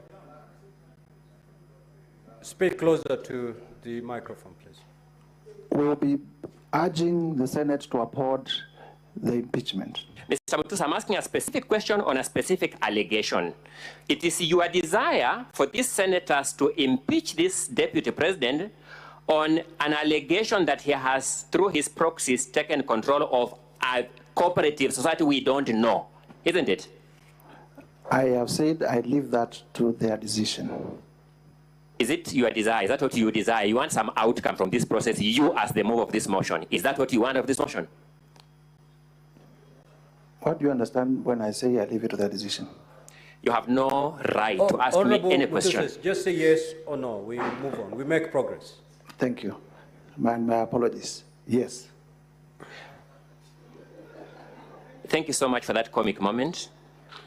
You also want this distinguished Senate to find the deputy president to have taken over the control of this unknown circle, now this is my element, through undisclosed family members.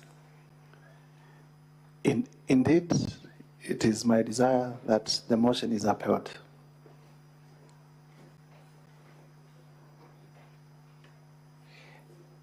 Mr. Mutuse, Honorable Mutuse, do you know the seriousness of the business that keeps us here? Very well. My apologies, I didn't get the answer. I didn't get the answer. I know. Thank you.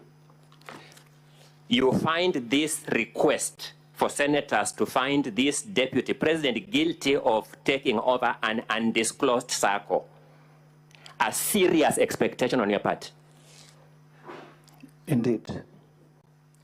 You also find your expectation for these senators to find the deputy president to use unknown family members to take over that circle a serious expectation?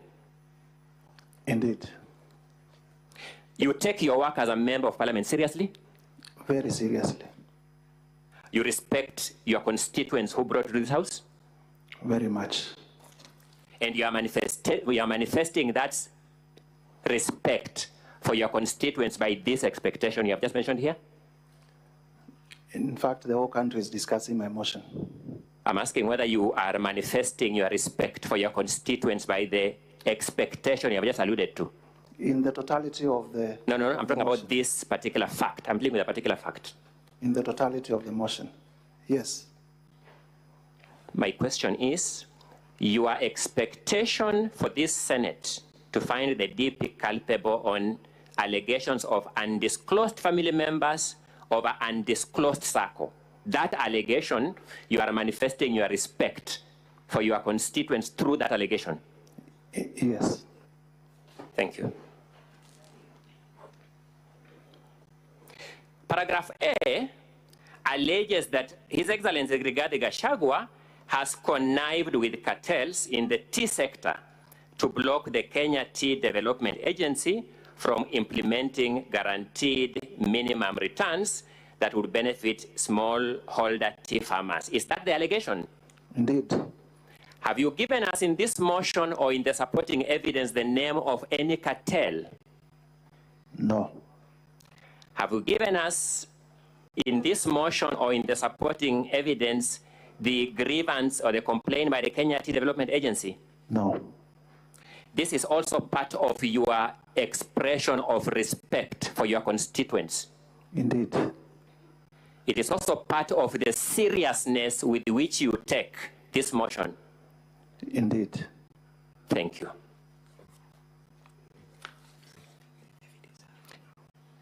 Mr. Speaker, may I now move to the video 10 and 10A. Let's start with 10 first.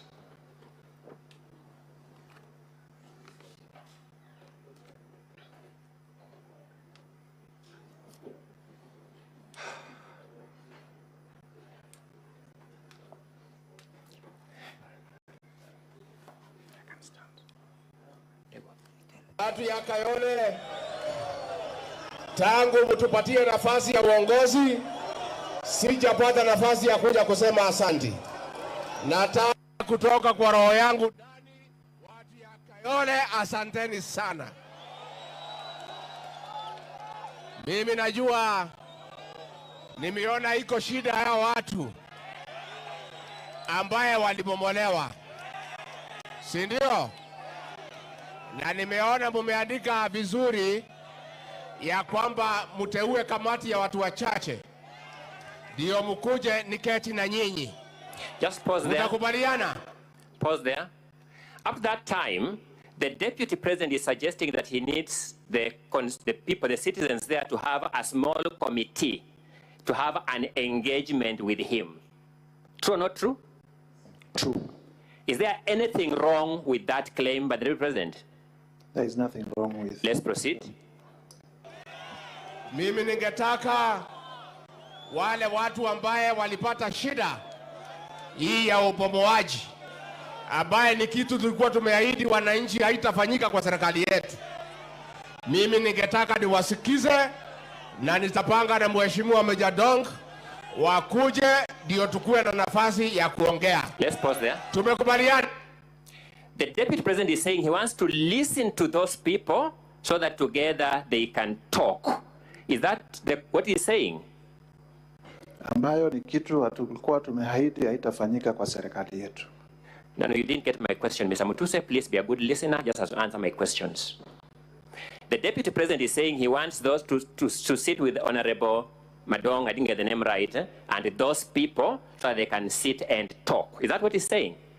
In context, yes, that's part of it. Anything wrong with that statement? There's nothing wrong with people sitting. The deputy president is also saying that they had promised during the campaigns that they will not be demolishing people's structures. Is that what he's saying? Yes, he's saying that. Is there anything wrong in that promise? There is nothing wrong in that promise. As an active member of the Kenyan political space, is he lying that there was such a promise? I wouldn't know. You wouldn't know. Let's proceed. Tumekubaliana. Tumekubaliana. Watu ya Kayole. Let us not have a war with Wananchi. Let's stop there. The deputy president is saying, let us not have war with the Wananchi. Do you find anything offensive in that statement? There is nothing offensive. Thank you. Let us not have a war with Wananchi. Tusipigane na Wananchi wale walituchagua. Let us be empathetic. Let's stop there. Let us. He's calling for empathy towards Wananchi. Is that correct? Yes, indeed. Do you find anything offensive in that call? It is the forum where he's saying it. Do you have anything wrong with that call for empathy? I have a problem with the forum. No, you're answering your own question. I'm asking whether you have a problem with the call for empathy. My allegation is that he had forum. I've asked whether you have a problem with his call for empathy. Please answer my question. He would have said as much in cabinet. Please answer my question. Do you have a problem with a call for empathy? I have no problem with the call for empathy other than. Let me move to the next question. Do you have a problem with a deputy president calling for empathy in public? I have no problem other than the forum. What forum was that, by the way? This appears to be a press conference. What law prohibits a deputy president from calling for empathy at a press conference? The law is that you raise all those issues in cabinet. Which law prohibits a deputy president from calling for empathy at a press conference? There is no law that prohibits a deputy. Thank you so much. Let's make progress with the playing of the video. If people must move, let there be an engagement. Thank you so much. What is wrong with that statement? If people must move, let there be an engagement. What is wrong with it? There is nothing wrong with having engagement. Thank you. You are a lawyer, you said? Yes. You know the principle of public participation? Indeed. It's actually what the deputy president is addressing. The deputy president is saying, let's have an engagement. That is consistent with the constitutional principle of public participation. True or not true? Well, that's you saying so. The deputy president is saying, let's have an engagement. Is that consistent with or inconsistent with the constitutional principle of public participation? Engagement and public participation may mean different things at different levels. The deputy president is saying, let us have an engagement. I'm asking whether that is consistent with or inconsistent with the principle of public participation. Again, as I said, we would imagine before a policy goes to cabinet, it has also been taken through public participation. Did you engage in public participation? And if you sit in cabinet, you raise objections to that policy, and if your objections are upheld, the policy falls. Which part of this statement by the deputy president? Sorry, I'm not asking the question. Yes. Which part of this statement calling for empathy violates a policy decision of cabinet? We have the affidavit of Mercy Wanjau that clearly shows that the cabinet adopted a position on that. The cabinet adopt a resolution for unempathetic evictions. The deputy president was in cabinet. He is the one who better placed to tell us. You are the move of this motion, and we are testing the deputy president's statements against your allegation. Indeed. Did cabinet adopt a resolution for unempathetic evictions? The cabinet adopted a resolution. Did the cabinet adopt a resolution for unempathetic evictions? Yes or no? A resolution for empathetic evictions. And the DP here is calling for empathetic evictions from what we have heard. True or not true? True. So that is consistent with the cabinet resolution. True or not true? Semantics. So Speaker, has my question been answered from your understanding? I don't think it's been answered. Order, honorable senators. You note how the witness is answering the questions and make your judgment. Let's make progress. Let's make progress. If a witness is evading questions, please note that.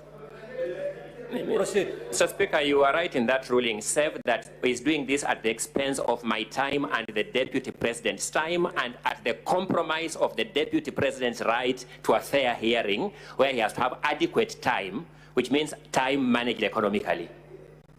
Proceed. Did Cabinet approve unempathetic or empathetic evictions? Cabinet approved evictions in public interest. I'm asking a different question. Empathetic. Did the Deputy President call for empathy or lack of empathy? Empathy. Is that call by the Deputy President consistent or inconsistent with the Cabinet resolution? Inconsistent. Did Cabinet approve a resolution not to engage citizens in the demolitions?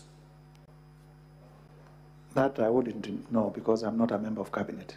And yet you are saying that call by the Deputy President to engage citizens is part of the violation of the Cabinet resolution. In context. Mr. Speaker, Mr. Mutuse, Honorable, I sought to know whether the people you respect, the people who elected you, do you suspect they will respect you with this behavior you are showing here? Mr. Speaker, I will also request for your protection because the people of Kibwezi are not on trial. I didn't try Counsel for the Deputy President, just stick to the subject matter. Mr. Speaker, we seek that our witness not be subjected to barbs or badgering. The question whether he respects or the people respect him and whatnot. The allegation is clear in black and white. If we could stick to that, it would help. My learned colleague, Dr. Counsel, I've already ruled on that. I know, but my Lord, there's a question or issue here. Progress. I'll make the progress, Mr. Speaker, as you direct. Let's look at paragraph 72 at page 35 of volume 1.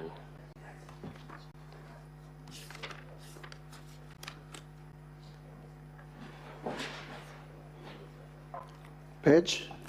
Page 36, my apologies, 36. The original motion had 35, it's now 36 on the reproduced motion. Paragraph 72.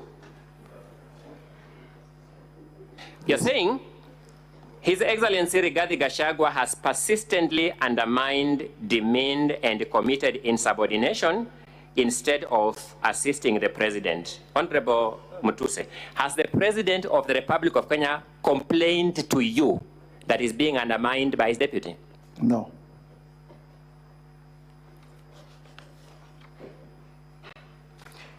Does the Deputy President have another supervisor in the structure of government other than the President? The people of Kenya and Parliament. Have the people of Kenya complained to you that the Deputy President is undermining the President? Many of them. Have you presented before this court, this Senate, those complaints by the people of Kenya to you? I am their representative. Have you presented them, the complaints, the emails, the letters, the messages? You have given us screenshots here. Have you given them to this Senate that the DP is undermining the President? That I don't have, but I have presented the motion.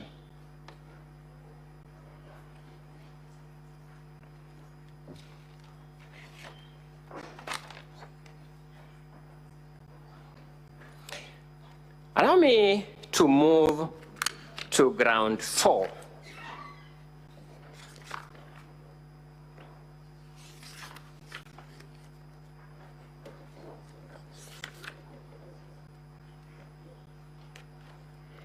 Let me start by asking this question. It is your claim that the Deputy President has amassed a humongous property portfolio estimated at 5.2 billion shillings. That's ground 4. It is not. So that... My apologies, ground 7. My apologies for that. I'm sorry for that. Ground 7 at page 17. My apologies for that. Yes, it is our allegation, and we have justified it in our evidence in chief. Who gave you this value of 5.2 billion? We said estimated at 5.2 billion, and we have... Yes, who gave you that estimate value of 5.2 billion? We have made the additions. Sorry? It's a matter of additions. So, you are saying that when we take you through these values, you'll get a property value of about 5.2 billion? Approximately 5.2 billion, yes. You said you made the additions. Additions result into a definite figure, Mr. Mutuse. Although you are a lawyer, mathematics are pre-qualification for studying law. There are two things. One, there is the... Are you saying that when we do those additions, we will get 5.2 billion? There is the stated value in the sale agreements and in the acquisition documents. That's what I'm saying. Are you saying when we add those values, we'll get 5.2 billion? I will also be telling you what, in my view, are the values of some of the properties. Oh, what, in your view, are the values of some of the properties? Yes. You have graduated from a lawyer to a valuer now, isn't it? That's not exactly what you're saying. Okay, thank you. Using what expertise did you attach that value in your view? Well, market value. I'm sure you also know land in Kitale, an acre goes for 4 million, land in Kilifi, an acre goes for 2 million, and if it goes beyond that, it's a reasonable man's test. And that reasonable man is you? Indeed. Thank you.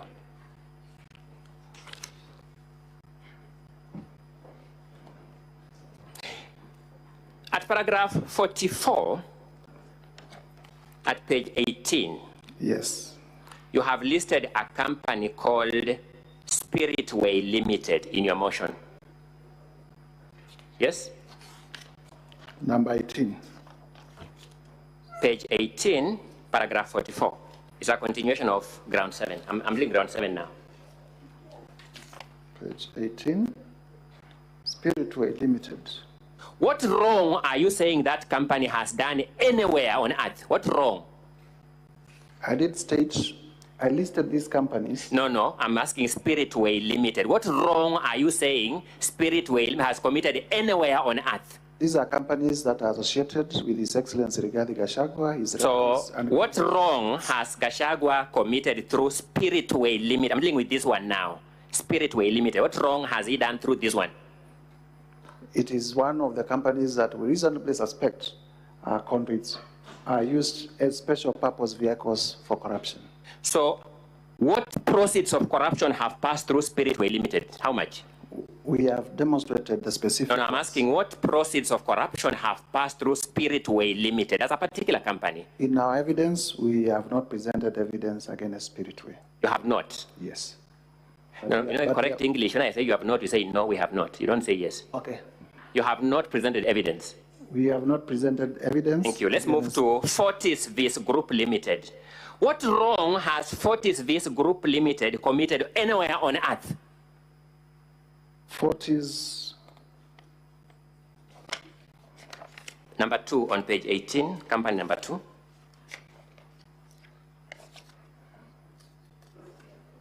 Sorry? We have no quarrel. Page 18 of 85 for volume 1. We have no quarrel with Fortis. Sorry? We have no quarrel with Fortis. I didn't get the answer. We have no quarrel with Fortis. You have no quarrel with Fortis Vis Group Limited? We don't. What is it doing in this motion, Mr. Mutuse? Decorative. It is one of the companies associated with His Excellency Rigathi Gachagua. What is wrong with Fortis Vis Limited being associated with Rigathi Gachagua? What is wrong with that? At the time of submissions, we'll be stating why we think there is something wrong. No, we want that question answered now so that we will submit on it. What wrong has Fortis Vis Group Limited committed anywhere on earth? Why would one person own 25 companies doing the same things? What law prohibits a person owning 25 companies? What law? I think counsel for the Deputy President, the Honorable Mutuse has said he has no quarrel with that company. Which is what? Settle it. You know, Mr. Speaker, I made an opening statement. In my opening statement, I said we have allegations that oscillate from the false to the ridiculous to the embarrassing. If he just answers and I keep quiet, I'll fail to demonstrate the oscillation. I want these distinguished senators in their conscience to know what exactly we are doing here. Because they were given an 85-page motion to deal with. This is part of the content of 85 pages.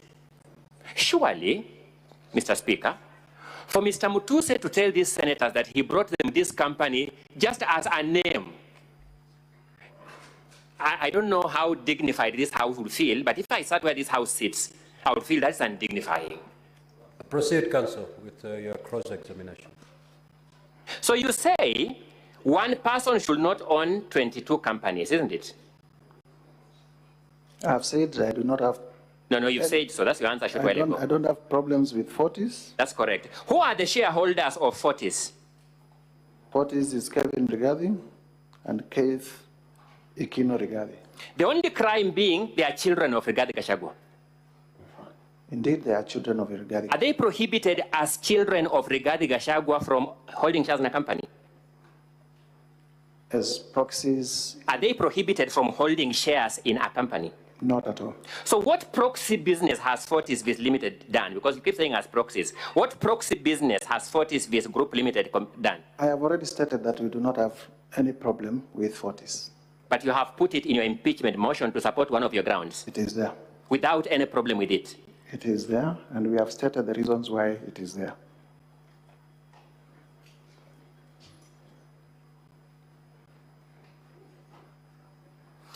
Grand Bypass Apartments Limited.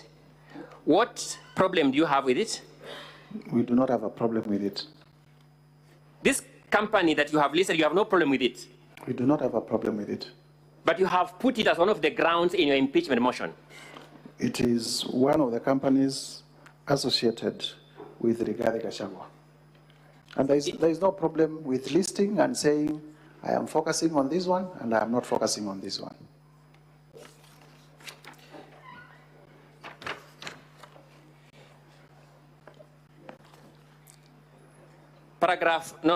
Page 19, company number 5, the Anansi Collective. What problem do you have with it? You are skipping Vipingo and Kuroito? You want to control my cross-examination? No, Honorable Mutuse, just respond to what counsel does. Anansi Collective, we do not have problems with that one. BioVet Kenya Limited, what problem do you have with it? We do not have a problem with it. Calvary Creed International Limited, what problem do you have with it? We do not have a problem with it. Cosmia Venture Limited, what problem do you have with it? We do not have a problem with it. But we have a problem with number Delta Delia Merchants Limited, what problem do you have with it? Not at all. But we have a problem with Vipingo Beach. Let me go to Vipingo Beach because you appear excited to go there. Who owns Vipingo Beach? Just answer my question. Who owns Vipingo Beach? I need to check my CR12s. Show us the volume that you're checking for us to look at together.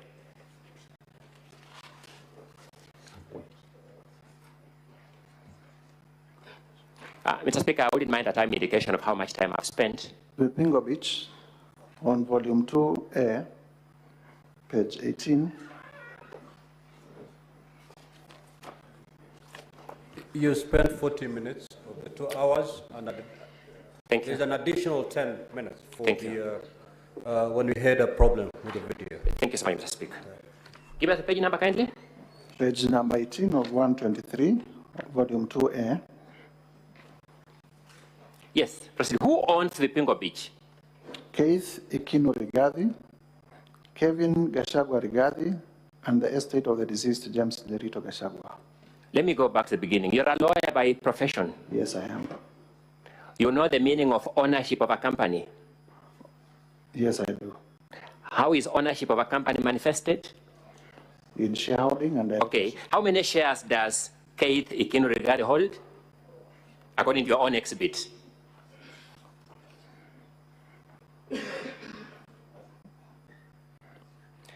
may be getting hotter, but look at the document, compose yourself, and read. How many shares does Keith Ikinu regard hold according to your own document? They are not indicated. How many shares does Kevin Gachagua regard hold according to your own exhibit? They are not indicated. What is the total number of shares in that company? 10,000. Who is indicated as owning all those 10,000 shares? There is a shareholding by the estate of the deceased James Nderitu Gachagua. It is the estate of the deceased James Nderitu Gachagua. True or not true? They own 10,000 shares. What is the total number of shareholding? 10,000. They own all the shares. They own 10,000 shares. What is the total number of shares in that company? 10,000. So they own all the shares. The estate of the late James Nderitu Gachagua owns all the shares according to your document. It would appear so. Is it so or is it not so? From your own document. On the face of the document, it would appear so. Do you doubt this document you have given us? No, I don't doubt it. Thank you. The deputy president then in defense says, this is a property owned by the estate of my late brother. Is he speaking the truth or not? From your own document. The deputy president says, this is a company owned by the estate of my late brother.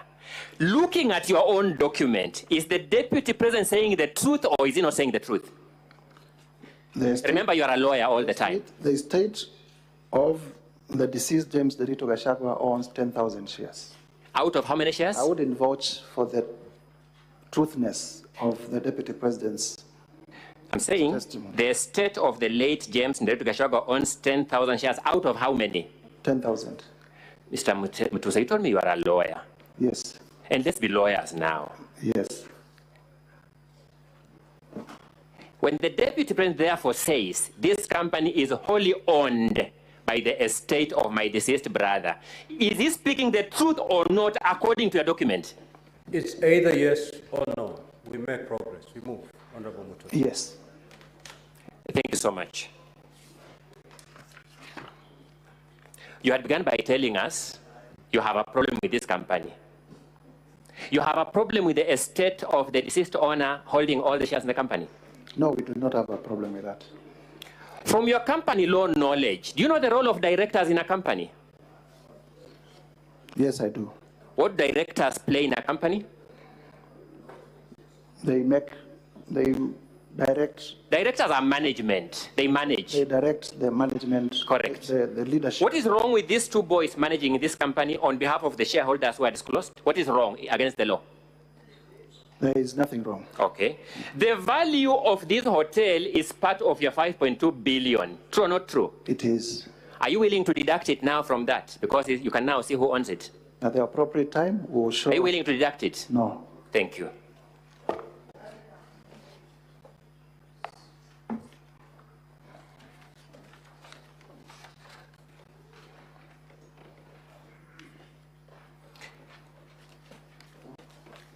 So I was proceeding for you stopped me to deal with the Pingo and I've dealt with it. I hope to your satisfaction. Are you satisfied? We can proceed. Heartland Supplies Limited, what problem do you have with it? If you could remind us, that was page? Oh, sorry, page 20 of 85, company number 14. Volume 1, eh? Volume 1, yes.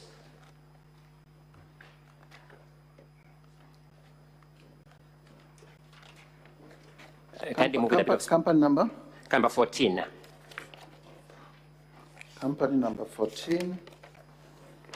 Just to confirm, we are on the same page. This is Heartland Supplies Limited. Yes. We have no quarrel with Heartland Supplies.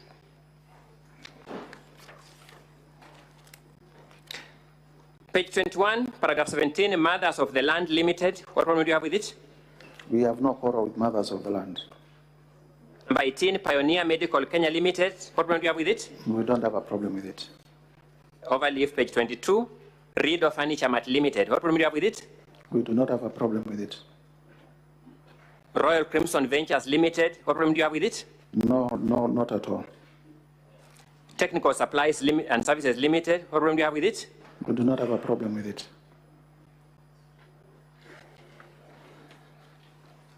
you listed all these companies just to create a screaming headline for your motion with no problem with them. We listed all these companies to show that they are associated with persons close to the Deputy President, and that they are companies that are either used or can potentially be used for purposes of corruption and money laundering. Okay. They can potentially be used. The DP intends to use them in future, so this motion is preventive. Indeed, we are addressing fears. You have come here to address fears that DP may use these companies in future to commit corruption. Indeed, yes. That's why you want this Senate to impeach the DP on this ground. We have also shown... No, that's why you want this Senate to impeach the DP on this ground. There are some that we have shown have been I've taken through a number of companies, Mr. Mutuse. I've taken a number of companies, yes, one by one. Yes. You have said you have no problem with them. We have no problem with the ones that we have said we have no problem with.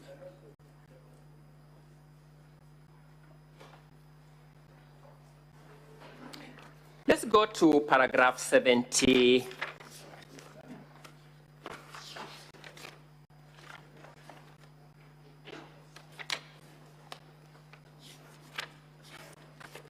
A. 78A.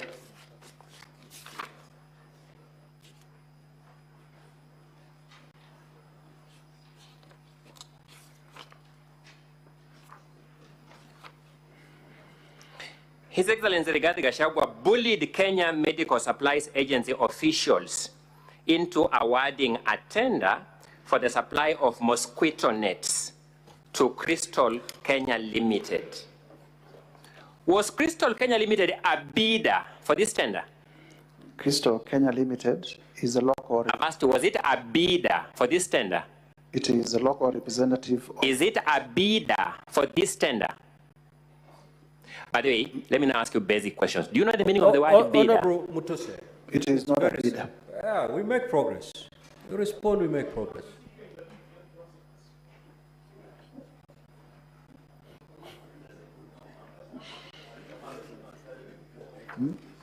So let's read the allegation, the particulars. Yes.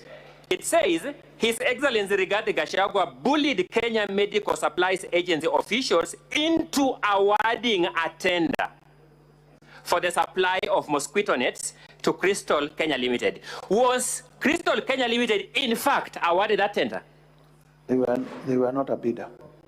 Were they, in fact, awarded that tender as your ground alleges? No, they were not.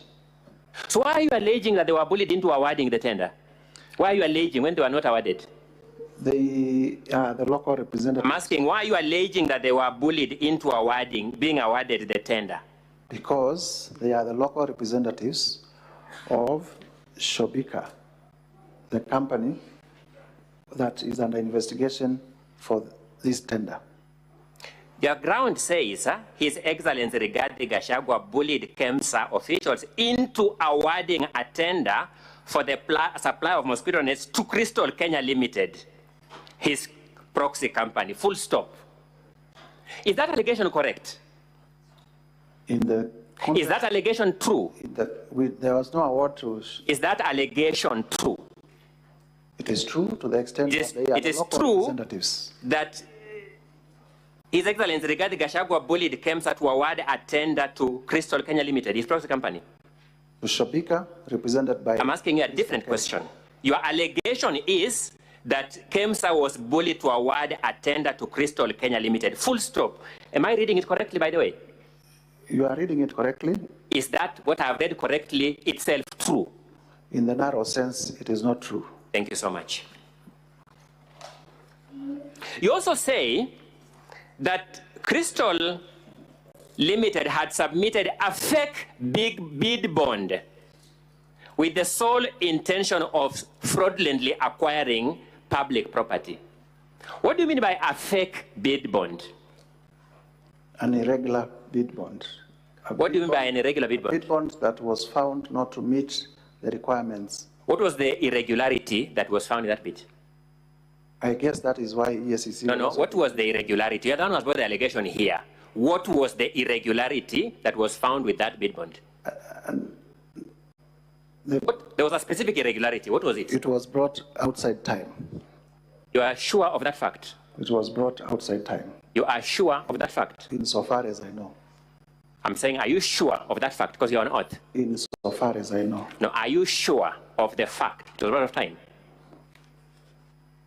I've asked you, are you sure of the fact that it was brought out of time? Insofar as I know. You referred us to the letter by KEMSA terminating that bid. Do you remember? Yes. Can you draw us to that letter, the volume number and the page where it is?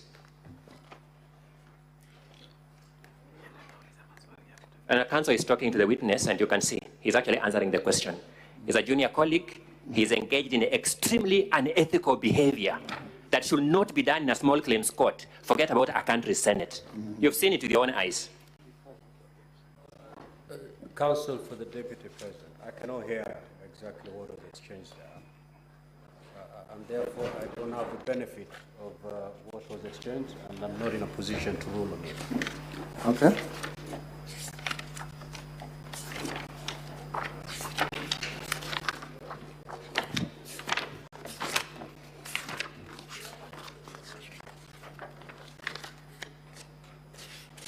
Let's make progress. Yes, I'm coming to you shortly. We have the affidavit of Dr. Andrew Muller, was the acting CEO of KEMSA at the time. I've asked for the letter from KEMSA rejecting the bid, the letter, the three letter. In our volume 1, from page 67, you asking for which letter? As if you refer to the letter by KEMSA that rejected the bid by, in this mosquito net deal. No, I referred us to the messages from Honorable Gachagua's son to the children, to the CEO. Let's go to that directly. Let's just go to that issue directly so that we finish with it now that you have raised it. Are you referring to the document at page 70 of volume 1? Yes, indeed. From which phone number is that message coming? It's it needs to be read. But from which phone number? You know a phone number? With paragraph 4. I've asked from which phone number? Just give me the phone number. Plus. It is sending the message. Plus 254 717 871 036. I'm asking, at that page, we can see a screenshot of a message. Is that screenshot telling us the phone number is coming from? It is not. It is not. Yes.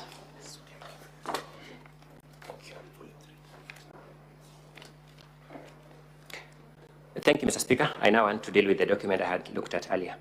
Let's look at volume 3 of the governor's, the deputy president's documents. You have it.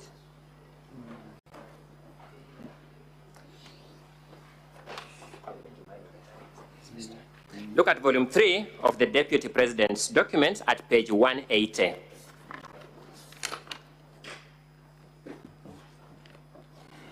Yes, there we are. That is a letter from KEMSA. Yes, on the face of it. It is addressed to Shobika Impex Private Limited. Yes. It is setting out the reason why that bid was unsuccessful. Does it set out the reason? It says, reference is made to the above, sorry, my apologies. We are looking at page 180 of volume 3 of the deputy president's documents. And it's been projected on the